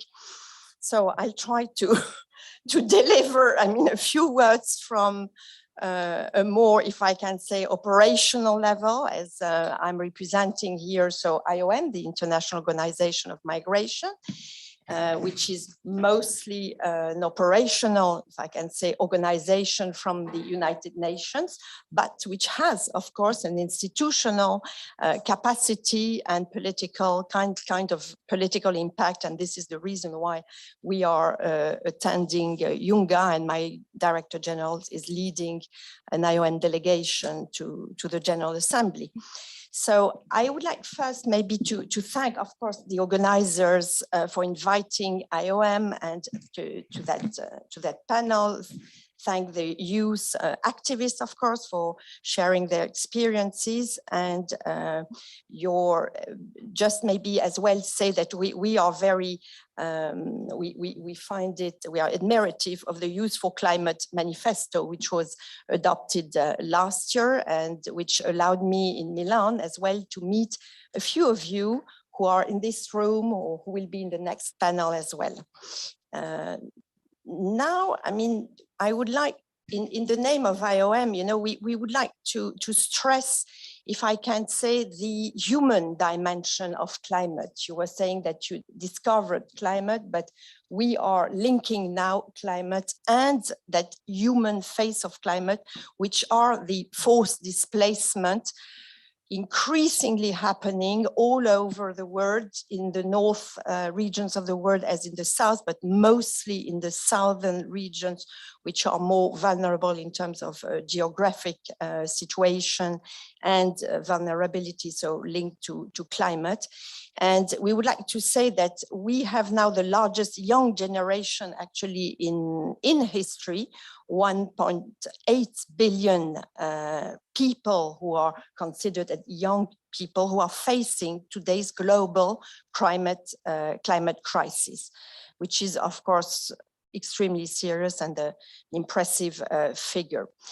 I would like to add that the UN's, the United Nations Migration Agency, IOM, data show as well that young migrants, if speaking now of that population who is migrating, are facing specific challenges during their migration or displacement, of course, and have specific vulnerabilities linked to their emotional, cognitive, physical, social development. These remain under-addressed, actually, and require specific solutions as well for youth to effectively shape the policy agendas at all levels, local, national, regional, and multilateral, ahead as well of COP27. And I just would like to stress that engaging with youth is a priority for IOM, especially ahead of COP27 and COP28. And we are supporting young people, including young migrants, ahead of these, well, at least COP27 this year. So a few examples, first on meaningful participation. IOM supported different youth advocates to present, for instance, messages in different conferences. I'm thinking very specifically now of Rose, who came with our help to Kampala to a very interesting ministerial meeting, which gathered 12 countries from East and Horn of Africa end of the month of July, who led to a declaration which was signed by heads of state, but as well, the 12 ministers on climate change and human mobility, with an acknowledgement of the youth as a main partner in these policies, in that way ahead. I mean, to tackle, if I can say, and to soothe, I mean, the risks, to reduce the risks and the impacts, of course. We are as well, for instance, supporting youth, and we have supported youth participation in the Global Compact for Migration, in thematic priority 4 on climate. We did it already in the Marrakesh conference when the GCM was adopted. We do fund, I mean, we pay the tickets, I mean, we fund for the travels of youth representatives to attend different meetings, including the specific fund on migration, the UNMPTF on migration. At the more recent, for instance, Youth Forum on the African Climate Mobility Initiatives as well, we supported youth advocate group across, I mean, the whole spectrum and Africa. We are as well engaged in different youth forums in ECOSOC, for instance. On maybe the capacity building side, we just released a set of guiding principles with UNICEF as a main partner, of course, for children and young ones, which is a set of principles that aims to respond to a gap in existing policy frameworks, which currently do not sometimes comprehensively address the needs and the rights of the children who move in the context of climate change. We, I mean, as IOM, seek as well to empower and protect voices from marginalized communities. For example, we have a project in Bosnia and Herzegovina, which is a project on youth engagement in environmental and social economic sustainable initiatives, which of course has as an aim to support young people to engage more in these sectors. We launched as well, for instance, a journalist competition in West Africa to involve young journalists to foster quality reporting on migration subject matters. We have a media training toolkit for the young ones.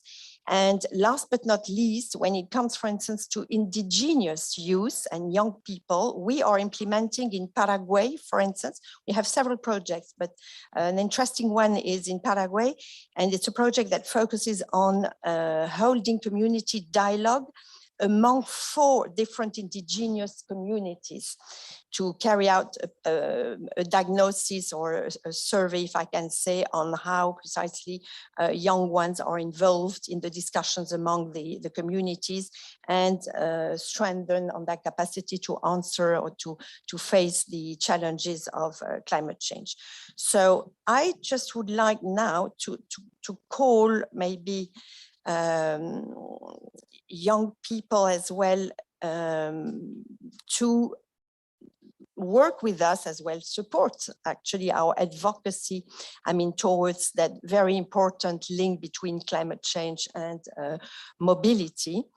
We can do it, of course, ahead of COP27. Our aim is to strengthen the resilience of populations, to not only to answer, you see, on the humanitarian level, but to try to avert and minimize the impacts of climate change, I mean, ahead of the disasters, then to bring the humanitarian response in the case it's needed, there are harsh climate events, but then to help people build more resilience in a sustainable way for the future.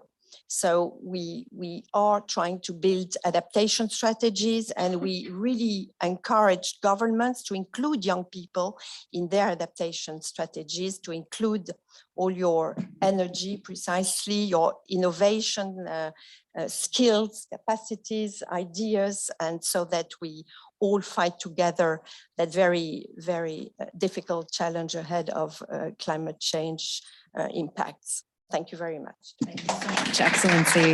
Thank you. And thank you for that invitation to work with you closely on these issues. Time went by quickly, and so we have to move quickly on to the next topic. But I do just want to say, I hope that this conversation about ambition, I know we've had conversations about ambition last year, this year, being ambitious, being authentic. I think that this is very much the beginnings of these conversations. And so really let's keep it going. All of you in this room have a story, and we need to hear them. The world needs to hear them. So thank you so much. And Vlad, over to you for the next part. Thank you, Cassie. So we have been speaking a lot this year about the role of youth in sustainable recovery, how it's important to provide a recovery that it's not just for youth, but it's also by the youth. And so before we switch back again to our youth speakers, we're going to do a very quick vibe check with you. So what I would like you to do is base your hand from somewhere over here to somewhere over here, depending on how you consider how in your countries the role of youth in providing sustainable recovery is actually meaningful. So if it's up here, it's more meaningful, and if it's down here, it's abysmal. So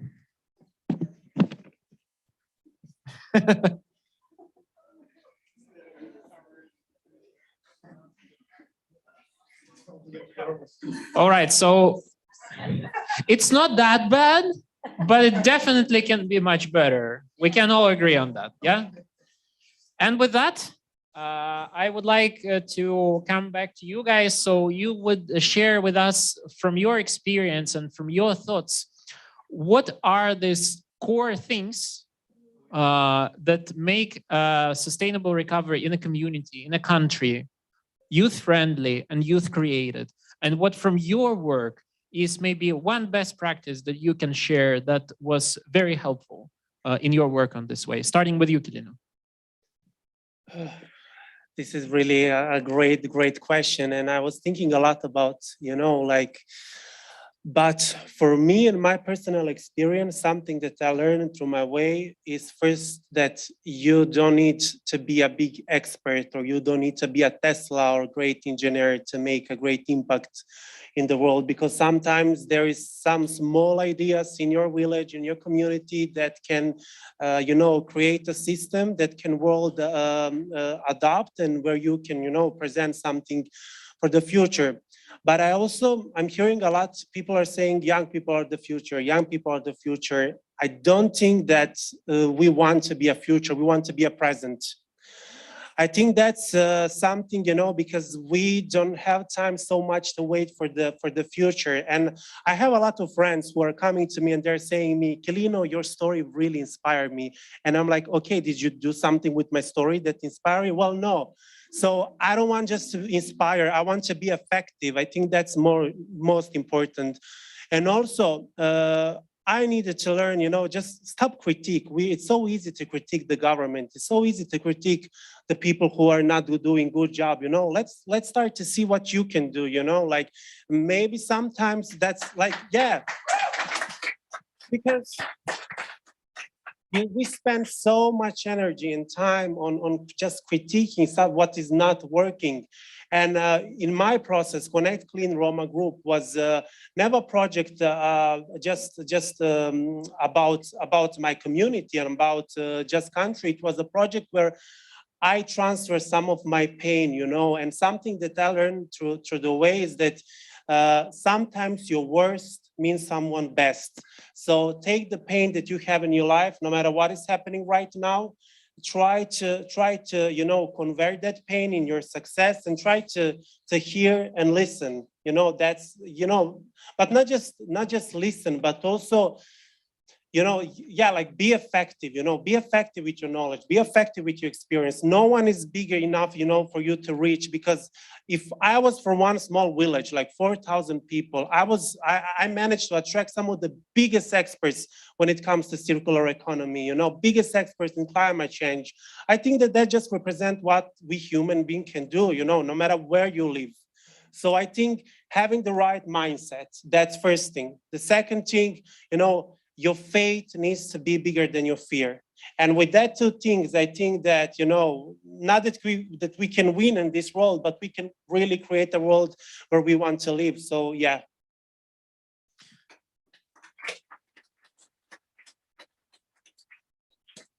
I think the insights that you provided, Kilino, they are especially useful for those who are quite fed up, as many of us are, with politicians who are talking a lot about future, because this often comes at the cost. And that cost is us, because we are living in the present. And I think it's very poignant that you mentioned that. Thank you. Axel, over to you. Thank you. Well, I think to start with this response, the most important for me right now is education. I think education is the pillar of this recovery or sustainable recovery that we have to front. And right now we are developing a sustainable energy guide for young people that is going to be launching this year with UNICEF, a very good group from consultants from Latin America, talking around why energy education is very important for all. Energy is one of the biggest problems that we face when we talk about climate. And to be really informed about what is the energy or the renewable energy that you have is very important. It's the first step. If you know where your energy comes from, you have the idea or you have the information to act beside this information, right? For example, in Mexico, a lot of energy comes from the burning of fossil fuels. But a lot of people didn't know about that. People think that energy comes from the sun, comes from the hydroelectric plants, but the big part of this energy comes from pollution, comes from climate injustice inclusive, no? So if we really want to change this, we have to work differently. We have to try to think different, start to educate ourselves. You know, for kids, it's very like basic to have the knowledge of what is climate crisis, what is climate change, to create capacities on renewable energy, capacities on these types of new efforts, because in the future, the green jobs, it will be there, but if we don't have like the capacity of human response, we can really act on this. So education for me is the basis of this. And even if we're more prepared for the future, we can create new solutions, create new spaces, create a different way to front this, because there are a lot of solutions right now, but imagine all the people that it's not coming right now to hear, and what is the problems that they will want to face. So it will be necessary to be very productive on this. Thank you very much, Axel. Especially in this case where we have just passed the Transforming Education Summit, I think your remarks are especially important. For decision makers, we often being faced with a situation that they do not understand the importance of investments in education because they cannot see much more massive costs of not doing that. And you are extremely right to point this out. And last but not the least, Mai. Yeah, so I think talking about the topic of education and communication and sustainable recovery for all youth, One thing I really want to emphasize is that we need to be conscious of how these topics and the discourse surrounding them varies from country to country, from community to community. And sometimes the same words don't mean the same thing. And this is something that I definitely had a bias that I had to recognize and actively work against when I was working on the UNDP Vietnam kind of Youth for Climate report.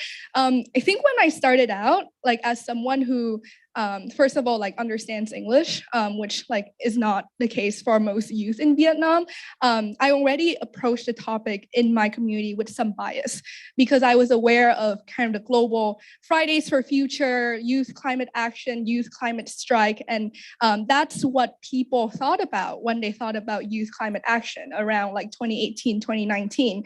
And then when I came to Vietnam and looked around in my community and see okay, are young people striking or taking school off? And what I realized was the only group of young students who were taking school off, there was around maybe 40, 50 students in 2019 who went on a small youth climate strike in Vietnam. They were all from international schools. They were all from private international schools in Ho Chi Minh City, in the economic hub, in the capital, which to me speaks to the fact that, well, I mean, do these youth really represent all of Vietnamese youth? I think, there are a lot of layers of privilege that come into play there. I mean, most youth in Vietnam, if you live in the countryside or in a mountainous region, you can't take Fridays off because you don't go to school on Friday. You go to work, you help your family in the fields.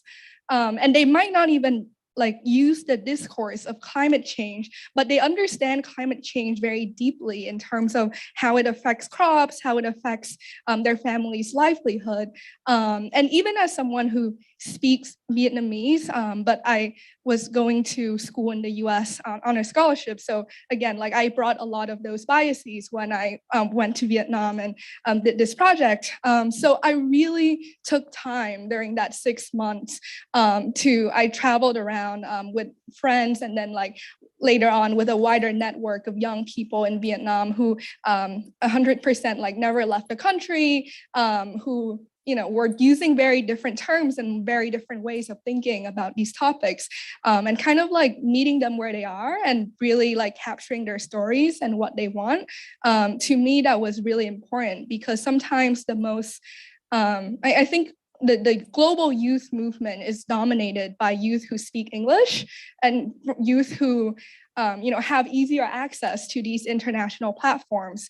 You don't see a lot of youth from East Asian developing countries, for example, because they don't speak English. And the political situation there is set up where they don't appeal to, the idea of striking doesn't appeal to someone in a certain political system where that's not how you express your political opinions.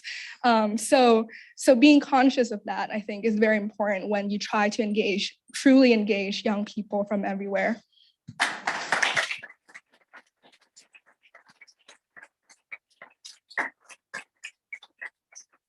Thank you very much for pointing the light on this, Mai. In fact, I can complement what you just said by what our chair of Youth Advisory Group, Ministerial, used to say that in my country, in Sudan, she used to say, going on a strike out of school for climate is unthinkable in the conditions where 5 million kids cannot go to school at all. So this particular point needs to be unpacked more and more often for everyone to see and understand. Thank you for this. And of course, we all know that we as youth, we're doing a lot, even with the meager resources that we have. We can do a lot more if we have reliable and great partners with us. And we are blessed to have UNDP as one of them. And of course, many of us would be interested to know about what exactly UNDP is doing in the realm of the initiatives that are supporting youth-led recovery and just transition. And to provide us with more light and information on that, I would like to kindly invite as our third discussant to the podium, Pradeep Kurukula Surya from UNDP to help us find out more about this. Thanks. I think I'm going to talk from here because if I go there, I'll be a second health hazard, right? But first of all, it's really a privilege to be here listening to you. You know, I have 3 small kids. My youngest is 13, my eldest is 16, and they remind me every day what it is that I should be doing at work. So I feel like I have my own little youth delegation at home reminding me, you know, are you just sending emails every day at work and talking, or are you actually doing something measurable? No, look, listening to all of you, you know, first of all, I have to say, you know, when I was 17, 18, 19, when I was in college in my first year, I did not have a computer, right? I'm 50 now, but at that point, we didn't have computers, right? All of you are armed with computers. And this gives me massive hope, because the tools and the kinds of things you're able to do today was unheard of, you know, when we were in your shoes, right? So that is hope for me. And this passion and aspirations that you all have here is just inspiring. Now, the second thing I want to say is that in spite of all of this, as a global society, we are going backwards, right? We just released a Human Development Report which talks about this. For the first time, and on the whole, we are going backwards. Human development has gone backwards. That is not good. That is not something any of us can tolerate. And what's really scary about that report is the level of mistrust that, you know, has now been uncovered. Nobody trusts institutions. Nobody trusts, you know, I think it was like 30% trust each other. You know, so when you have that level of mistrust in a societal framework that we all belong to, guess what? The seams that keep us together are beginning to come apart. And we can't allow that to happen, because the end product of that is far worse than what we're seeing now. So we have to act now. Now, what I want to say is that, you know, the report, I think, spoke to 3 things, and there was a 4th that Jatma actually introduced at the launch of the Human Development Report, is we need to invest, we need to be innovative, we need to ensure, and the last one that Jatma actually introduced in the launch of the Human Development Report is inclusivity. And you guys have to be part of that. Now, I come to work every day thinking, what am I going to do today to make a difference in somebody's life? I just want to make a difference in one person's life somewhere in the world. It doesn't matter who.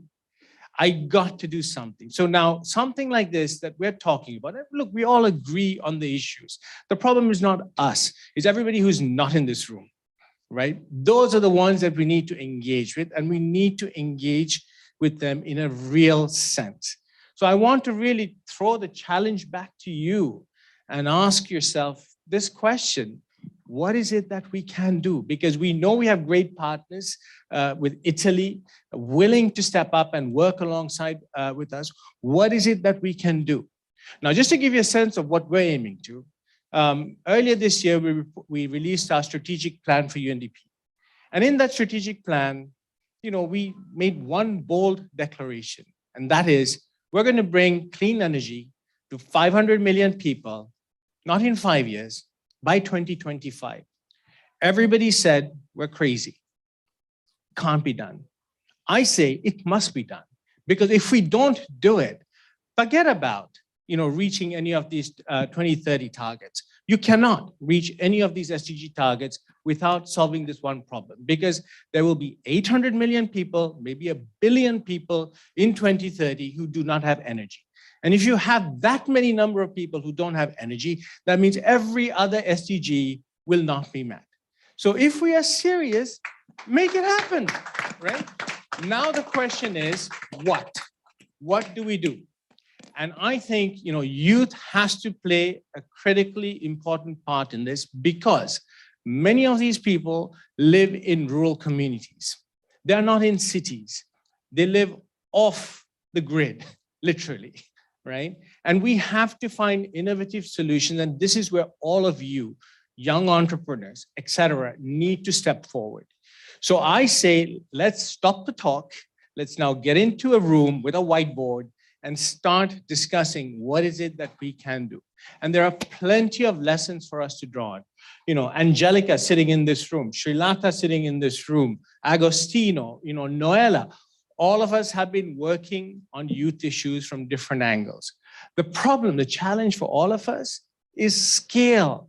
We don't have time to be messing around on the margins. We have to do things big because we don't have a lot of time. So now the question is really, can we hone in on that? What is it that we can collectively do to really move the needle on some of these issues in a very tangible manner so that, you know, when we meet at the next meeting in Rome, we don't talk about the need to get youth involved. You know, we don't talk about these nice little things that are going on, which are great, but we talk about what are we learning in our pursuit of that scaled up ambition. And I think, Cassie, that is where we need to focus and try and extract from this group ideas or how we move in that. So you have willing partners in all of us. There are many of us in this room here in this journey with you. We definitely need lots of champions. You're it. So now let's put all of these together and make something happen. Thank you.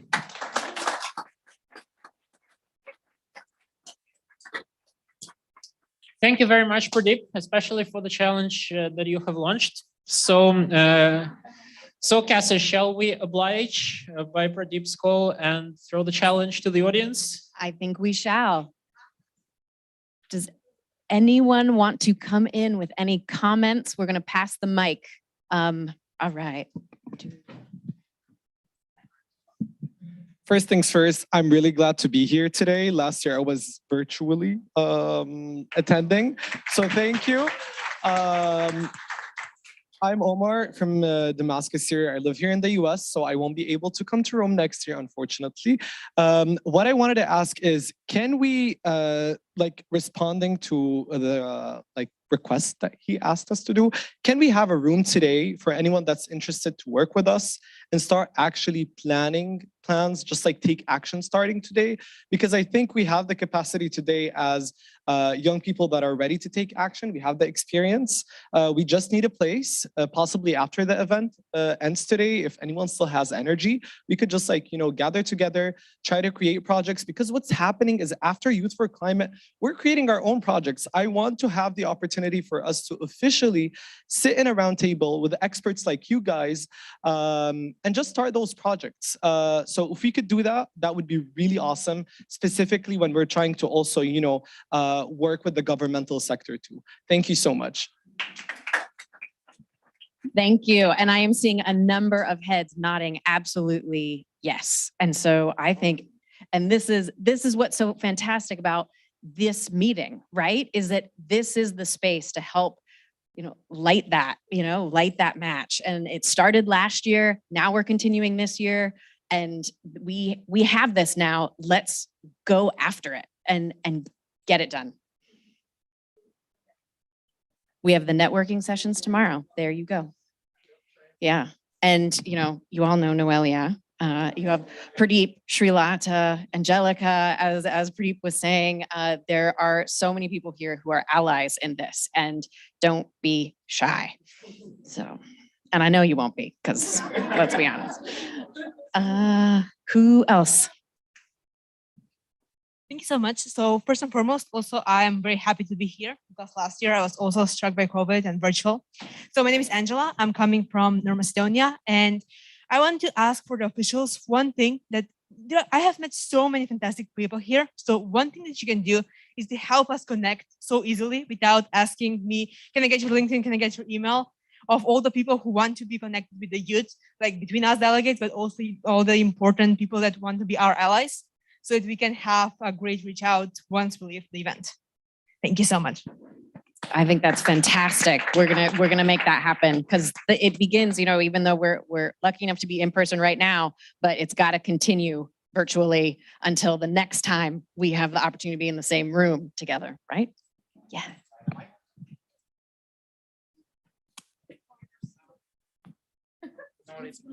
Hi all, I'm Amjad from Jordan.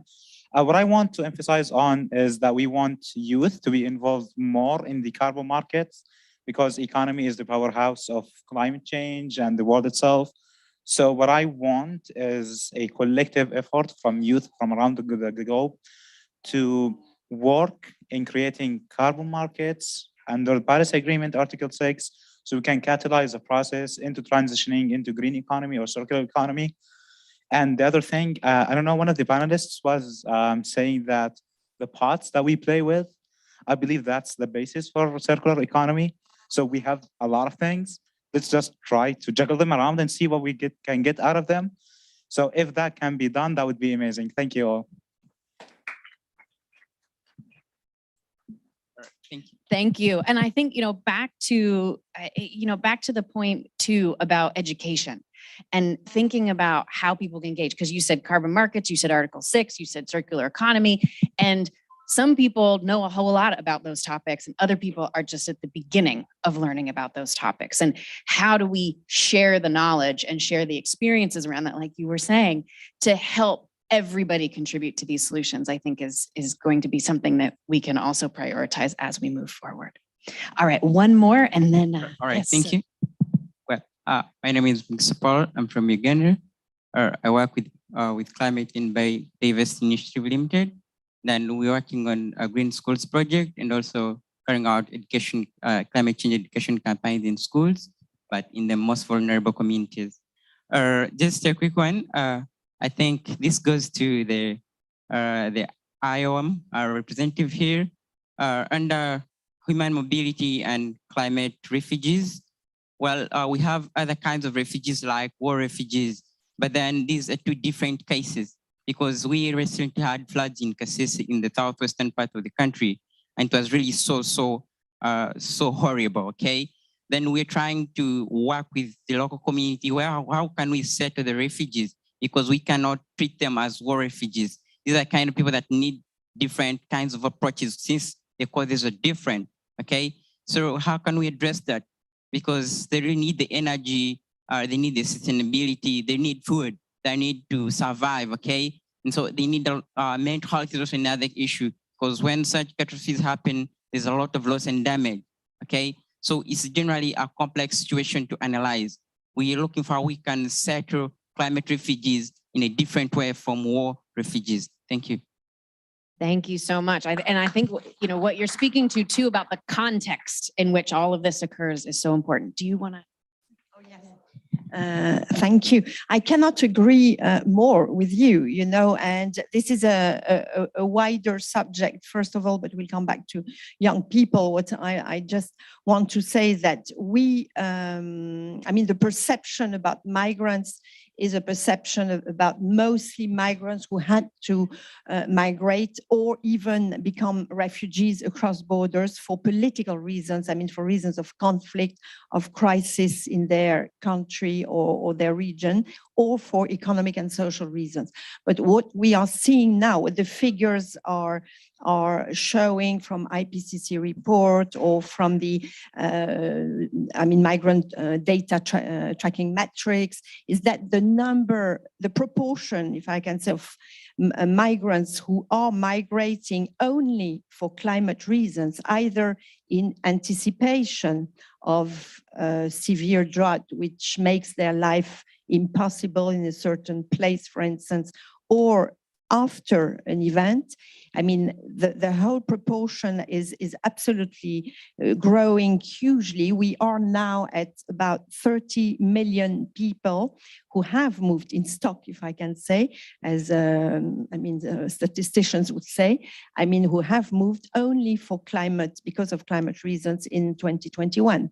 And of course, these people deserve a very specific attention, either, of course, adults, but as well, even more, I would say, the children, so that they can have a kind of normal life as much as possible, as soon as possible, go back to school, have education, and that the family has access to services, to normal, local community services and public services, if I can say. So this is a big challenge for all humanitarian organizations or development agencies. It's a growing problem, and this is why we are proposing even that at COP we do have that subject. I know it's difficult for climate family or negotiators to accept it, but it is a growing, really growing problem that we have made really to address now and include in the negotiations, in at least the adaptation pillar and the loss and damage one. Thank you very much. Thank you so much. I'm just going to do one more because I know you had your hand up over here. Oh, thank you. One more. Thank you so much. My question is just a bit direct. So I have heard that youth need to start taking action now. And I want to tell you that there are so many young people who are actually already doing the action. There are so many young people that are leading recycling companies and actually taking green initiative. The question should be today, do we actually need to take action, or how can we actually scale that we actually already started? And my question is, how can the UNDP can actually support those young people who are really doing, these leading companies that will actually enable the company to be a great and greener, and basically a better world? And basically my question is, what is the vision of UNDP for the next 10, 20 years? How many young people do you think they can actually support? And how can they scale their maybe funding, if there is one now, to actually produce so many young people who are already doing, actions, or maybe willing to take later on? Thank you. Thank you so much. I think this idea of scale, like Pradeep was saying, this idea of how you can take what's, as you said, sort of what's already going on, how do you scale that up? How do you continually learn from it? And how do you share resources so that other people can leverage that and start to scale it up? We can certainly talk more about the UNDP vision. There's a lot of people in here. I know Noelia is like ready to we can give you the mic. There's a lot I think that that's at your disposal that really just wants to be supporting cast to the work that you all are leading. So how quick can you be? Because I think we have to end. Yeah. Thank you. Thank you so much. Hi, my name is Mogesh. I'm from Malaysia. I have a comment and also a question, but I'll try to make it as short as possible. So, great sharing, everyone. Thank you so much. Now, the first thing is that we've been doing so much of things, like especially like on the grassroots levels. We've all have been engaged in different NGOs, and different kind of statements are out there. Declarations. Every year we meet. Every time we meet, we've been coming out with different documents. But how do we actually track them? Like, how do we know that they're actually working? How do we know where are these documents going? And that's the first thing. And the second thing is earlier the minister said that we need to change, from a protest to a proposal. But really, what we're doing here is actually a protest, but in a way, in a more organized and a structured way, I feel. Because I feel like us, the young people, we don't need this, we don't need to do another protest, but this is just in a different manner. I think what we need to do is to have conversations, real practical conversations, to really discuss solutions that we can actually do, to address climate issues. And, just one last comment that, if you guys notice, the first thing that I saw today, during our breakfast was, single-use plastic, single-use consumables. I'm not sure if any of us are going to bring this up, but I really have to say this because I'm frustrated, right? A lot of us are frustrated. So this is something, very little action, can actually bring a lot of change. And I think, this is something that everybody should address. Thank you. Thank you so much. Thank you. And now I'm told by the big bosses that it's time to wrap up, and to ask if our three panelists have a final reflection, given everything everyone has said, and then I will hand it over to Vlad for closing. Who wants to go first? Panelists first. Do you want to go first? Yeah. I mean, I just wanted to say that this was really a privilege just to listen other people, and what you mentioned, you know, let's act. I think that that's more powerful than words. So I would complete, you know, with this. Let's act. Let's see what we can do. Let's connect with other people. Let's connect with organization. Let's write plans and let's see, you know, what we can do together. I mean, that's why we are here. So let's use this platform and opportunity that we have. Well, first that I want to say is thank you for being here to listen. It's been great to listen all the opinions of different young leaders from all the world.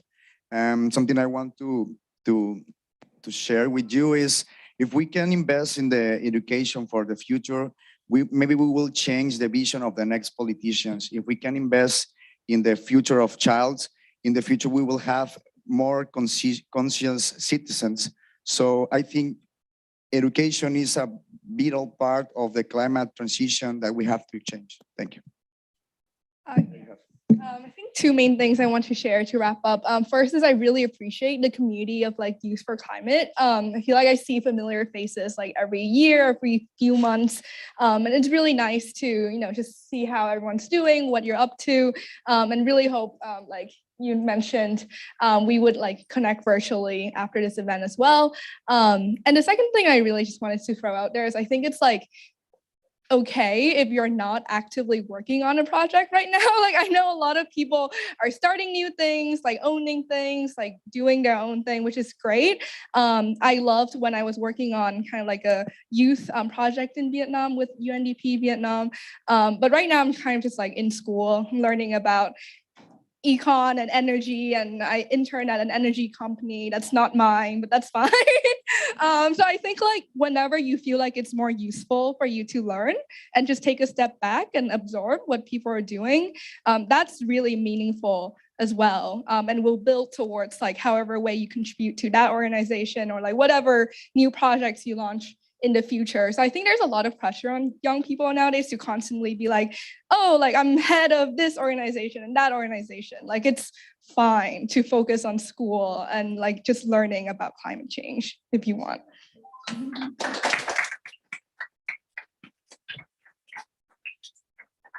A huge thanks to all of you, speakers, discussants, our dear colleagues who are here in the audience.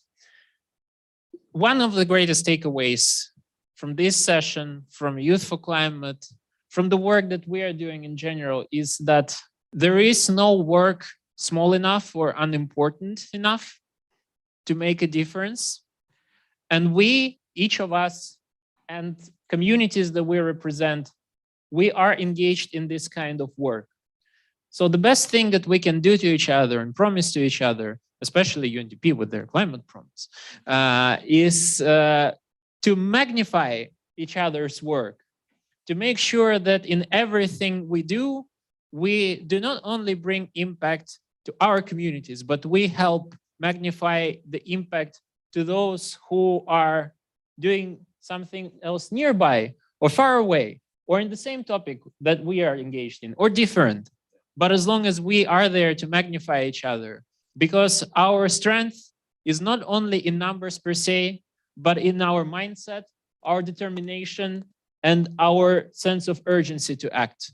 And ultimately, our duty of care to ourselves, to our peers, to those who will be our children and will inherit this planet from us.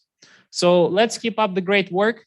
Thanks to all of you again. And over to you, Chair Gozi.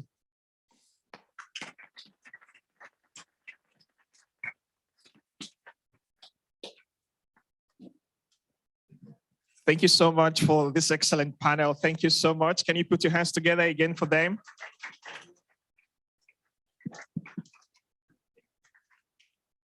Thank you.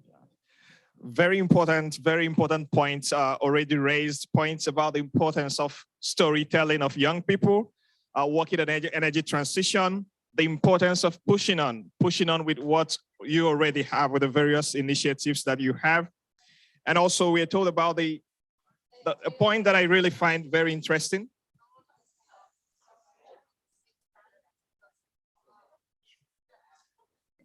Can we have our seats, please?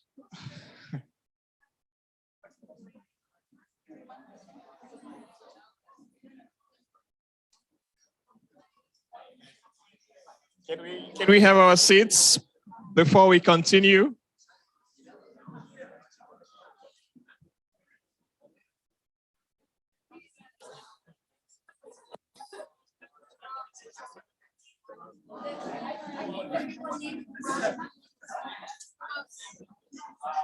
Two minutes. Because the people Yeah.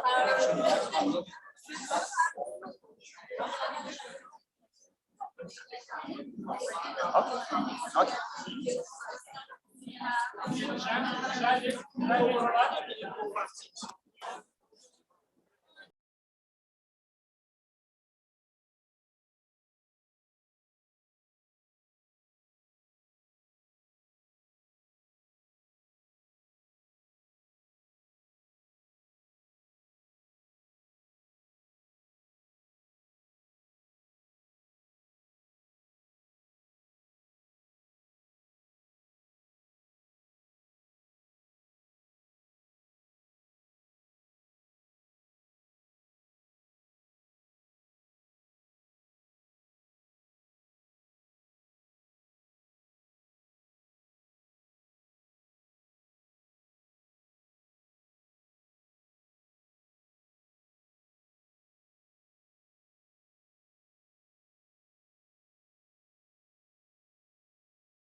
So we can resume. we're going to do a exercise, so we need you to take a seat, please. Okay. Please take your seats so we can resume the session, please.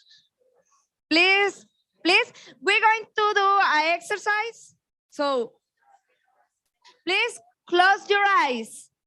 Sit and close your eyes.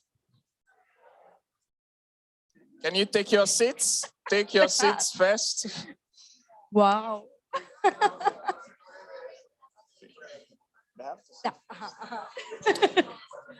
Please return to your seats so we can resume the session. Sit and close your eyes for 5 seconds.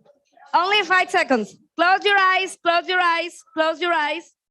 Your eyes, close. Close your eyes, close your eyes. Close your eyes. I wash all. Close your eyes. Close your eyes. Do we have your attention now? Okay. As you're seated with eyes closed, can you take a deep breath and exhale? Can we try that again? Breathe in and out. You can open your eyes. I hope you're here now. We continue with the session, please. So thank you so much for the panelists and also to Vlad and Cassie for moderating that. It was really powerful. And we picked out quite a lot of very important points that came from the session. One that particularly intrigued me was the intervention from the floor about young people's involvement in carbon markets. I think this is quite important, a very complicated agenda in the COP item that we really need to pay attention. There's quite a lot of opportunities, but also a lot of accountability to have in there. There are also interventions about the need to scale what we already have existing, very powerful intervention from there. There's a lot of youth projects that are already ongoing that needs investment to take them forward.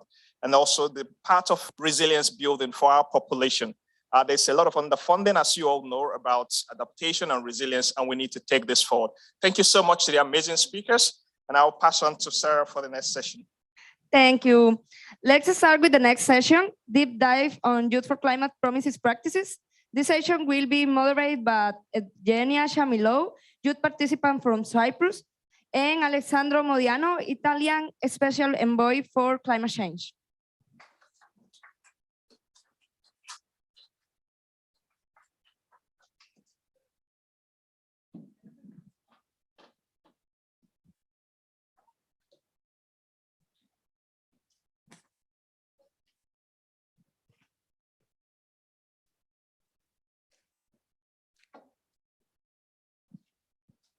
Good afternoon, everyone, or maybe good morning or good evening to those watching us online.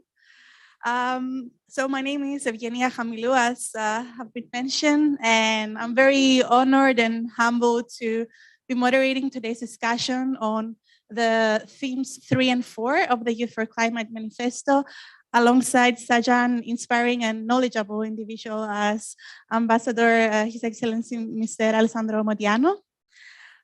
Before I start, let me just share this. I really do believe in the power of this Youth4Climate initiative. And what this session is doing, knowledge sharing, experience sharing, is of the utmost importance. And to be very honest, a year ago, before the first event in Milano, I wasn't quite comfortable of all the acronyms. What is UNFCCC? What is UNGO? What is an ELCOI? And just by hearing from you from last year until this year, now I'm helping to host the first ELCOI in Cyprus. And this, like, I wouldn't have known about all of these opportunities without you guys. So what we're doing today with experience sharing is critical. So just to recap and refresh our minds a bit on what theme 3 was on non-state actors engagement, the working group in Milano focused on 3 key areas. 1, infrastructure and finance for non-state actors. 2nd, non-party stakeholder alignment with the net zero goals. And 3rd, fossil fuel industries and influence on non-state actors, as well as the fossil fuel industry itself as a non-state actor. And then the discussion on theme 4 on climate conscious societies was centered around 4 key areas, namely showcasing impacts and solutions, education, public awareness and mobilization, and finally the role of the media. So what we're aiming to do in today's discussion is to really facilitate this knowledge sharing and hear from other young people on what their youth-led solutions were in a very pragmatic and practical way in order to showcase non-state actors' engagement and climate-conscious societies. So without further ado, I now call on stage our young speakers, Maximo from Argentina,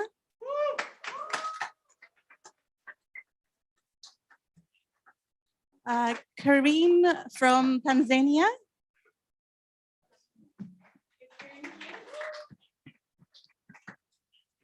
and Peng San from Cambodia.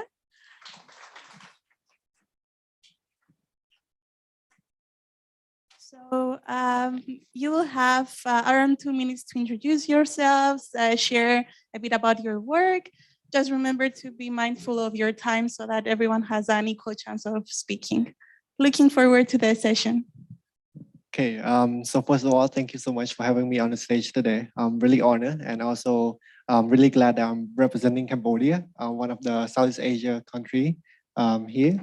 So my name is Peng San. I am working as a youth engagement manager at Impact Hub Phnom Penh, where we help youth to lead their own project, and that is something that we see as a form of empowerment that I'm really passionate about.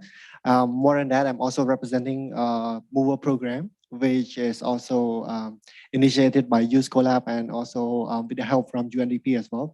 This is one of the biggest volunteer movement in Asia Pacific region, where we run workshop and we spread knowledge across SDG, 21st century skill, and also the skill that's needed for youth to build their capacity and also work around their project for the future. And I'll be happy to share with all of you on all this initiative and how it's linked to the theme of our discussion today. Thank you. Thanks. Hi, how are you? I'm Maximo from Argentina and also from Latin America, and most importantly, from Earth. I am from Earth. Huh? I don't know how to say that in English. If I'm like an earthling. I'm an earthling. Okay. I am an SDG and climate entrepreneur, an activist since 15 years ago. I founded an organization called EcoHouse Global, an action for sustainability organization that nowadays works with more than 30 programs. I co-founded several federations, and I'm very happy to be here. Thank you very much.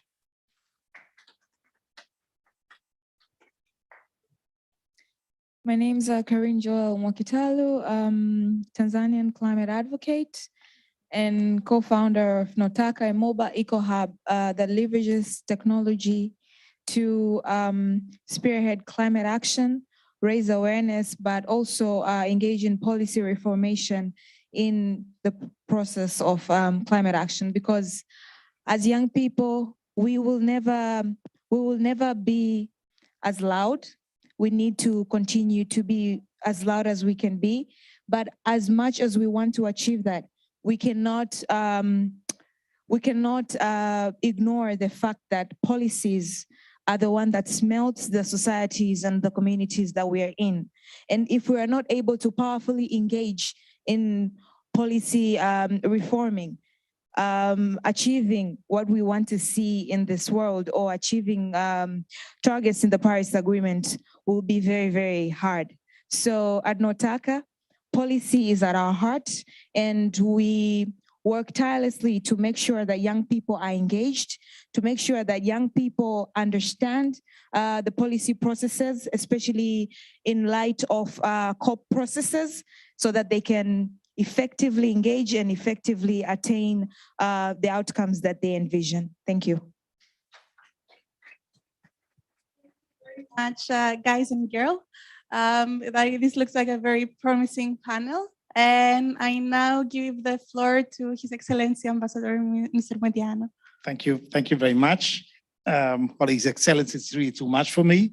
First of all, I will take a couple of minutes saying very important things. The first one is that I really want to thank the two teams that worked on this initiative for many, many months with a very intense job. The team from the Ministry of Ecological Transition in Italy and the UNDP team, I think they've been doing a great job, and really they deserve an applause from all of you.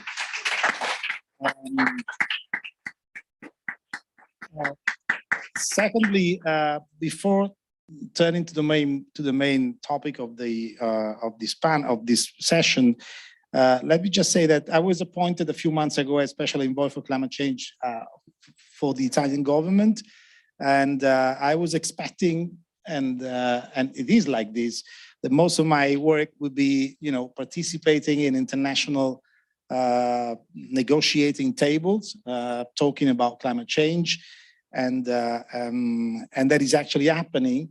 And at the same time, at the very beginning of my job here, I got in touch with the idea of transforming Youth4Climate initiative into something permanent. And we had many discussions with my minister, and he actually, because I was doing a completely other job before this one, so I wasn't even aware about the Youth4Climate initiative last year. And so he convinced me, and with a lot of enthusiasm, to continue this experience. And I think it's been extremely useful from my point of view. I'm a diplomat, and we do, sometimes quite a boring life, to be very frank. And I'm just coming back with my team from Bali, for example, where we had very lengthy discussions on, it was within the framework of the G20, the Ministerial meetings on environment, climate, and energy, apart from the fact that the results were very poor. But you spend entire nights in discussing sometimes just 2 or 3 lines of a final communique, of a draft final communique, and in that case we didn't have any success. But sometimes I wonder during these discussions, and it's really something that surprised me for many years, would anyone outside of this room understand what we are discussing about? I mean, this is something probably too much far away from real life. So this experience of being with you today, and also with some meetings that we had before, really gave me a clear image of what is not working at all. Real life is not interchanging with international negotiations. And I'm not saying that is, I'm in favor, of course, of multilateralism, even because it's the only tool that we have to face appropriately global challenges, and we must be confident that that is the proper way to face those challenges, but we must create common spaces, and we must reduce the distance between real life, and in this case is actually you, and what we discuss in this, during this very complicated processes. That is something, that is the real challenge that we have in front of us, and we must really work on this. So said that, I'm sorry if I took a couple of minutes on different things, but I thought it was important. First of all, it's a privilege to be here with Eugenia. I've got some problem with names. I mean, they're always very complicated, but I hope my pronunciation is proper, it's right. And today we are discussing some of and I went through the manifesto that you approved last year during the Youth4Climate initiative, very interesting, and particularly this part when you talk about non-state actors, it's very important. When you talk about the contribution, for example, that fashion, sports, arts, and academia could give to the fight to fight climate change, I think it's extremely important to take on board these discussions. So I will go straight to one first question for you. It's how do you imagine to cooperate with this world? This is a very, important world, very with a lot of influence in daily life of entire populations. So how do you imagine to be connected with non-state actors and to get them involved in the fight against climate change? Thank you. I think, yeah, we go just in this direction. Okay, so non-state actors are actually very pivotal in the role that of the society to achieve sustainability. And for instance, with my review and perspective, taking into account the background of the work that I do, non-state actor, for instance, to say like the media, is very, very key in making sure that the message on climate action, the efforts and solutions that are done on the ground are well communicated, but also make sure that the whole issue of climate change is well understood yes, we in this room can understand climate change and a few A and Bs about it. But what about someone in some dense and interior parts of Tanzania, to say, someone who hasn't gone to school and is facing firsthand the impacts of climate change? So the media has this role to bridge the gap between solutions and understanding what to do or what role we play. So I see non-state actors firstly as trumpeters of the climate agenda, but also we can see even on the sidelines of COPs, for instance, we can see CSOs, the civil society sector, trying to push agenda on the sideline and make sure that more people are involved and make sure that some specific targets are adapted in the documents, in the negotiation documents and whatnot. So trumpeting the agenda is one thing and one role that non-state actors can do, but also just thinking holistically. Currently, non-state actors also have a role to play with capacity building, especially for young people right now that are in the climate space. I'll give you a very lively example.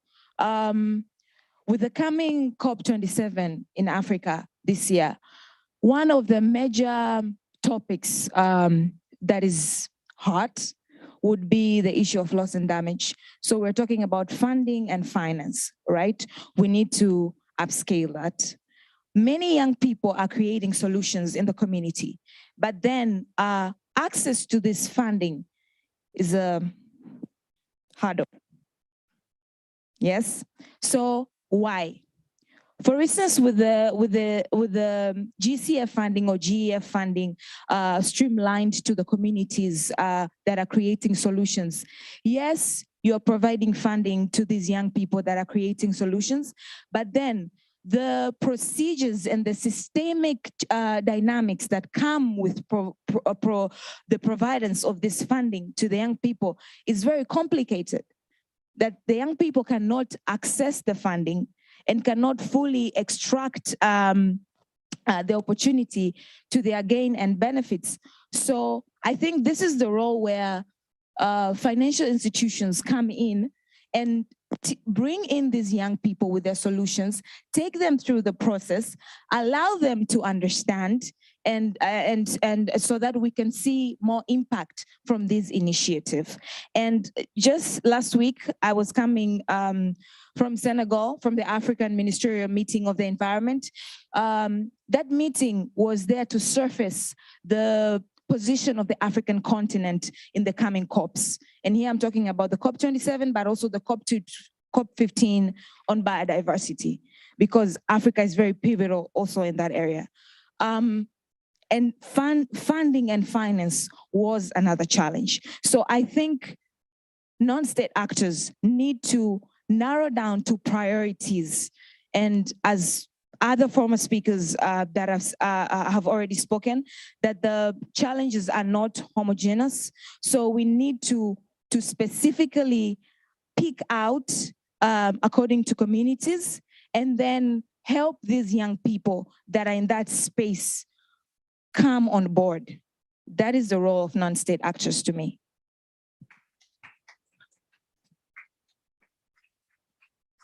Thank you. To start with, 1 second, I agree with our friend that a few moments ago said or talked about the power of the small actions, like, for example, we have all plastic here in an event that we are trying to, with these things, change the world or save the world. Well, we know what plastic does to the world. And also that we need to dialogue more. So it's just a positive and constructive criticism is the word? Okay, criticism, so we can build more spaces where we can dialogue, interact, and try to figure out how to implement everything we are saying. Because we are from my humble opinion, my total humble opinion, and subjectividade, não sei como se fala, no, como se fale, no one has one truth. There's no one truth. No one comes and say, hey, this is the only solution. And also, if we do not start to think directly in solutions and act locally, it's very difficult that we are going to achieve all these goals. So a little comment, only a little comment. Also, because I have the mic, when a lot of us speak in these kind of international spaces, we do not speak like, we are very limited when we speak. 90% of my time I speak in Spanish. I work in Spanish. I have a lot to say in Spanish. And in English, we are limited. So, No.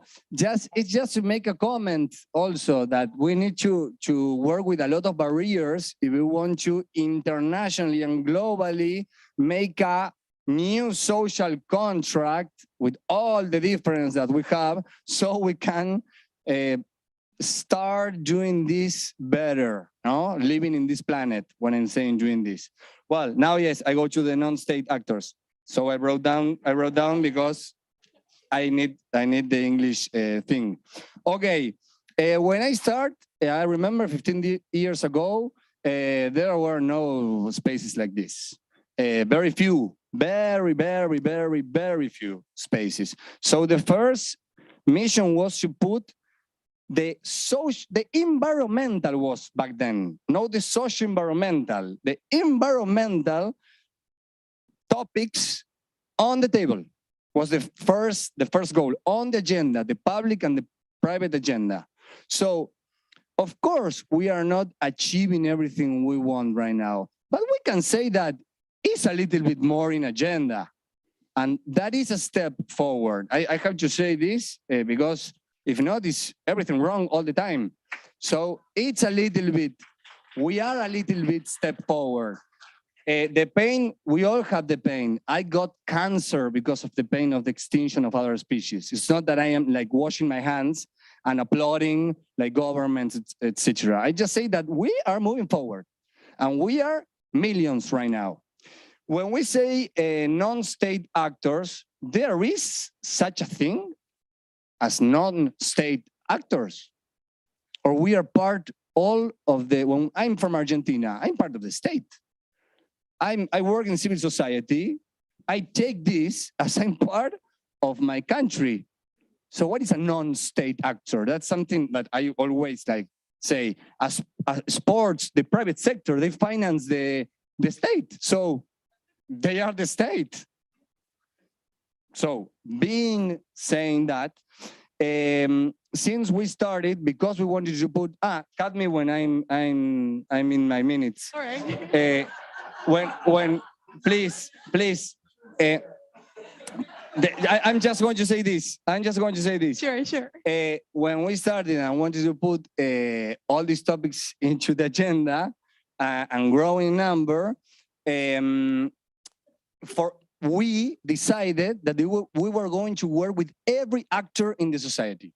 From the first moment, I remember that one of my first environmental talks back then, and it wasn't about climate change, because if I talked about climate change 15 years ago, I was crazy. In Global South, we are poor, 50% of my country is poor. We are going to talk about climate change. Well, man, talk about another thing. So I remember that my first 3 talks were in a Muslim, Jew, and Christian resident. 3 different talks. And I saw the power they got.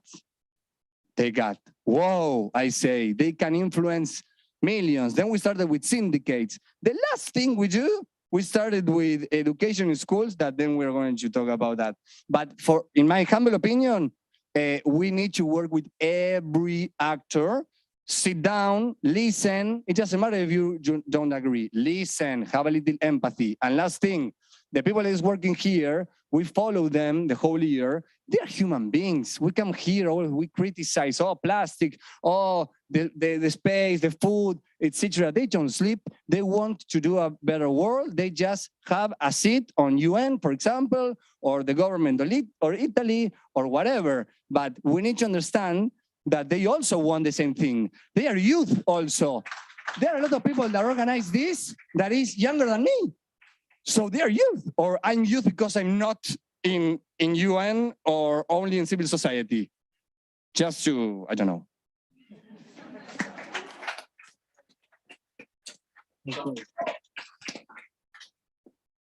I think it's really difficult to like follow up on that. That's like really powerful. Not sure what to say now. Like my note, scrap out.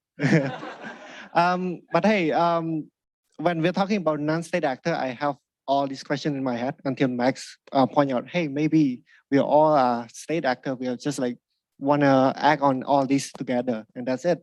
And to me, when I'm thinking about a non-state actor, I'm coming from educational background, so I work a lot on climate education. To me, I think that is the important space where youth or people need to at least have an easy step for them to get started. So instant from the mover program that I was talking about, we have participants. We have a lot of participants. So normally what we do in the mover program is we organize a workshop. Let's say I'm right now organizing this workshop on climate action, SDG 13, so people know and aware about this. I'm talking about this for all of you in the room. Probably you have complete knowledge of what it is. But when we're talking about localized contact, when we talk about community, they have no idea what is SDG 13. They have no idea what is on the agenda. So it's really important for them to get to know this first. So they need to be aware of this. And after that, they can, go off and start connecting with the non-state actor, start connecting with people who's working on a project that they care about, and then they can join in as a member in one of the projects that is happening right now. And what's come after that would be probably where they have the space where, hey, I've learned, I've know what is how to lead a project. So I'm gonna lead a project of my own. And that is where youth-led project come in. And then I myself in Cambodia, I have been working with more than 20 youth-led project in the past year, where they are working on finding solution and also initiating the solution at the local contact at their own provinces and local community at the grassroots level. So what we do is that we map out all these initiatives all over the place, and then we try to finance it. We try to connect them to non-state actors that they can have funded to make it happen. And more than that, we support them by having them through capacity building training so that they can act on it. And last but not least is to also letting them communicating their impact of their project so that people are aware of this and people can, finance it and give it a chance for these people to act upon what they think is the right thing for their community and the right thing that their community is seeking and looking forward to as a solution. So I would say that in the agenda today for Youth4Climate foreign action, I see that there will be an announcement of a platform, and I hope that platform can be something useful. That's something that we can probably map out youth-led project across the globe, across places that have been implemented, and then we can see how can we connect them to the non-state actor and how can we provide them with all the support, either financial support, knowledge support, or any support we can give them. So yeah, that's it. Thank you.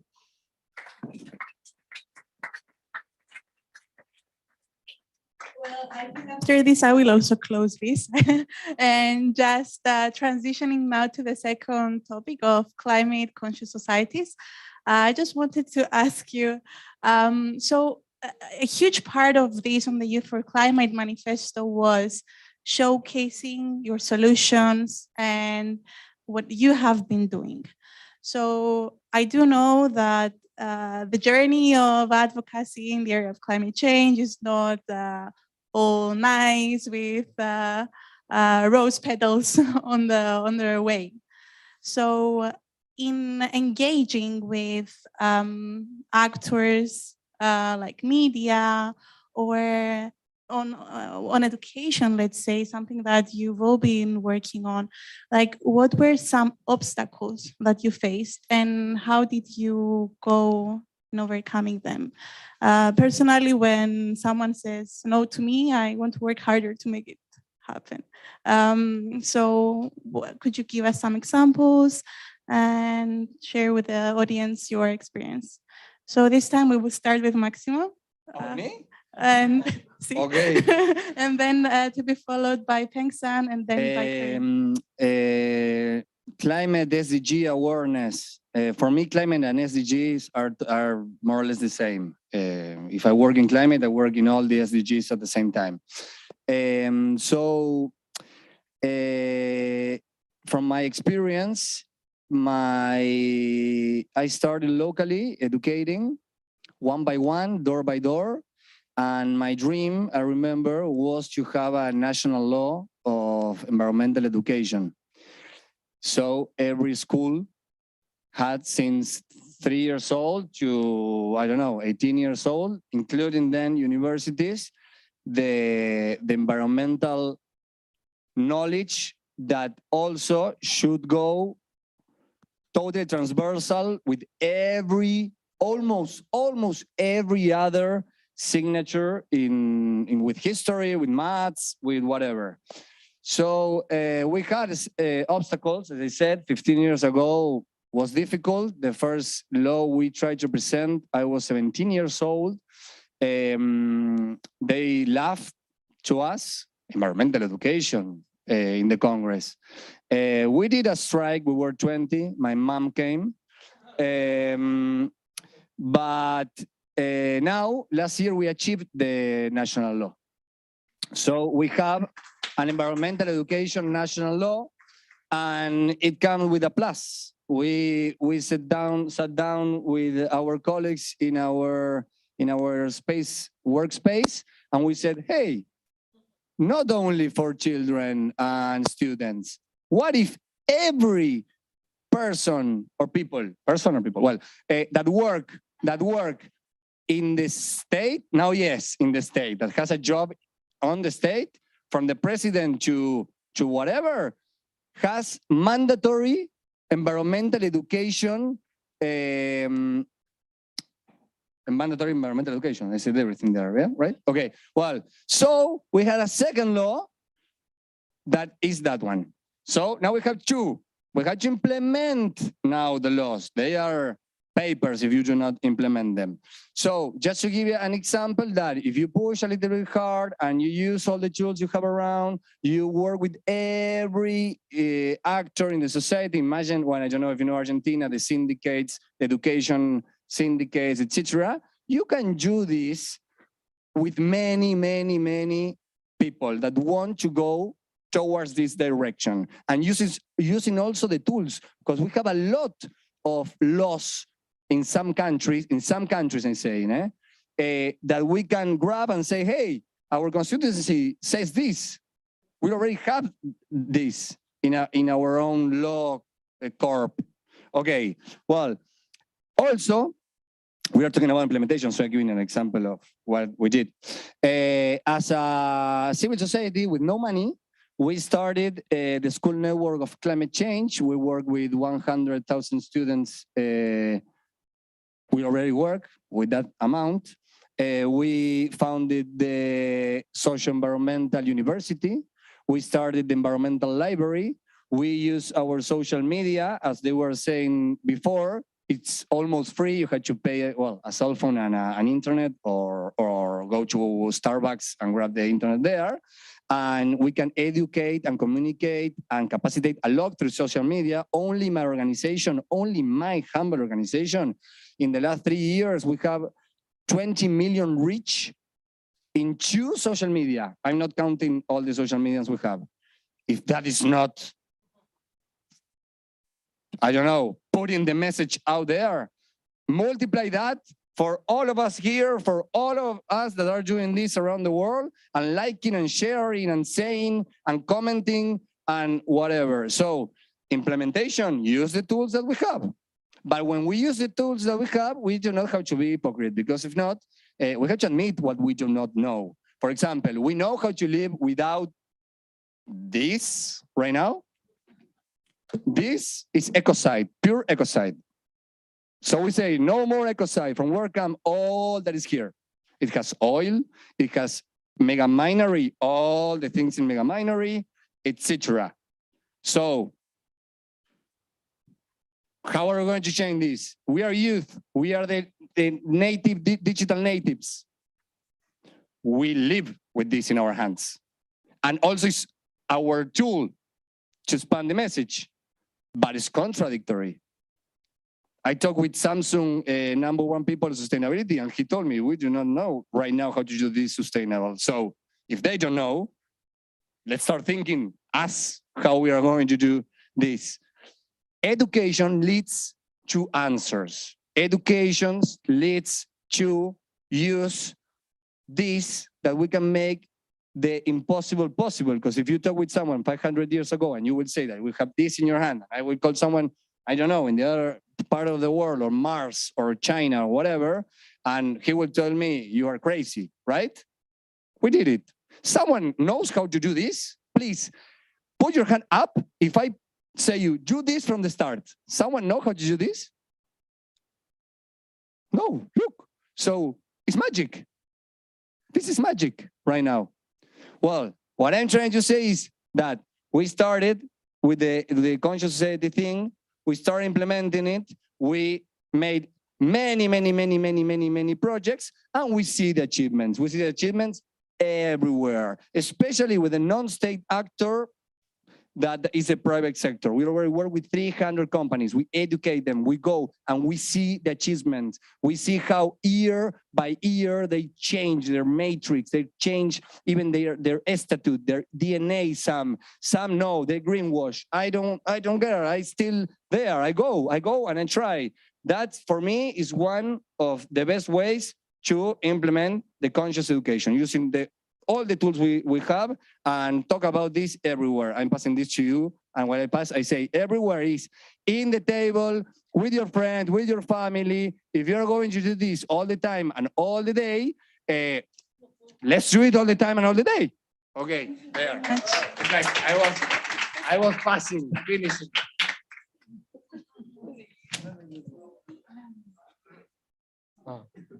Thank you. Yeah, I think with the climate conscious society, I would say that this morning I heard about the organization was talking about planting tree across the world. You want to plant a lot of tree.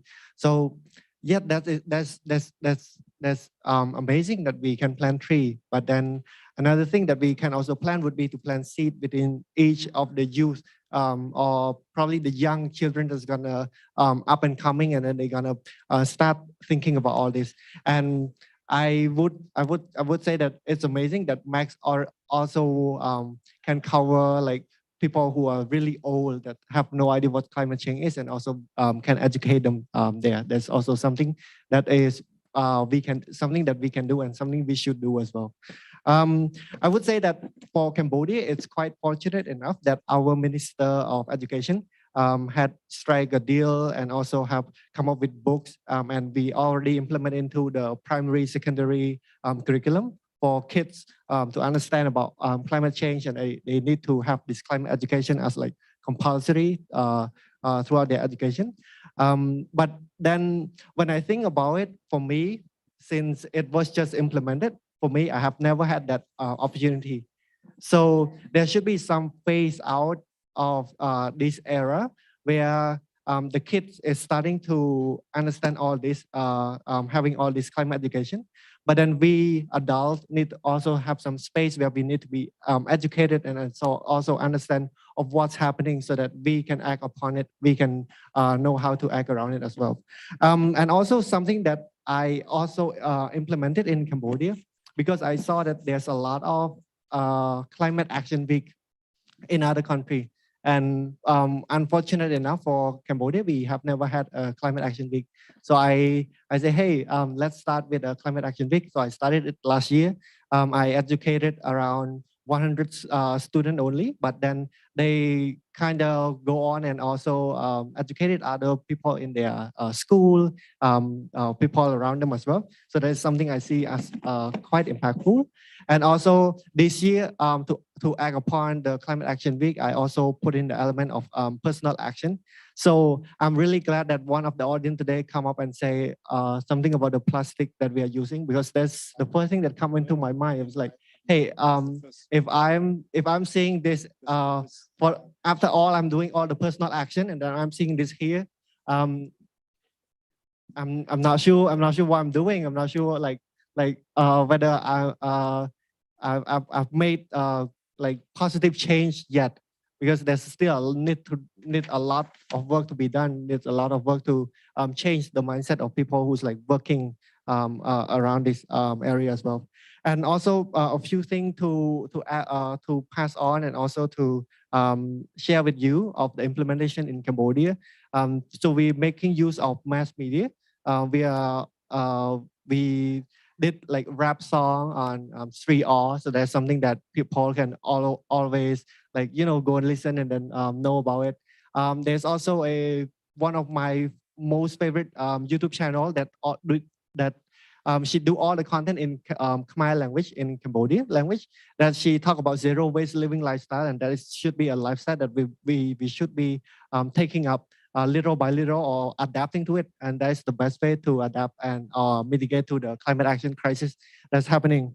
And last but not least would be, for some of us, like Kilano, when he was up here talking about his entrepreneurial project, I was like, at Impact Hub Phnom Penh, we also help and support entrepreneurs who like to take action like this. And this is something that we can help to make our society. For those who have no idea what it is, they can go to the mass media. For those of you who want to take some action after the mass media, you can take some personal action. And for those of you who want to go further from just personal action and go into like the real solution change project, then there should be a program, there should be a people who stand behind your back, saying when people say no to your project, when people don't give you funding for the project, then we are here behind you, and then we are pushing you further and helping you to like get started on all the solution that you come up with. Because I would say that at the end of the day, entrepreneur who is working closely on this related project is the person who's really changing the atmosphere, disrupting what we have in the supply chain. A few examples that I can give of what we did from Impact Hub Phnom Penh would be, one thing, we help one entrepreneur who doing food waste, so they can compose it at their home, and they are selling like food waste composting kit, so that all the waste coming from the kitchen can be composed and used and would not go into landfill.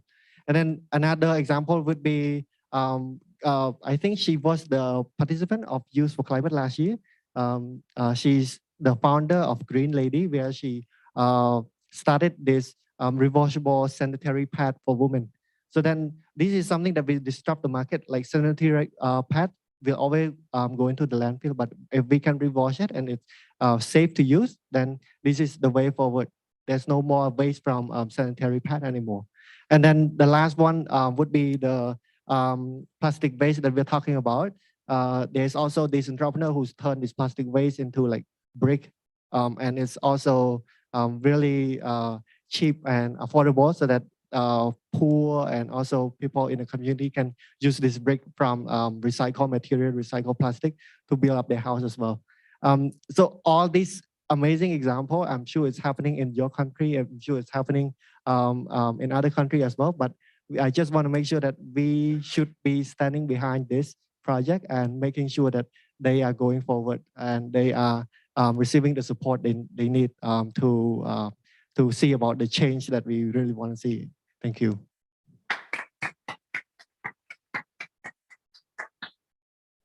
Yeah, we have a little change in the order of the interventions, and so I ask Her Excellency, the Minister of Environment of Rwanda, to come here on the podium. The Minister of Environment, she was Minister of Education. And so I would like to ask you a couple of questions, if it's possible. The first one has got to do with the COP27. What kind of expectation you have in terms of the results of the COP27 as a representative of an African country? And secondly, what policies did you develop in your own countries in favor of youth and their role in terms of climate change? Thank you very much. Thank you very much. Good afternoon, everybody, or protocol observed. As the gentleman in the middle was saying, we all are state actors. So the incoming COP27 should be a COP of actions. Less speeches, more actions. Because we have had enough words, and is asking us, when we are talking about climate change, when we are talking about global warming, we have to do something. Let's say what you were talking about, the movement of youth.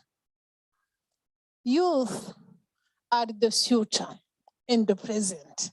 You are the present, you are the future, and we appreciate very much your enthusiasm, your contribution to change the world. All of us here, we are born to change what we have found here. So if in life you don't have purpose of living, go and sit and think again why you were created.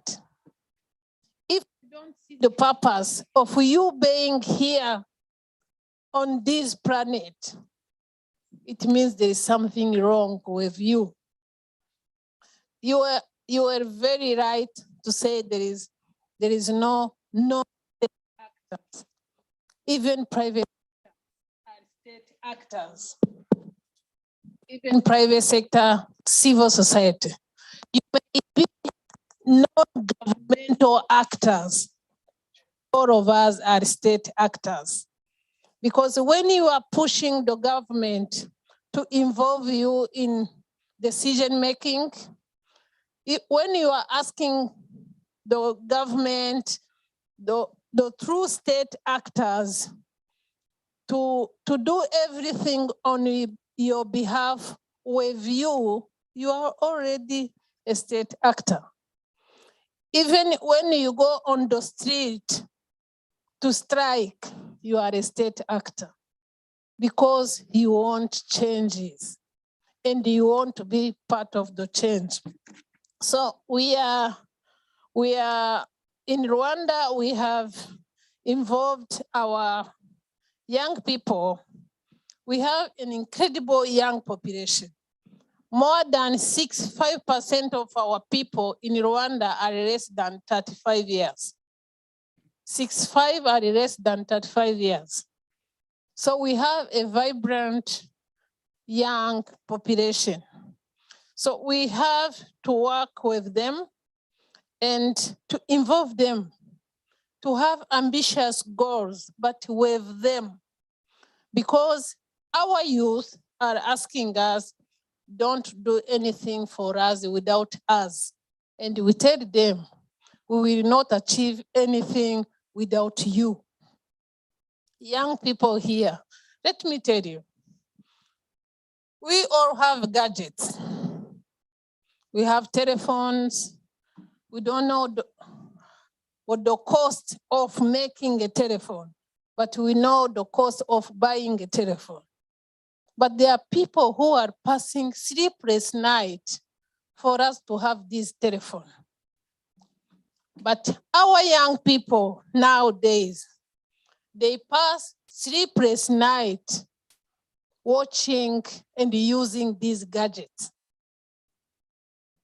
You can't develop a country if you have more than 8 hours on your gadget without any research.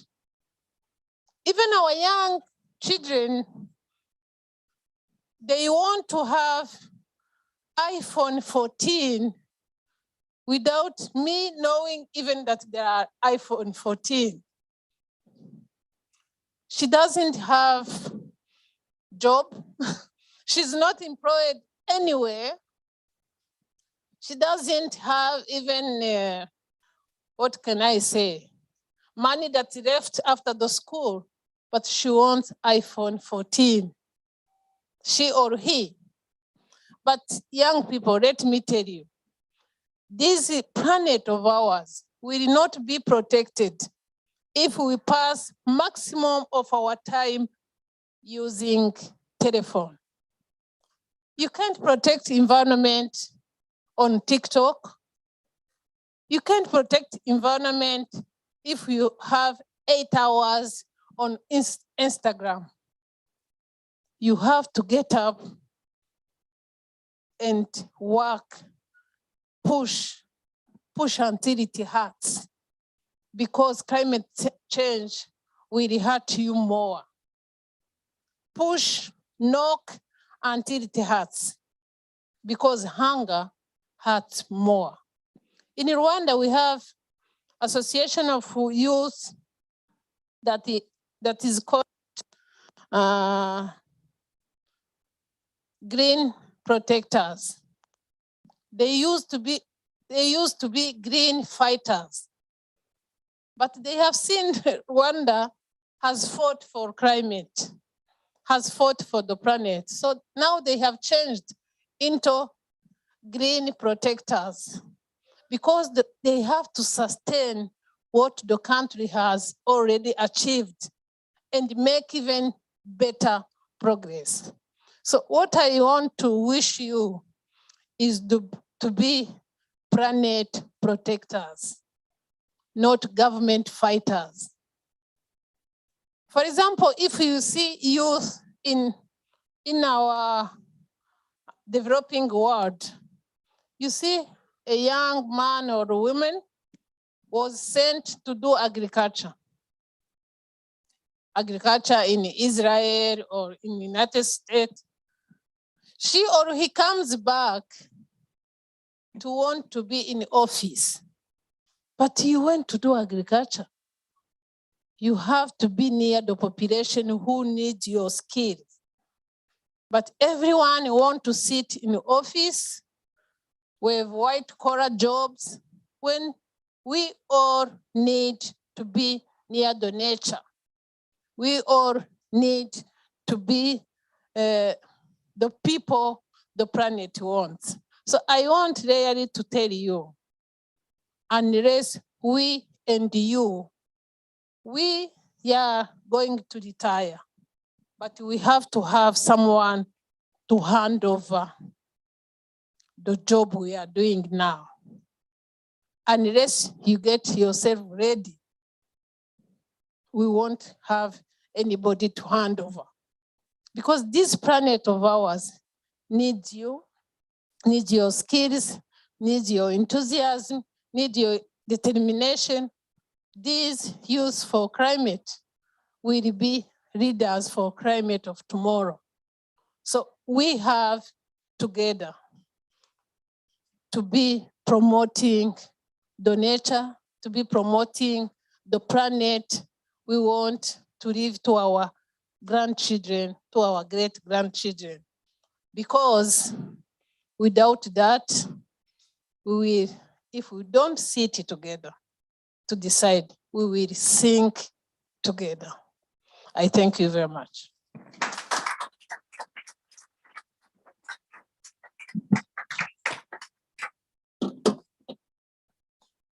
Thank you.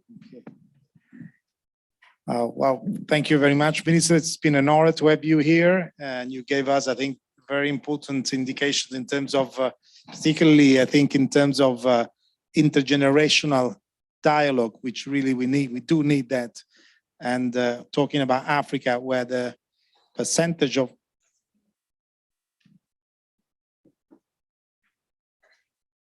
sorry, Ambassador. I forgot to tell you that in Rwanda we have what we call youth meet the president. The president of the Republic of Rwanda meets youth every 6 months to get ideas from the youth, not the youth to complain to the president, to get ideas, because youth have to be part of the solutions. So my advice for you, have another platform. Youth meet the elders. Because you have to learn from elders what they have done, what were their challenges, for you to correct what was wrong during our time. Because we are handing over to you. So there is a platform, Youth Meet the President. So have a platform, Youth Meet the Elders. Because not everything can be good. Not everything you can get asking Google. There are values that Google will not teach you. I thank you. Thank you.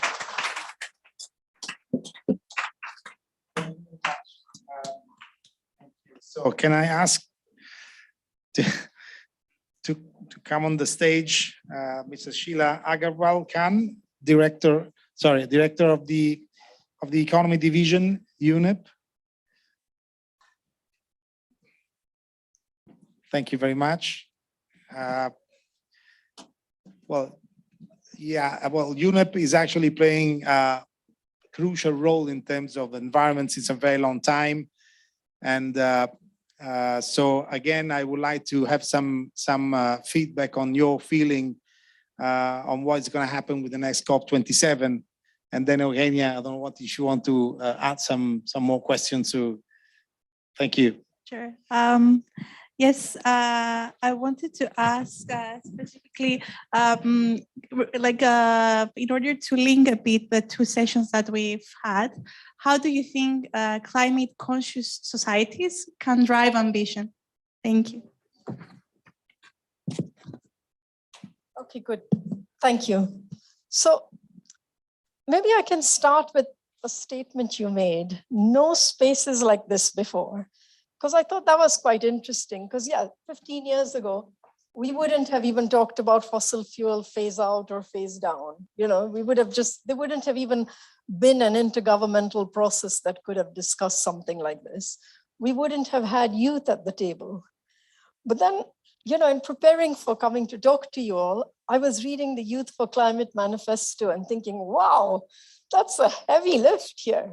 And listening to all of you, I thought, so you got this very ambitious Youth4Climate manifesto. You have a space that you didn't have before.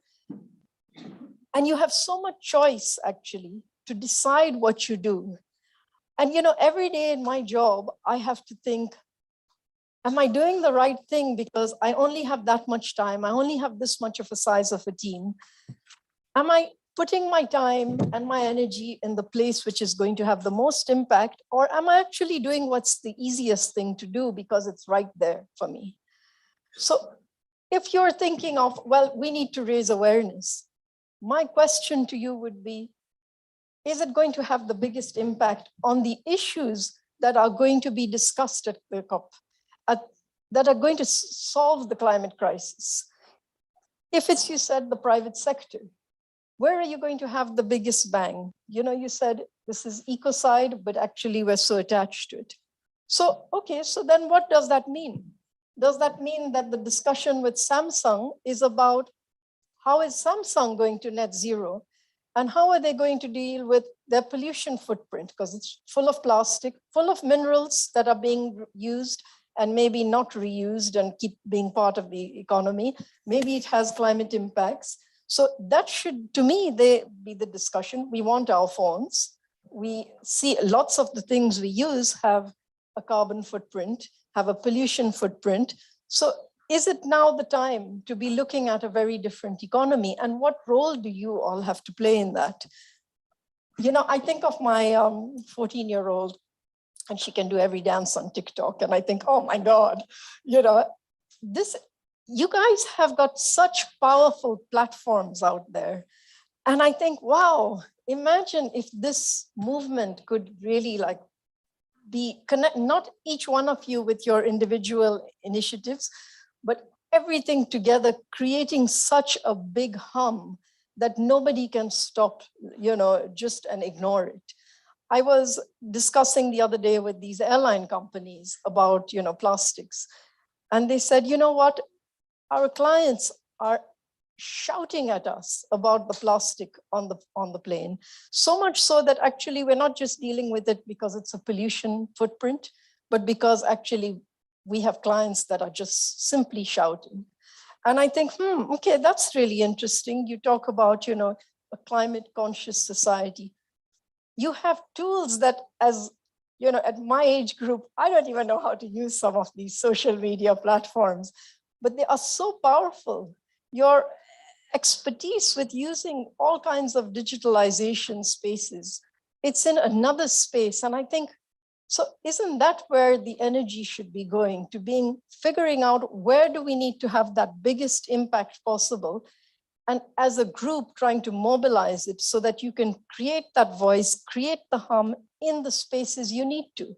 You talked about finance, but is it the finance that has to come to pay for something?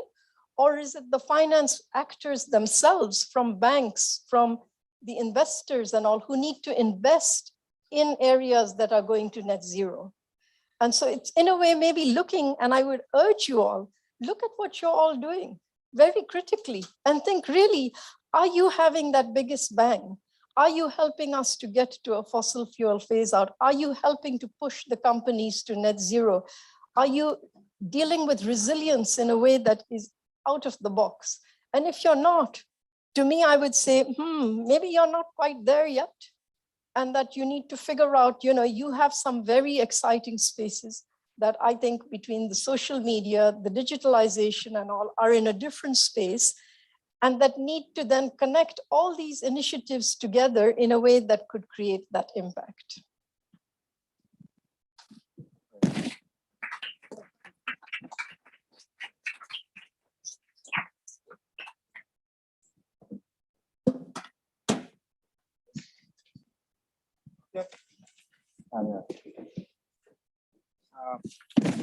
Sorry. Nope. I am Noha from Jordan, one of the poorest country in water and the most affected by drought and climate change. In the talk about green practical and sustainable practical in our life, actually, I've studied at the Faculty of Natural Resources and Environment, and I'm working in environmental advocating and science advocating at all. I'm always interested in how to get the best or be friendly to the environment always. But I was disappointed in the last period about a report which published by Oxfam. The name of the report was Inequality Kills. This report based on a very strong methodology, and I liked it, but it shocked me a lot. One of the numbers in the reports said, I want to read it.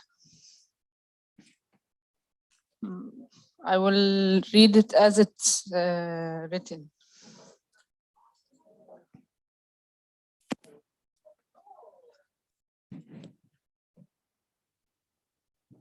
Yeah. Just a minute, sorry.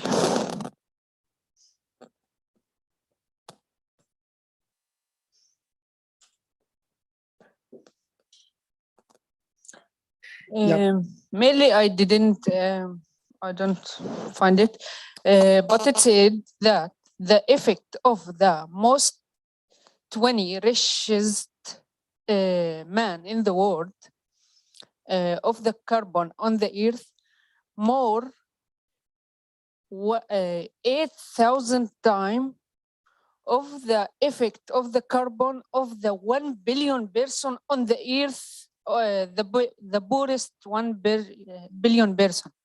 So this number shocked me. What can I do in my daily life? I'm always take into consideration to be eco-friendly, to be environmental friendly, to be good with my earth. But the most 20 richest man in the world effect on the world more than 1 billion, the poorest 1 billion, not million, billion, a person 8,000 times on the strong methodology. This number in reports of Oxfam, inequality kills. I think this number make me very disappointed, make me, so I want award for the youth who are disappointed of this report or something. Just sorry for long this. Thank you very much. I think the idea was to have questions at the end of the session, but I will try to answer you. But before, I think we have to finish the session as it was, as it was in the plan. So I would like to invite on the stage Mrs. Omnia El-Omrani, COP27 Presidency Youth Envoy.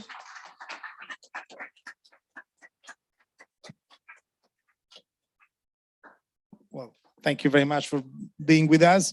There was a microphone there. I don't know, it disappeared. Thank you. Well, since you are the youth envoy of Egypt, and since you are going to be a main actor during the COP27, of course, I would like to know from you what are your expectations, and particularly what kind of actions you are preparing to guarantee a proper presence of the youth within the COP27, which is probably one of the main points that we discussed today. I mean, creating proper spaces for youth, particularly in the international context where they discuss about climate change. Thank you very much. Okay. Thank you very much for having me, and thank you for this amazing event. I think it's so important for us as we are now less than 50 days away from COP. And now it's a very critical moment for all the mobilization that we need, but also to hear what do I don't like to say young people, I like to say young activists, entrepreneurs, innovators, solution makers, experts in our own fields, because we all come from different backgrounds and we all have our expertise to share and to really translate the actions that we do on the ground into the policy making space. So I'd like to first of all share a bit of my own background to know who I am and how I started, because I started 6 years ago and I first went to COP24 in Poland. I was a young medical student who did not learn about climate change in her education. I had to do a lot of extracurricular activities and learning a bit from all the different young people from around the world. And I suddenly discovered that climate change is not an environmental issue. It's not related to a specific discipline. It's a human health crisis, as many reports now say. And actually this year is the first time the IPCC report, which is the main scientific evidence that negotiators use, they refer to climate change as the biggest threat to human health and well-being. And then on the same year, which is this year, we also refer to climate change as a code red for humanity, which really brings in the urgency that we need to act on climate change.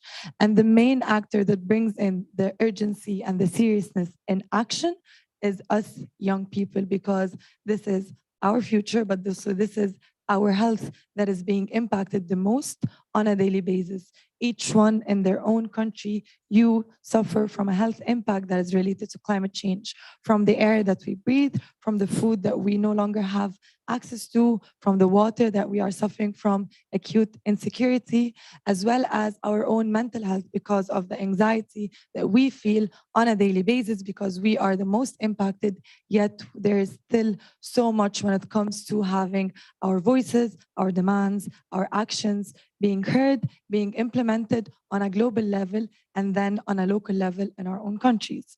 But what does my position now bring in, because it's the first time ever within the presidency team that works on COP, there is a representative, a young person in the team. And I have to emphasize that this young person does not have any governmental linkage or experience. I'm a young civil society person who always worked and attended COP as an observer.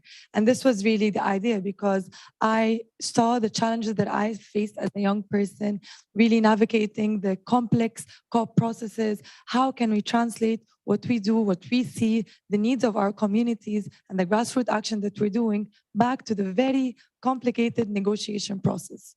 And I think it's important for you to know this is what we want to bring in this COP.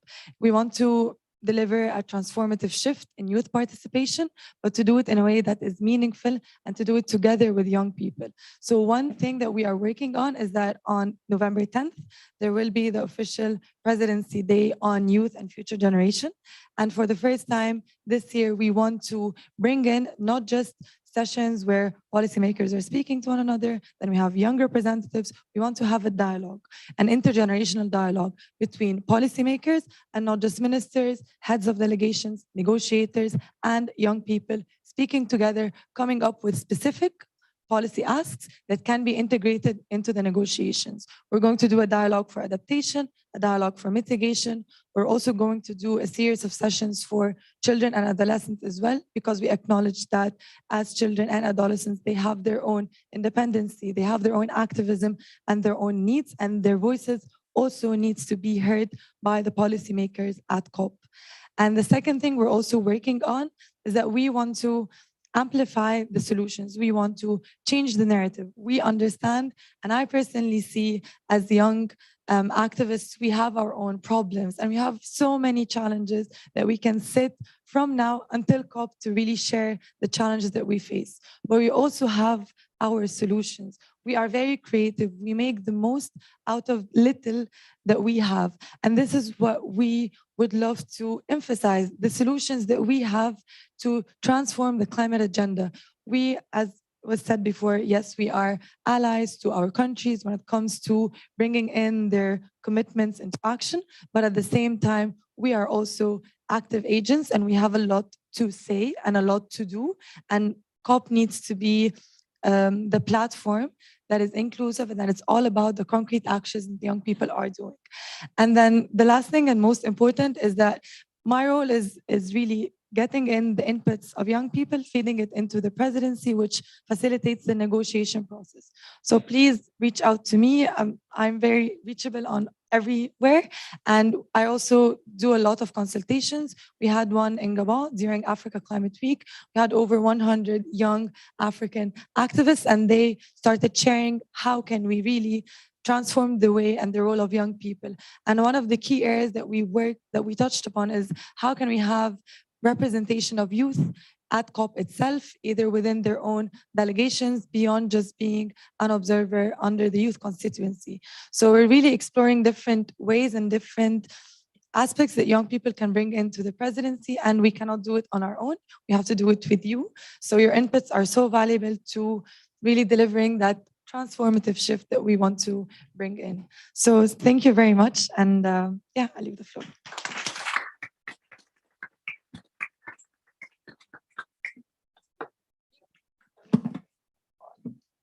Thank you very much, Omnia. That was very inspiring. And the very positive thing is that, again, we are repeating more or less the same experience that we had last year. I mean, creating proper spaces to guarantee a proper dialogue between the youth and the negotiators, let's say, and the governments.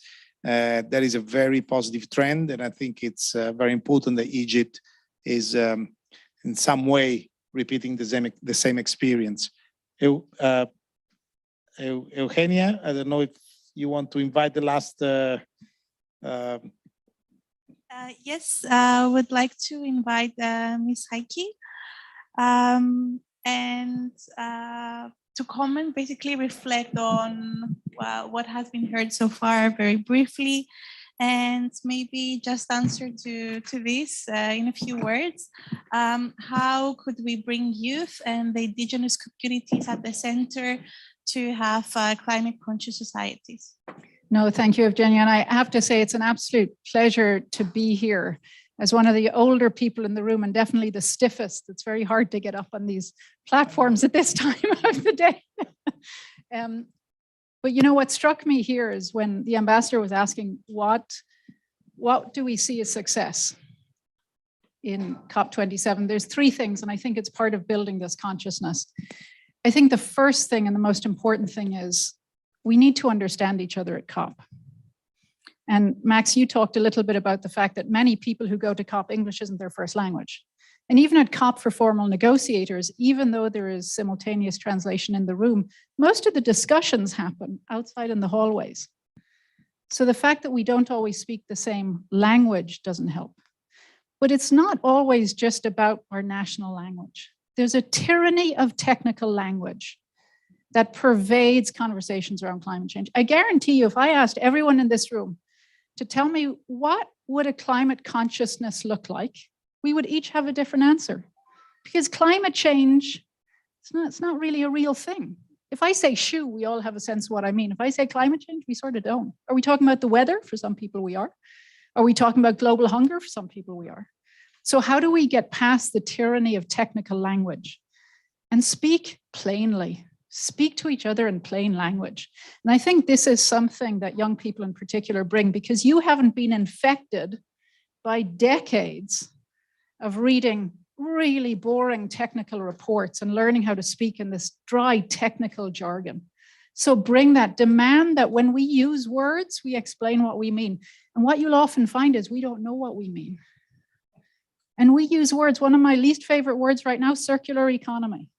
I have no idea what it means, and I'm head of the circular economy department at the World Bank. Because it's, what exactly are we talking about? Most of us will take a taxi at some stage this week in New York to get between, particularly those of us either wearing heels or we can't walk that far. Talk to your taxi driver, see if he or she knows what circular economy means. No. So if we can't have a conversation with everybody else, we can't build that climate consciousness, and that's something you bring. So force us to speak in plain language. And talk to us also outside of TikTok and outside of social media. Social media is not enough to build a social consciousness and a climate consciousness. Most people aren't on social media. I joined Twitter like 3 weeks ago, literally. I still don't really understand it. And I realize I'll write a tweet and I'm talking to basically a couple of my friends who took pity on me and decided to follow me. Is that a good use of my time? Probably not. So think about using all those non-government actors. Think about talking through the faiths. Somebody that a lot of regular people listen to are their rabbis or their priests or their imams. Why aren't we talking to them? Why aren't we having them share a climate consciousness? Why aren't we looking at talking to some of the other influencers? Because when we talk about non-state actors, non-government actors, we often mean who has influence in a society. And there are people who influence the agenda.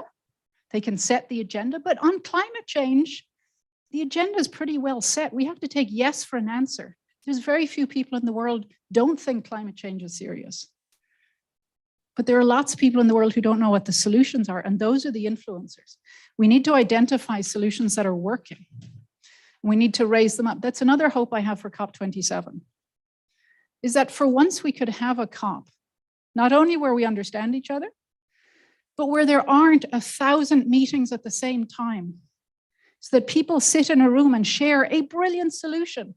And there's 4 people in the audience because there was 999 other events. We need fewer events so that the right solutions, the good solutions can be heard and there's more eyeballs in each one of them.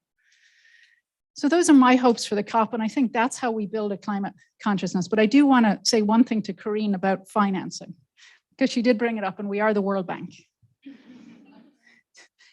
This is the last, where's the money? Exactly. It's the only reason we ever get invited to anything. We bring the money. But Corinne, you asked the right question, and it's part of what I also hope for COP27. There's a huge fragmentation in climate finance. You'll find pockets of climate finance all over the place. It's so difficult to know where the climate finance is, who's eligible for that particular pot of finance. How do you access it? Too many pots of climate finance are incredibly expensive in time and treasure to access. And so that's what I would ask all of us to think about. How do we make sure we decomplexify climate finance? It's not just about the amount. It's how cheap is that amount to access?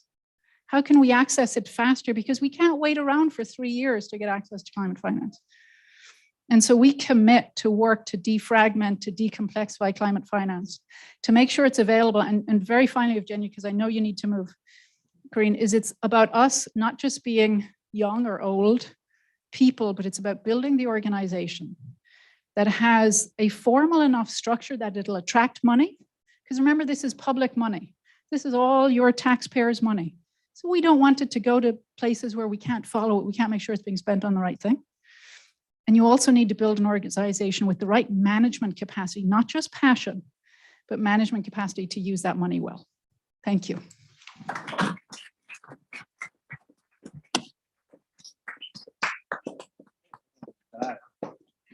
Thank you. Thank you very much. Unfortunately, because we don't have time, we won't have any questions from the audience, but if maybe an idea, if our speakers are happy, young people could reach out to you during the break and ask you some questions.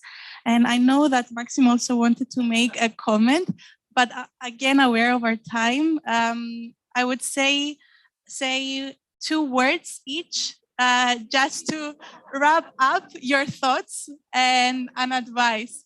And because I'm aware that we had Karim during the second question, we should start from Karim. Thank you. So I would say to myself and young people that are in this place, we're dealing with systems. And for us to see answers, we need to learn to play the game. We want space at the table, yes, but as long as we do not understand the processes and the systems and the dynamics of that table, it will be hard for us. We'll just be noisemakers. So let us learn to play the game. There are core processes that interlink all the players and sectors of communities. We need to understand those systems. We need to understand those processes, and then streamline our ideas and solutions through those processes. That is one. Thank you. So play the game, 3 words, but Thank you.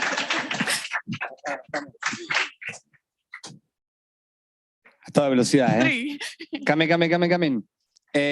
Just to clarify, some of us believe that we stand on the shoulders of giants. So it's not that there were not these kind of spaces. There were a lot heroes, heroines from the past that brought us here.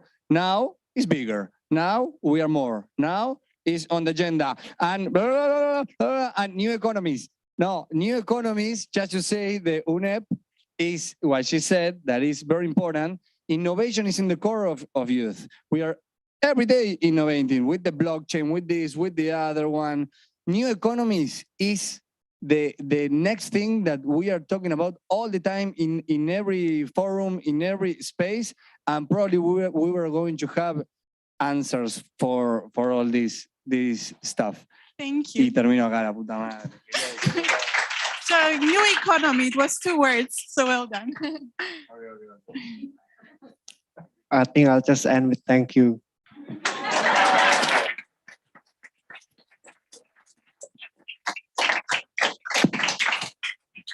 Thank you all very much. Thank you very much. Yes.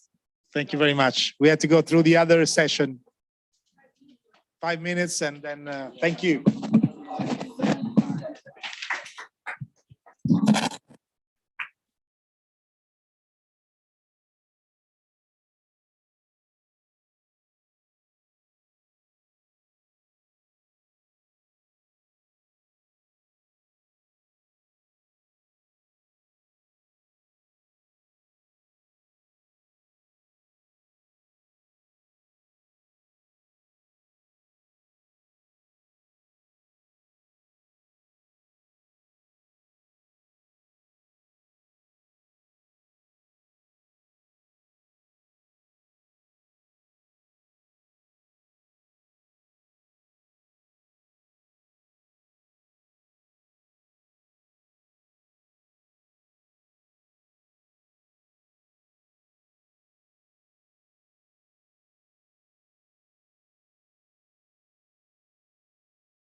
We have some great ignitions for today, from social movements to perspectives on the ground, to perspectives on finances, to perspectives from startups. And we're going to split up, and it's going to be a fantastic opportunity to talk. So I'll just set this off. We're going to have the venture capitalist group, which is Mia Diawara from Lower Carbon Capital, and Sanjeev Sanghavi from Day One Ventures. They're going to be in the back right corner. So you can stand up, and the people back there maybe help create a few chairs around them. And then we're going to have the sort of capacity building group, which is going to be Eugenio from Goodwill and Sam from the Millennium Fellowship. And I will be sort of the token representative for two organizations that don't have official representatives here, but I think it's still good to discuss. So I'll be here to talk about the 776 Fellowship and then Sigma Squared. Lizzie Garvin will also be here from the 776 Fellowship at the networking event, so that'll be an opportunity to connect with her too. You two move to the opposite end of the room, basically from the venture capitalists. I'll pass to Nathan, that you can add the others. So here already Yen and maybe so around Yen, Cameron and also Marissa, we can create a little circle there. So Yen is waving there. So if you can create a circle, and Theo, you come with us and we'll create here a circle with Theo, which is more about traditional philanthropy and what they do to fund movements. So come Theo, stand with us to come here. And then Yen will create. Cameron, where are you? Okay, great. You're already there. Perfect. So let's create a circle over there. And then the last one is for the UNDP representatives. We'll just create a circle here. So with Maximo, with others there. So we'll just create. So if you can move, and then if you guys can just create some sort of circle. So here, if you can create a circle as well with the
So I start again, sorry.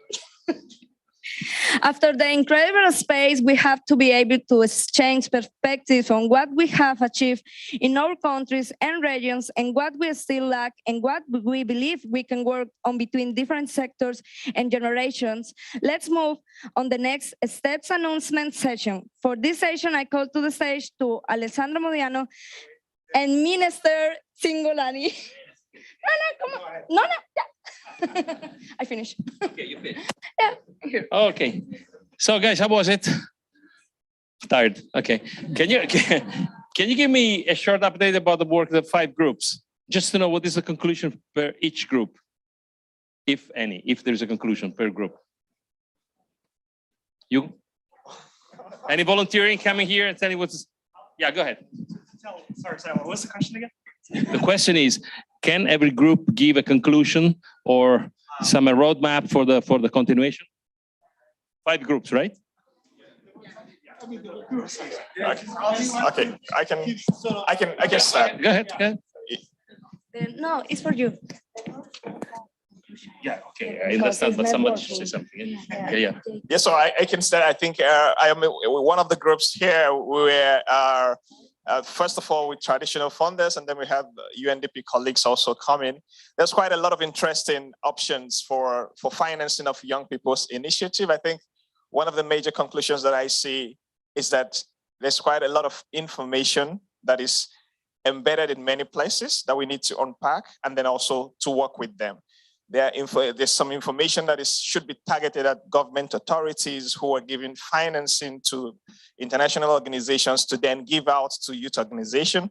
There are key messages that should be focused at this government or government officials. For example, if the Italian government, for example, is providing finance and giving strict requirements, for example, to UNDP on how they can disburse this funding, then we can come with a key message to you, the government, to allow UNDP to reduce some requirements that can allow young people who are just starting off to engage with this kind of opportunity. So this is one way. And also there's a lot of opportunities with the private sector, but we need this kind of informal space, conversations that are free of any suspicion or assumptions to be able to unpack real personal connections to all of this. So I think this kind of gathering that informally brings private sector with young people, both those who are at various stages in life, those who are starting, those who have experience, those who don't have, it's absolutely critical.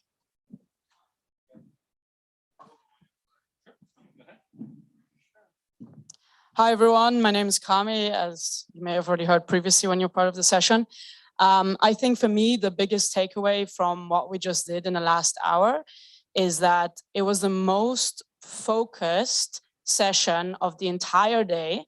People were tuned in to everything that everyone else was saying. In fact, the room was respectfully busy, but in many ways quiet, because there was a focused energy around each of the hubs we created. And that, I think, needs to happen all day, because this is where the magic happens. This is where contact information is being exchanged. This is where, when we try to break up groups, even the speakers are totally unwilling to leave and are unwilling to follow directions to the point where Nathan and I need to start shouting at them to move somewhere else, which shows you the power of the connection of the two-way dialogue that we had here. I think the second takeaway for me is demystification. I obviously have a bit of a bias because I brought in the venture capitalists, but I think for them, I walked them out just now, their biggest takeaway was A, how diverse the group here is and how many different initiatives and projects are being run, and B, it's good for them to come back down to earth and understand that not everyone knows about what VCs do, and that it's a very narrow capital group, and how do we create open, safe dialogues to make sure we all understand what the various resources are that are out there. And I think that's not exclusive to the VC world. I'm sure it's also the case for family foundations. These are all sorts of resources that seem very prestigious, high level out there. And in fact, what we need to be able to do here through these two-way dialogues is to help both sides understand and bridge the communication gap between each other. And this, I think, was done very, very effectively. So thanks for everyone for engaging. Yeah, I'll be quick. I just wanted to say that for the past 2 years with my colleagues, we've been advising the UN Secretary General, and in all the consultation we did, in all the thousands meetings we did, the single thing that would come back always is the lack of funding. And we are, with the amazing work we're doing, we managed to get some of the biggest economies, some of the biggest and most important politicians to act, and that's not enough, but it was us. And that a lot of us know it because those leaders told us so, that they moved because of our work. And I think that our work and all we've been doing has been always underfunded, and you said it in so many different ways today and during the session. But there is a lot of money out there. And as a lot of you said today, we're in a broken system, in a capitalist system with people who can manage to amount billions and billions of fortune. And we need also to benefit to this, because if not, how can we sustain our work? How can we make sure that our colleagues who are working in our movements can also have enough food? How many in this room are sleeping on sofas or, you know, struggle to get here in New York? So it's very, very important. And for this, it's an ecosystem. And I thank you, all of you, for sharing your stories with these funders, because it's a journey for them. And being here today, they've learned, and some of them represent foundations that give hundreds of millions of dollars every year to white activists based in like Washington, London, here in New York, who do advocacy work that is as boring as, you know, the worst. And that should go to us because we bring change, we bring friction, and we hold our policymakers accountable. So thank you for that. And there will be more, and we will get there.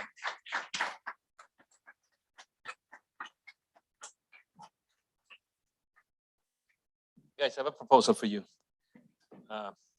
You know, when you want to give money or sponsor, I come from a big company, okay? Before being a minister, I was in a big company in the aerospace and defense. And, you know, even if you want to make a donation, you need a legal entity to donate the money. And the legal entity should have a balance. Now, I agree with what you said. You need resources, you need the possibility to meet, and you need all kinds of help. But in the meantime, you need a bit of time to create a legal entity, right? So imagine I'm a philanthropist. Imagine I'm very rich. I come to you and say, I want to give you 1 million. I cannot give you 1 million. I can give you 1 million personally as an individual. That will be a personal gift. But you need a structure to give money. So for the time being, this is the first event, Youth4Climate Forever. That was the test. Next year will be bigger in Rome, as we said. The easiest way to get some financial support, additional to the one we put as Italian government, of course, is to go through the organization, so UNDP and eventually the minister. And this should be for you the fastest way to get access to financial support. Now, one thing you could do that would facilitate donors till you don't, I mean, of course, you will need time to make your legal entity, okay? But in the meantime, you can attract donors. I think you should write a short report. So what you did today, 10 bullets. You said already 2-3 times, very interesting. You said something. First of all, this will be the memory of this meeting. Will stay in a file. That was meeting number 0, let's say. And this is the origin of the history. It's beyond the manifesto.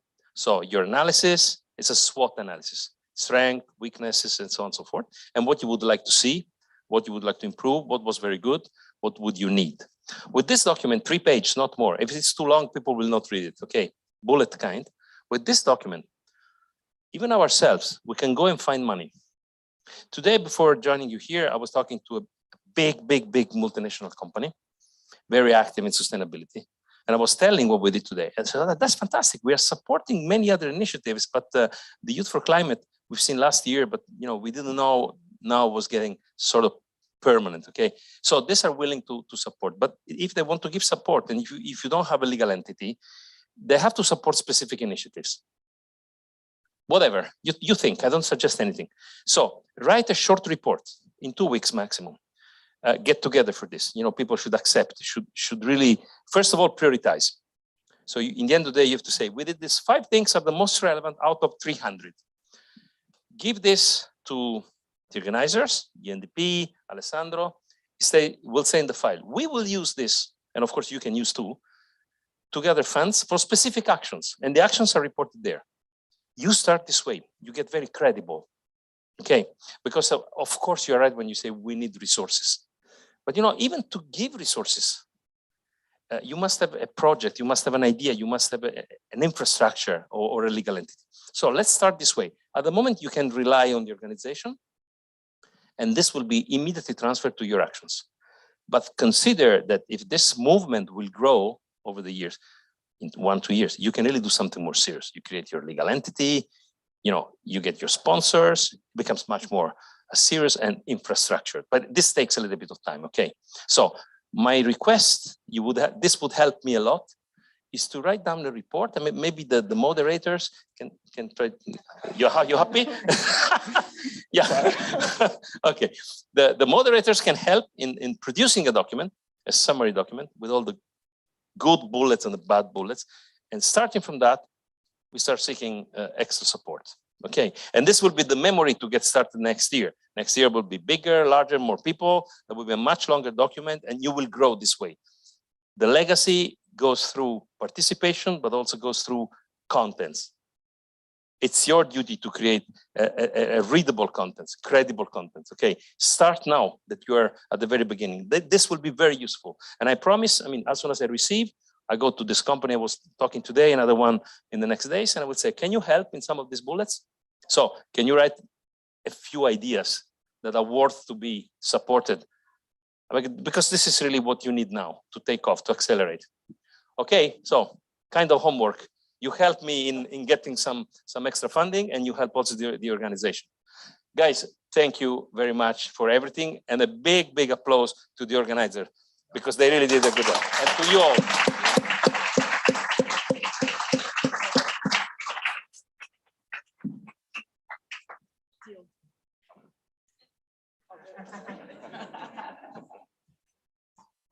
Thank you, Minister. No, it's your job. You have to gather all the people and say you have to write something. Thank you.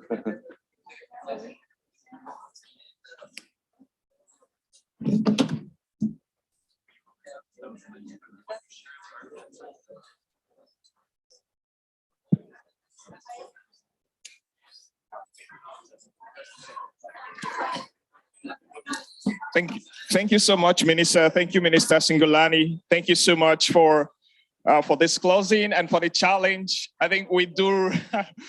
I think I speak on behalf of all of you that we do accept and will consider this challenge, and we'll take it on. Thank you so much.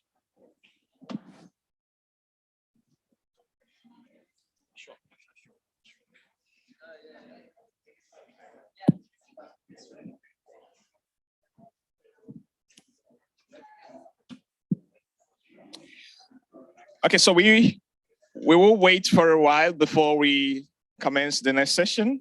Our speakers are arriving shortly.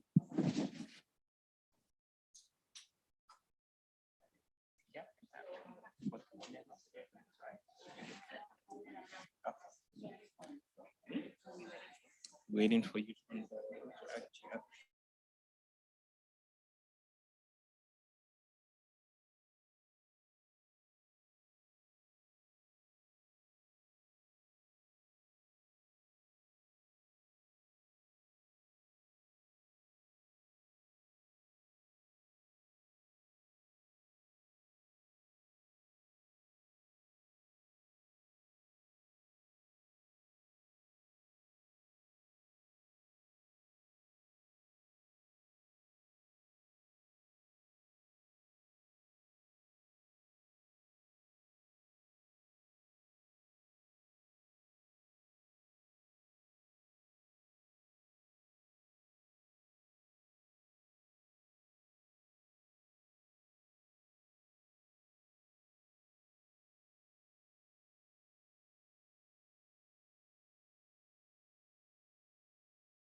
I'm honored to be powering action here at the Africa Climate Week in Libreville, Gabon.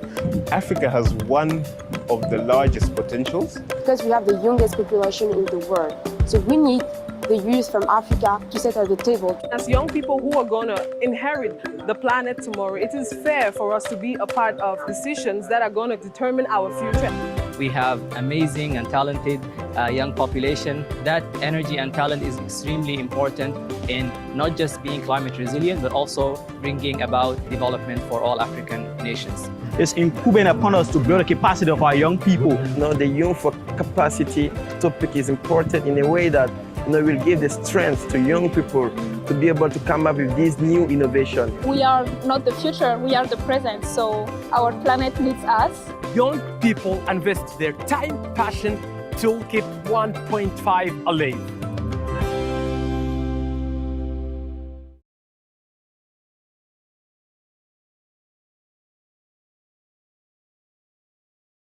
Yes, we are close to the finish for today. And the video, not the finish, but the first one. The video you are seeing is the Youth for Capacity sessions that started from the Africa Climate Week. I hope you can have the video on screen as I speak, so we can see that. So this is the commencement of the whole series for what you're going to see about the Youth for Capacity program that the Italian government has been doing with UNFCCC, but also with other partners who are involved with this. So can we have the video again on screen now that the room is quiet so people can hear?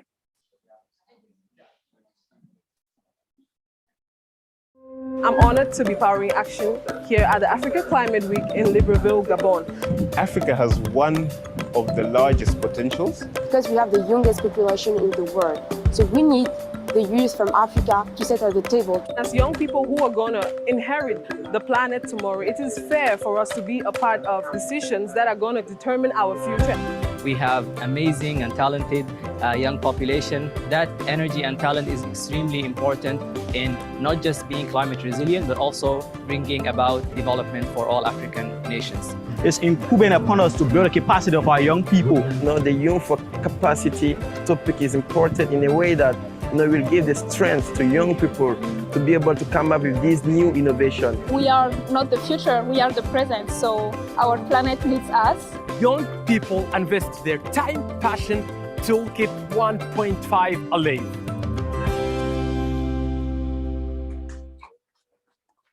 So we just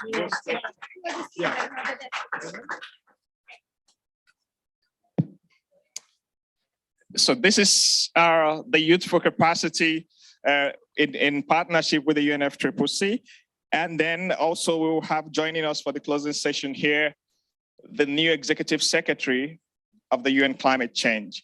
And also we're expecting to have the Secretary General's envoy on youth as well to join us for this closing shortly.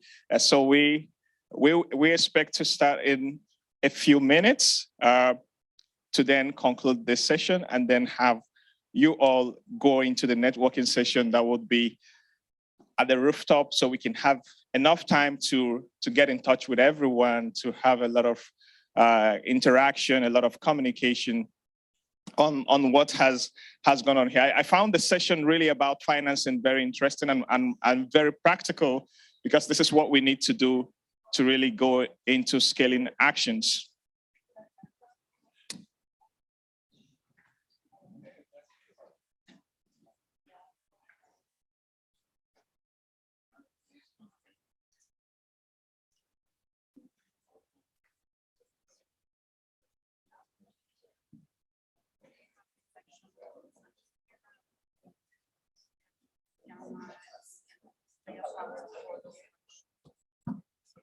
Okay, so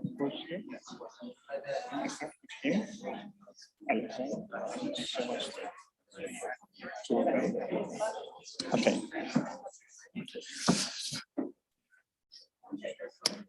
Okay, so the time is now, the hour is now as well. It's been a long day, one with lots of interesting conversation, interesting dimension, various ideas, various pledges, too many inspirations, one goal: to advance climate action, to build an ambition, and to be strategic in our actions. One of the biggest takeaways that I had in the session that we had here, the roundtable discussion, is about being strategic how we align our actions with our national climate policies, with our national planning documents. It's extremely important that we are not planning blindly things that are not captured in the way our country envisions our climate action, and in the way this process goes on internationally within the climate negotiation process that is led by the UNFCCC. So it will be my pleasure now to invite for the closing remarks the new Executive Secretary of the UN Framework Convention on Climate Change, Mr. Simon Steele, to come on stage and give his remarks. It will be my first time of seeing you since you, you took on this new position. Not an easy one, I must say, and all the best of luck. Good to see you, Mr. Simon, and congratulations again. Thank you very much. So a very warm good afternoon to you all here today. I can feel the energy, I can hear it as we were coming into the venue, the noise that was coming from this room, but it was all positive noise. And I hope we can capture from what I've gathered in terms of all of your discussions throughout the course of today, that energy has translated into ideas, and ideas that will help propel this mammoth task we have ahead of us in terms of addressing climate change. So I'm absolutely delighted to be here with you today, even though it's at the end, but to be part of this, this event. Your passion and your commitment inspires me. You're brimming with ideas and solutions. And as I said at the start, there's so much positive energy in this room. Each of us, if we work together, can make a real difference, even when obstacles to progress seem insurmountable. In fact, the bigger the challenge, the more important collective action is. So I want to congratulate you on the Youth4Climate manifesto and your tremendous efforts to advance climate action. UN Climate Change is pleased to support the Italian government and UNDP in this ongoing collaboration, because your contribution is vital. Youth voices, ideas, and ambition need to be part of the debate. The world is at a critical turning point. The decisions and actions we take now will determine our long-term fate on this planet. As we've seen in recent months with massive floodings in Pakistan, catastrophic droughts in Somalia, extreme temperatures throughout the Northern Hemisphere, there's another hurricane barreling through the Caribbean, where I call home as we speak. And melting glaciers and rising seas across the globe, the impacts of climate change are bearing down upon us much faster and harder than we ever expected. No nation or region is invulnerable. We still have a chance to reverse this deadly spiral. In fact, we have a chance to create a virtuous cycle that would improve health, create jobs, and build a more prosperous and resilient world for us all. But the window for action is rapidly closing. We are on the verge of irreversible tipping points that will change our climate, our world, our lives for the worse forever. So we must take urgent action now. The science is clear. We must limit global temperature rise to 1.5 degrees C by the end of the century. This means cutting greenhouse gases by nearly half by 2030, and that's just 8 years from now. And what puts that 8-year period into perspective? That's 2 World Cup finals. That's 2 Olympic finals. That's how much time we have to get us on the right path. We're still very far from this goal. While some states have made progress reducing emissions, globally, we're on track to increasing them by 14% by 2030.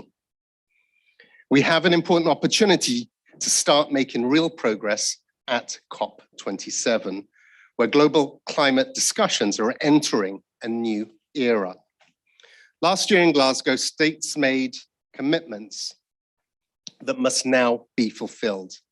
This year in Sharm el-Sheikh, the parties must deliver effective action in 4 key areas: mitigation, adaptation, finance, and loss and damage.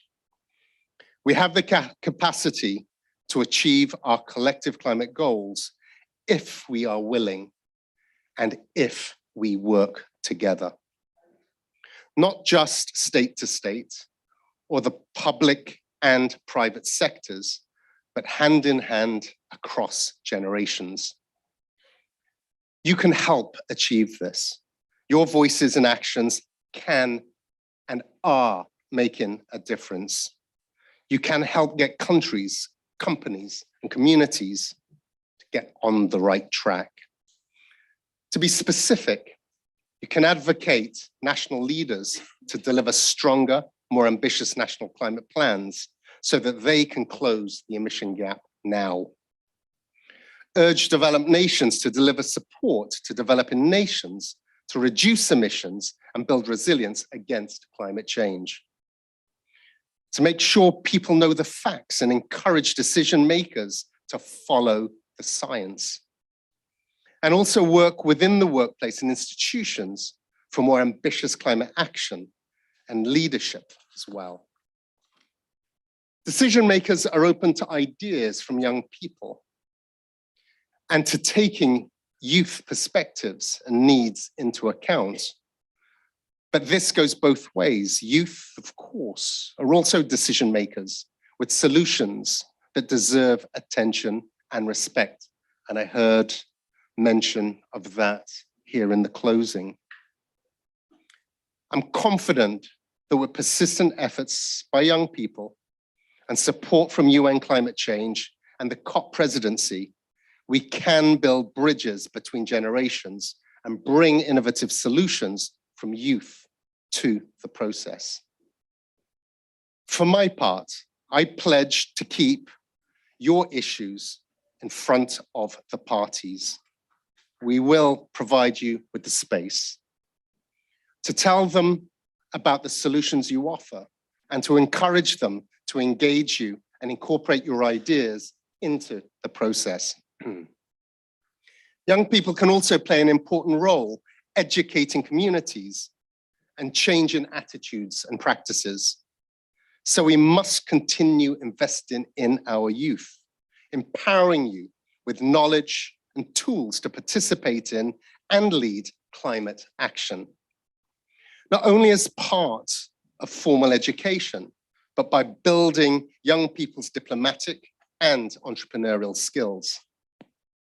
So I'm pleased to inform you that UN Climate Change and the Italian Ministry for Ecological Transition have launched a new Youth for Capacity initiative, which will be fully implemented next year. We will be working closely with young people to design and implement the initiative, which will feature in-person and online capacity building activities and mentorship programs. Those of you here today are part of a global movement of young people around the world working for climate action. Your dedication, passion, and hard work give me hope that we can and will achieve our climate goals.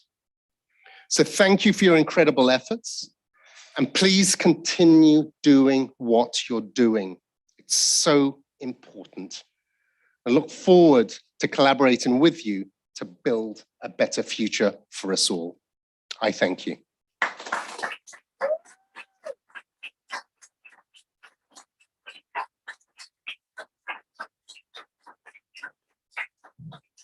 Please, you can do that one more time for Mr. Simon Steele.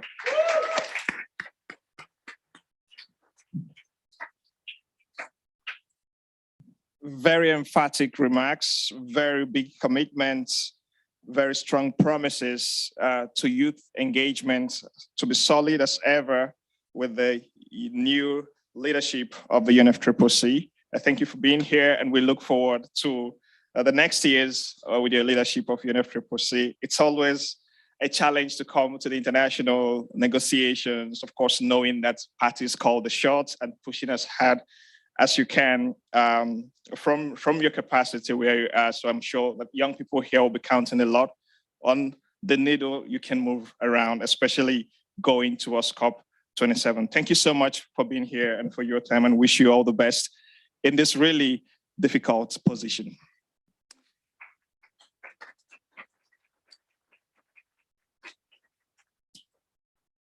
And then we move next to another partner who has really contributed so much to making this event happen today. He spoke earlier and will be here again to give closing remarks. It'll be my pleasure to invite the Assistant Administrator of UNDP and the Bureau for Policy and Program Support Director, Mr. Hee-Leung Zhu, to come and give a closing remarks. Thank you. Thank you very much, Chitozi. As you know, this morning the minister was here, didn't wear a tie. I wore a tie. I tried, okay, maybe I correct my mistake. Then he came in with a tie. Okay, so it's too late. But I'm very happy to be here again. Okay, so thank you very much, everyone. Really, as you know, Mr. Steele mentioned, there's a lot of energy in the room. Really, and really excitement and energy, right? And I had the opportunity to speak with several, quite a few participants, young delegates, Hi Jatma. So I'm really impressed, by how much they are doing, okay? And because I was curious about, their education background, what jobs do they have, right? How are they going to financing their participation in climate actions, right? So I think every story I heard, the personal stories, what they have, I was really impressed, right? So the first thing I would say is that I really am impressed by what you have been doing, from the young, child prodigy, right, from the 12, right, to I think mostly mid-20s, who are really using their own time and money, to invest in finance in climate activism, right? So I'm really impressed. And also I have a lot of admirations for you. Because when I think about what I was doing when I was about your age, I couldn't even speak English at that time, tell you honestly, right? So you are all, on world stage, right? Showing what you are doing, right? And also, with recharging your battery, right? To do more, right? To bring your energy, your ideas, your solutions beyond this room, right? So I think that is what, I think what we're trying to do together. When I was young, some elders, right, of which I'm one of them now, perhaps, okay, they tell me, okay, life is not a sprint, right? Life is a long march or, marathon, whatever, okay, right? Life is a marathon, right? It is a long march, okay? But when it comes to climate, it is about racing against the time, right? As Mr. Steele pointed out, right? We're racing against time. So my metaphor probably is that really every COP is a sprint, right? It's a rally from one sprint to another, right? So we have to, try to, somehow really prepare, right? Practice and recharge ourselves in conferences like this, right? And then, re-energize, right? And go out to, really to win the race, against the time, for climate, right? So I hope that we, are part of this effort. We're enabling to do that with the support of Italy. Now to close, okay, I know you don't want to listen to a lot now, right? And you know, I think Nathan, right? I think colleagues, you know, you were talking about lack of funding, right? It is true, you know, it is lack of funding is real. I can tell you, UNDP also is underfunded, okay. But thanks to our partners, right? Especially, you know, we have the government of Italy right here. So they have, you know, shown really strong commitment from the time and before, right? They're a traditional donor for a long time. But from their G7 presidency in 2017 and the G20 presidency 2021, right?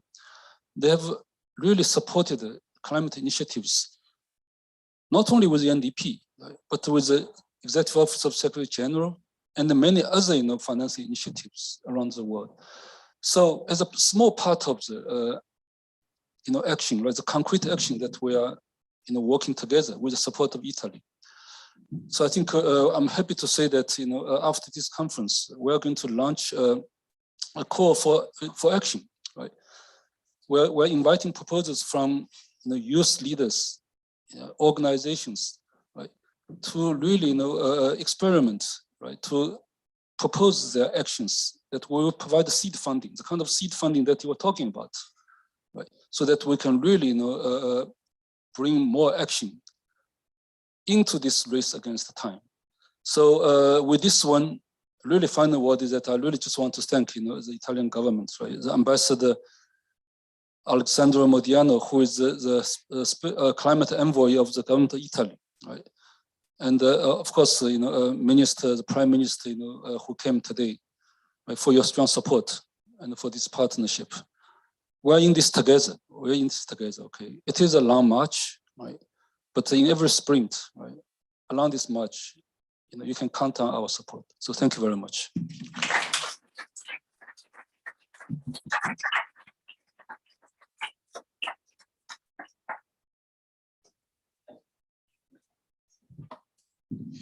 Thank you again, UNDP, for all your support for this great gathering this year and also the subsequent ones that will be coming through.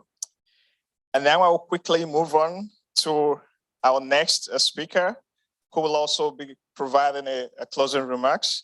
It's good to see you again after COVID-enforced long years of break. And for the first time, I'll be brave enough to attempt to pronounce your full name. It'll be my pleasure to invite the United Nations Secretary General's Envoy on Youth, Jayatma Wikramanayake.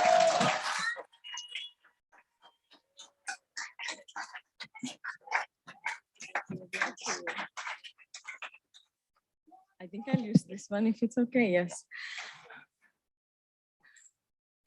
Sorry, troubles of a Desi girl. Okay. Good evening, dear friends, dear young leaders, representatives of the government of Italy, colleagues, friends. I'm going to stick to my notes because I'm coming from a meeting on artificial intelligence and digital cooperation, and I don't want to provide the wrong remarks in the wrong audience. It's such a wonderful opportunity to see many of you again since we met in Milan last year. And I want to congratulate the Minister Cingolani and his team, Alessandro and others for their dedication throughout the past year in making the Youth for Climate Driving Ambition more than an event, a platform, an opportunity for young people to convene, to learn from each other and dialogue with policymakers. I want to also congratulate UNDP for taking on the mantle and to organize and host this important event in New York along the margins of the 77th UN General Assembly and the New York Climate Week. This presents an enormous opportunity for all participants to tap into other networks and other events that are typically difficult to reach. My fellow youth experts, delegates, the Youth for Climate Task Force team, UNGO, UNFCCC, Connect for Climate, and everyone, thank you for being here and supporting the design and planning of this event.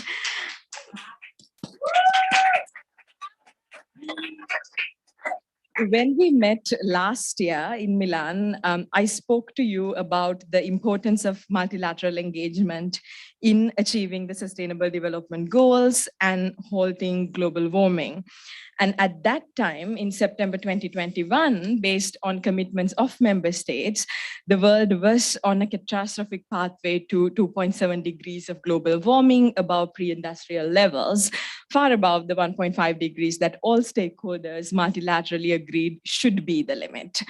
I remember how many of you challenged your ministers, and if I'm not mistaken, our executive secretary was sitting on the stage as a minister in Milan last year, being challenged by young people from his country and around the world and policymakers to increase their commitments through the nationally determined contributions. And consequently, at COP26, your leadership and your advocacy became a tool of accountability among stakeholders. From a catastrophic pathway of 2.7 degrees warming, COP26 concluded with 197 countries agreeing to keep the goal of 1.5 degrees Celsius within reach.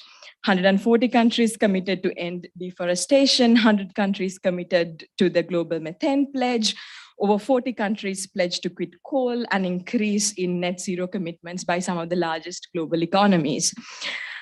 So dear friends, multilateralism and international cooperation, as we've seen, especially last year, are our only chance to win this race against climate change. Therefore, I encourage you and I implore you to continue to work with your governments, with the United Nations and the international community to achieve this goal of limiting global warming to 1.5 degrees Celsius. While we work towards this common goal, we also need to recognize that this goal cannot be achieved without two things. First, sustainable financing for developing countries. And second, the empowerment of the largest generation of young people that we have in the world to take their rightful place in society and in politics, including international negotiations. So firstly, on finance, COVID-19 and the global instability is drowning many countries, in many developing countries in debt. Developing countries cannot make the necessary investments in climate and in the SDGs without the right financial support. Currently, 15 African countries are at risk of external and public debt distress. My home country, Sri Lanka, is currently battling with an estimated $51 billion debt, while food inflation, for an example, is as high as 8.1%. In Pakistan, inflation rose to its highest since 1975, and with the aftermath of the worst flood in a century, the economic situation could be very unpleasant for communities at risk, especially for young people, young women and girls. Though some countries can recover their economies through existing comprehensive assistance towards debt, it is imperative that who suffer the most from climate change are the ones with growing economic debts.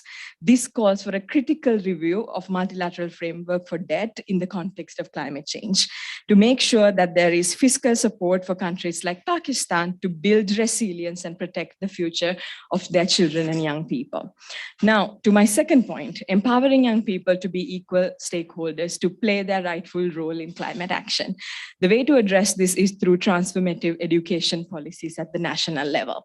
This week, just yesterday, the Transforming Education Summit convened by the Secretary General, which I believe some of you participated in, climate education was a top priority. The Youth Declaration, put together by 500,000 young people towards decision makers, called to invest in education for sustainable development across curricula, particularly climate education, and to build skills and knowledge needed to build resilience to mitigate the impacts of the climate crisis and to ensure climate justice, as well as invest in early warning systems and resilient infrastructure to ensure safety, security, and education continuity. I know that climate education was also one of the top demands that came from young people when we met in Milan last year. So I encourage you to support the Youth Declaration for Transforming Education that was launched last Friday and join the advocacy efforts of the Education Youth Constituency to integrate climate education as a core part of national educational curriculums. In places where young people are empowered, they're able to work with their local communities, they're able to work with their governments to ensure effective development, planning, and implementation of climate policies that secure a better future, not just for them, but for future generations as well. Climate solutions and investments at the grassroots level are necessary. This is the very nature of multilateral commitments and agreement as they are subjected to implementation by national governments. As this year's Youth for Climate event concludes, I want to remind you that effective implementation depends on all of us. I can assure you that my office and the United Nations are ready to listen, amplify, and support your work. Through collaboration and constructive feedback at national and international levels, we can build the future we seek, a low carbon and resilient future for present and future generations. Thank you.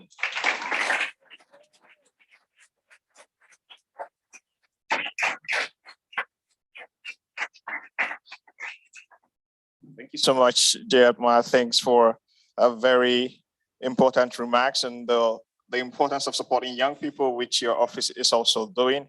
And congratulations on the recent wins on the UN Youth Agency, and looking forward to also how that develops. So thank you everyone for being a part of this until this point. It's not closing just yet, a few minutes more. Don't be disappointed. So I have the pleasure to also welcome now the Italian climate envoy, Alessandro Modiano, to the stage for his closing remarks.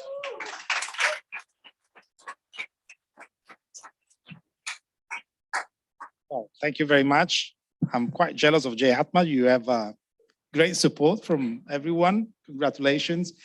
Let me first of all thank Simon Steele for being here. It's been really important for us to have the new UNFCCC executive secretary, and thank you also to Wao Liang. It's been an incredible partnership, and I'm very glad that we've been successful in organizing this very important initiative. And Jayatma, thank you very much for your words and for your support. I'm not going to repeat many concepts that have been clarified in many different ways and from many different guests. I just want to reiterate that the presence here today of my Prime Minister and the Minister for Ecological Transition is a clear demonstration of the deep commitment of the Italian government when we talk about climate change. And last year, it's been for us an enthusiastic year in terms of commitment with the presidency of the G20 and the role played together with UK in the organization of the COP26. And I think that one of the most important things that we've been doing since last year is exactly the Youth for Climate initiative. And the commitment that Prime Minister Draghi reiterated today is very important. We strongly believe in this initiative, and we strongly believe that we have to create proper conditions for youth, not only to have a proper space to organize ideas, to organize proposals, to be in the condition of discuss among them, but also that it's very important to bring these proposals to the proper international tables where the negotiation take place. So I really welcome the words of Simon Steele in terms of creating already in the COP27 a proper space for the youth and for their proposals, because as I said this morning, sometimes it seems that we speak a different language between the real life, I would say, and the international negotiations. As I said, I came from the G20 negotiations in Bali, and yes, we definitely speak a different language, and we have to definitely fill the gap. So this is what we really want to do with the Youth for Climate initiative. And Minister Cingolani has been very clear in describing the path for the future. And I am very, very happy. And thank you to all of you, really, because I think it's been a very long but fruitful day. And I already this morning mentioned UNDP and the Italian team, but I want also to mention Connect for Climate, Yango, YAG, because they've been all really extremely helpful. if this day has been successful, it's because we really worked as a big team, and that is very important also for the future. So thank you very much. I will give just a few a space for someone who has to make an announcement, and then please be still a few minutes, because we want to describe technically what are the concrete proposals that in the Youth4Climate initiative will give for the future in terms of the platform, in terms of the call for solution, etc. Just a few minutes. Thank you very much.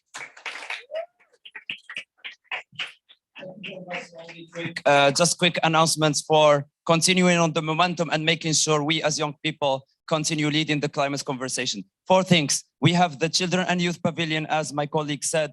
The expression of interest to organize side events led by young people is open until September 28th. We will share the link in the WhatsApp group. We are inviting young organizations and adult organizations to join us as friends of the Youth and Children Pavilion. The link is open. We will share that in the WhatsApp group. The Yongo is starting youth capacity building sessions to prepare ourselves to lead the case for the COP27. We will share the link in the WhatsApp group. And finally, we are still opening your consultations to share your voice in the Global Youth Statement by Yongo. So it's still open. Do check it and share with your colleagues in your country so their voice is included. We're also sharing the WhatsApp group. And have a lovely night.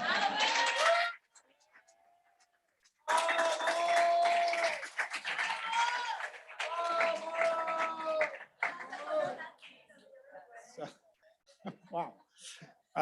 As I said before, I would like to give the floor for a few minutes to Agostino Inguscio, who is the responsible of the Rome Center, the UNDP Rome Center, where the Secretariat of the Youth4Climate initiative will starting from today will work, and he will describe in a few minutes the concrete proposals that we're going to also to finance through this initiative in the next year. Thank you.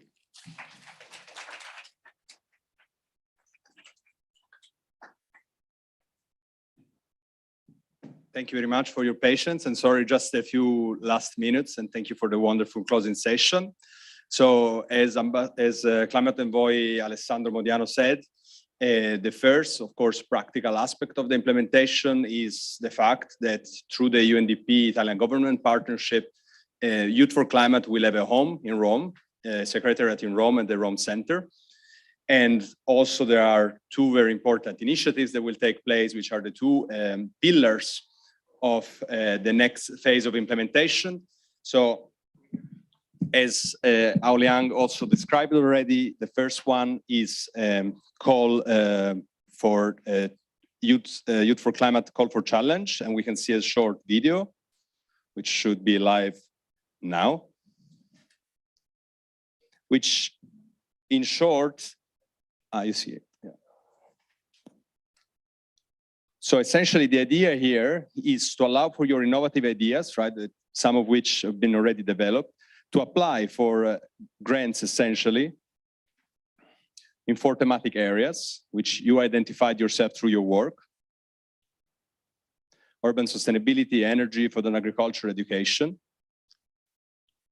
And it's important to bear in mind that this is not just financial support that will be given, because thanks to the amazing work of the partnerships that have been built, you will also have access to different types of support at the technical level. Here are the partners that we're starting this initiative with, and of course we can't thank them enough. And we look forward, of course, by next year in Rome to have many more partners to help us implement this vision. And this is a work in progress, of course. So thank you for the early starters, but this is just the beginning.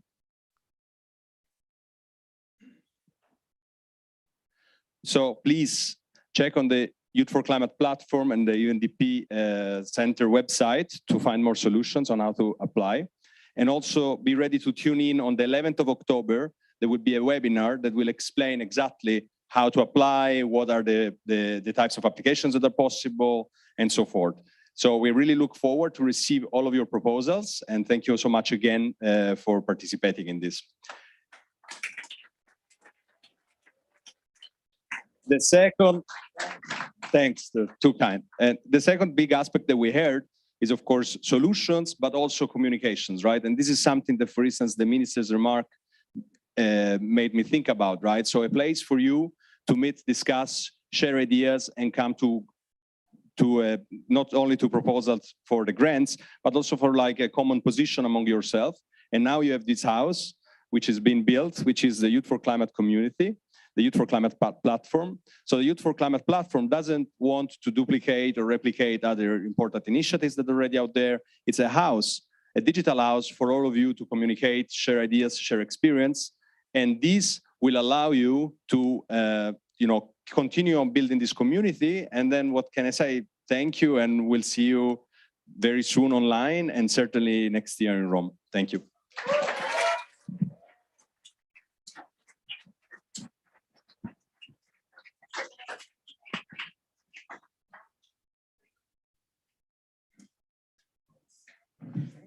So when we started, I remember we told you that the Youth4Climate this year has changed in focus to implementing solutions.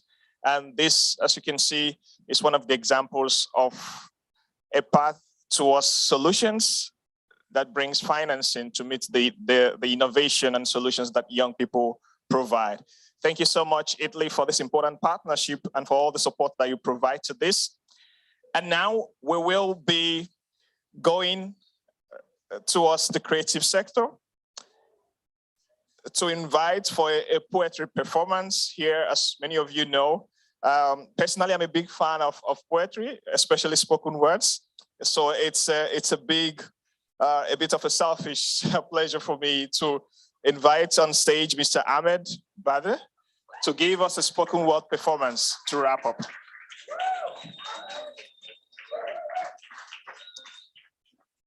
No, this is perfect. Thank you so much. Hello, everyone. Thank you so much for being so patient. This will only be a few minutes, I promise. My name is Ahmed Badr. I had the honor of co-hosting the Youth4Climate live series during the pandemic, so all of 2020, and met so many wonderful faces in Milan last October.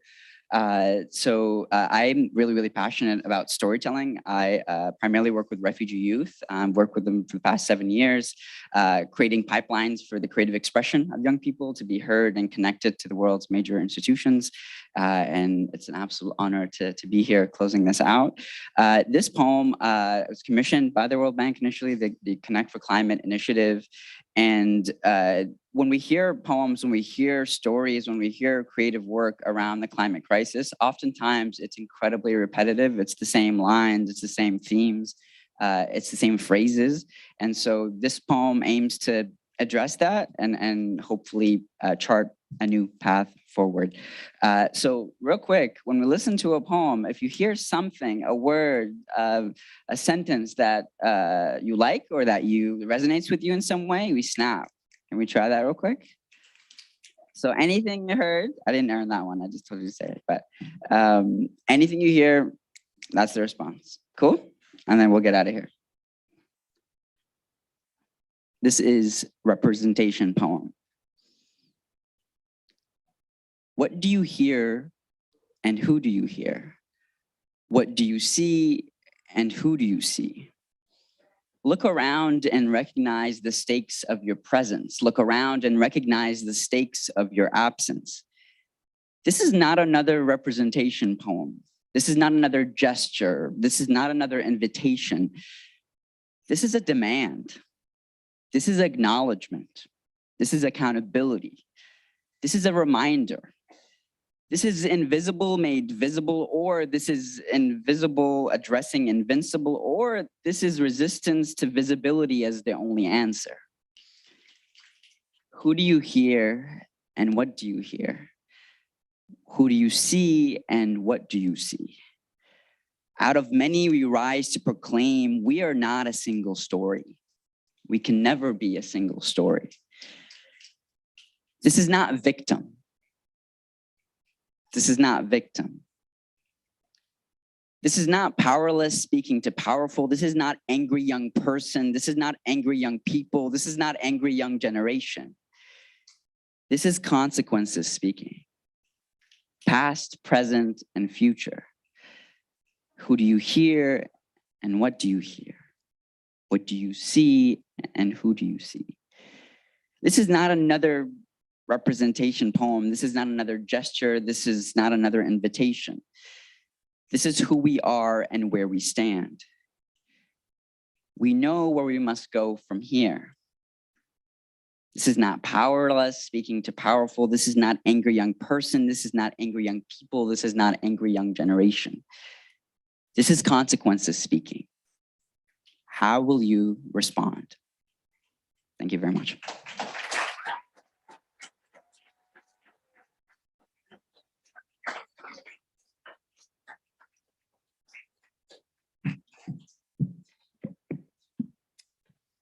That was brilliant. Can you put your hands together again for him one more time?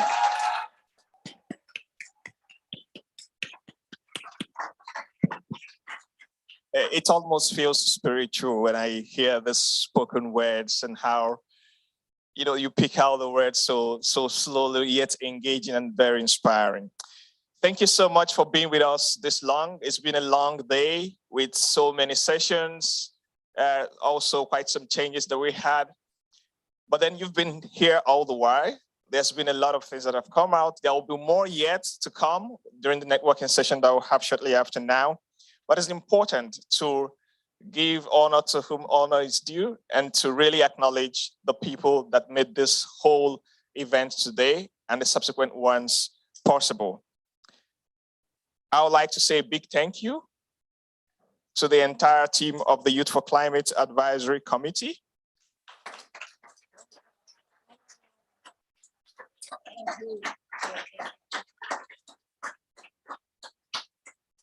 And of course, to the colleagues and friends within the Secretary General's Youth Advisory Group on Climate Change.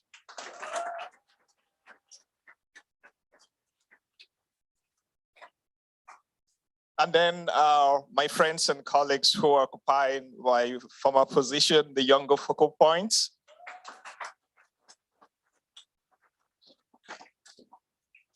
The Secretary General's Envoy on Youth who just left, Jay Atmer and her team.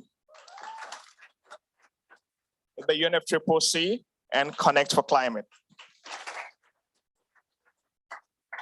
And thank you to Maximo.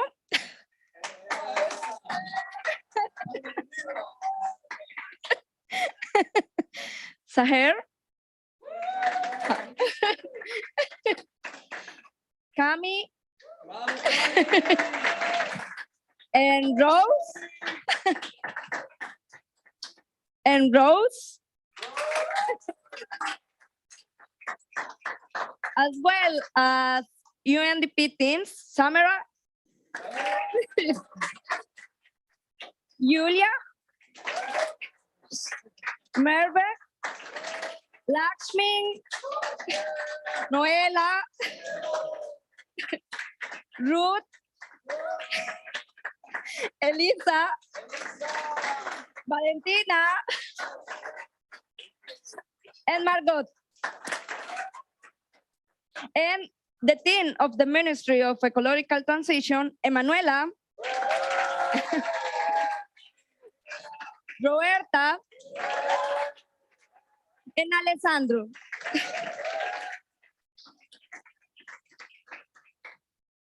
Just to also inform you about tomorrow's session, we have networking sessions lined up for you tomorrow. I'm sure you've seen your schedule about that. And we need you to arrive 15 minutes before the session. You know, there's the whole paraphernalia of decision makers in town. There's a lot of considerations to traffic to be able to get through, to start on time. So it's important that you're 15 minutes before time at this session.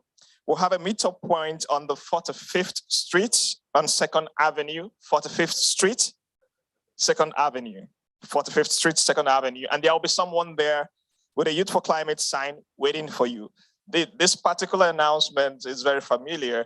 I think we had this same in 2019 when we had that bilateral. By the way, I love the pictures. It's a very famous picture we had at the rooftop. So we expected that session tomorrow. So it will be 45th Street on 2nd Avenue.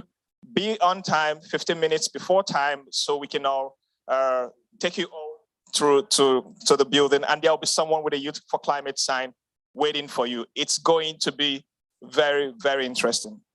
So what a day, huh? How is the energy?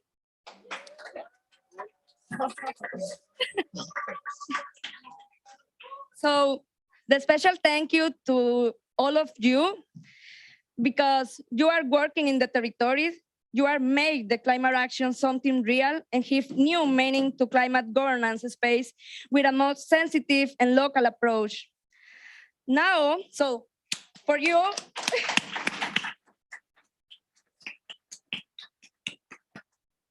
so now we continue to talking. We know that this is the favorite things for you. Today, all day talking a lot. So now we are going to other space to continue talking. In this space, we are going to listen to one of the best DJs in Latin America, and the Caribbean, and in the world.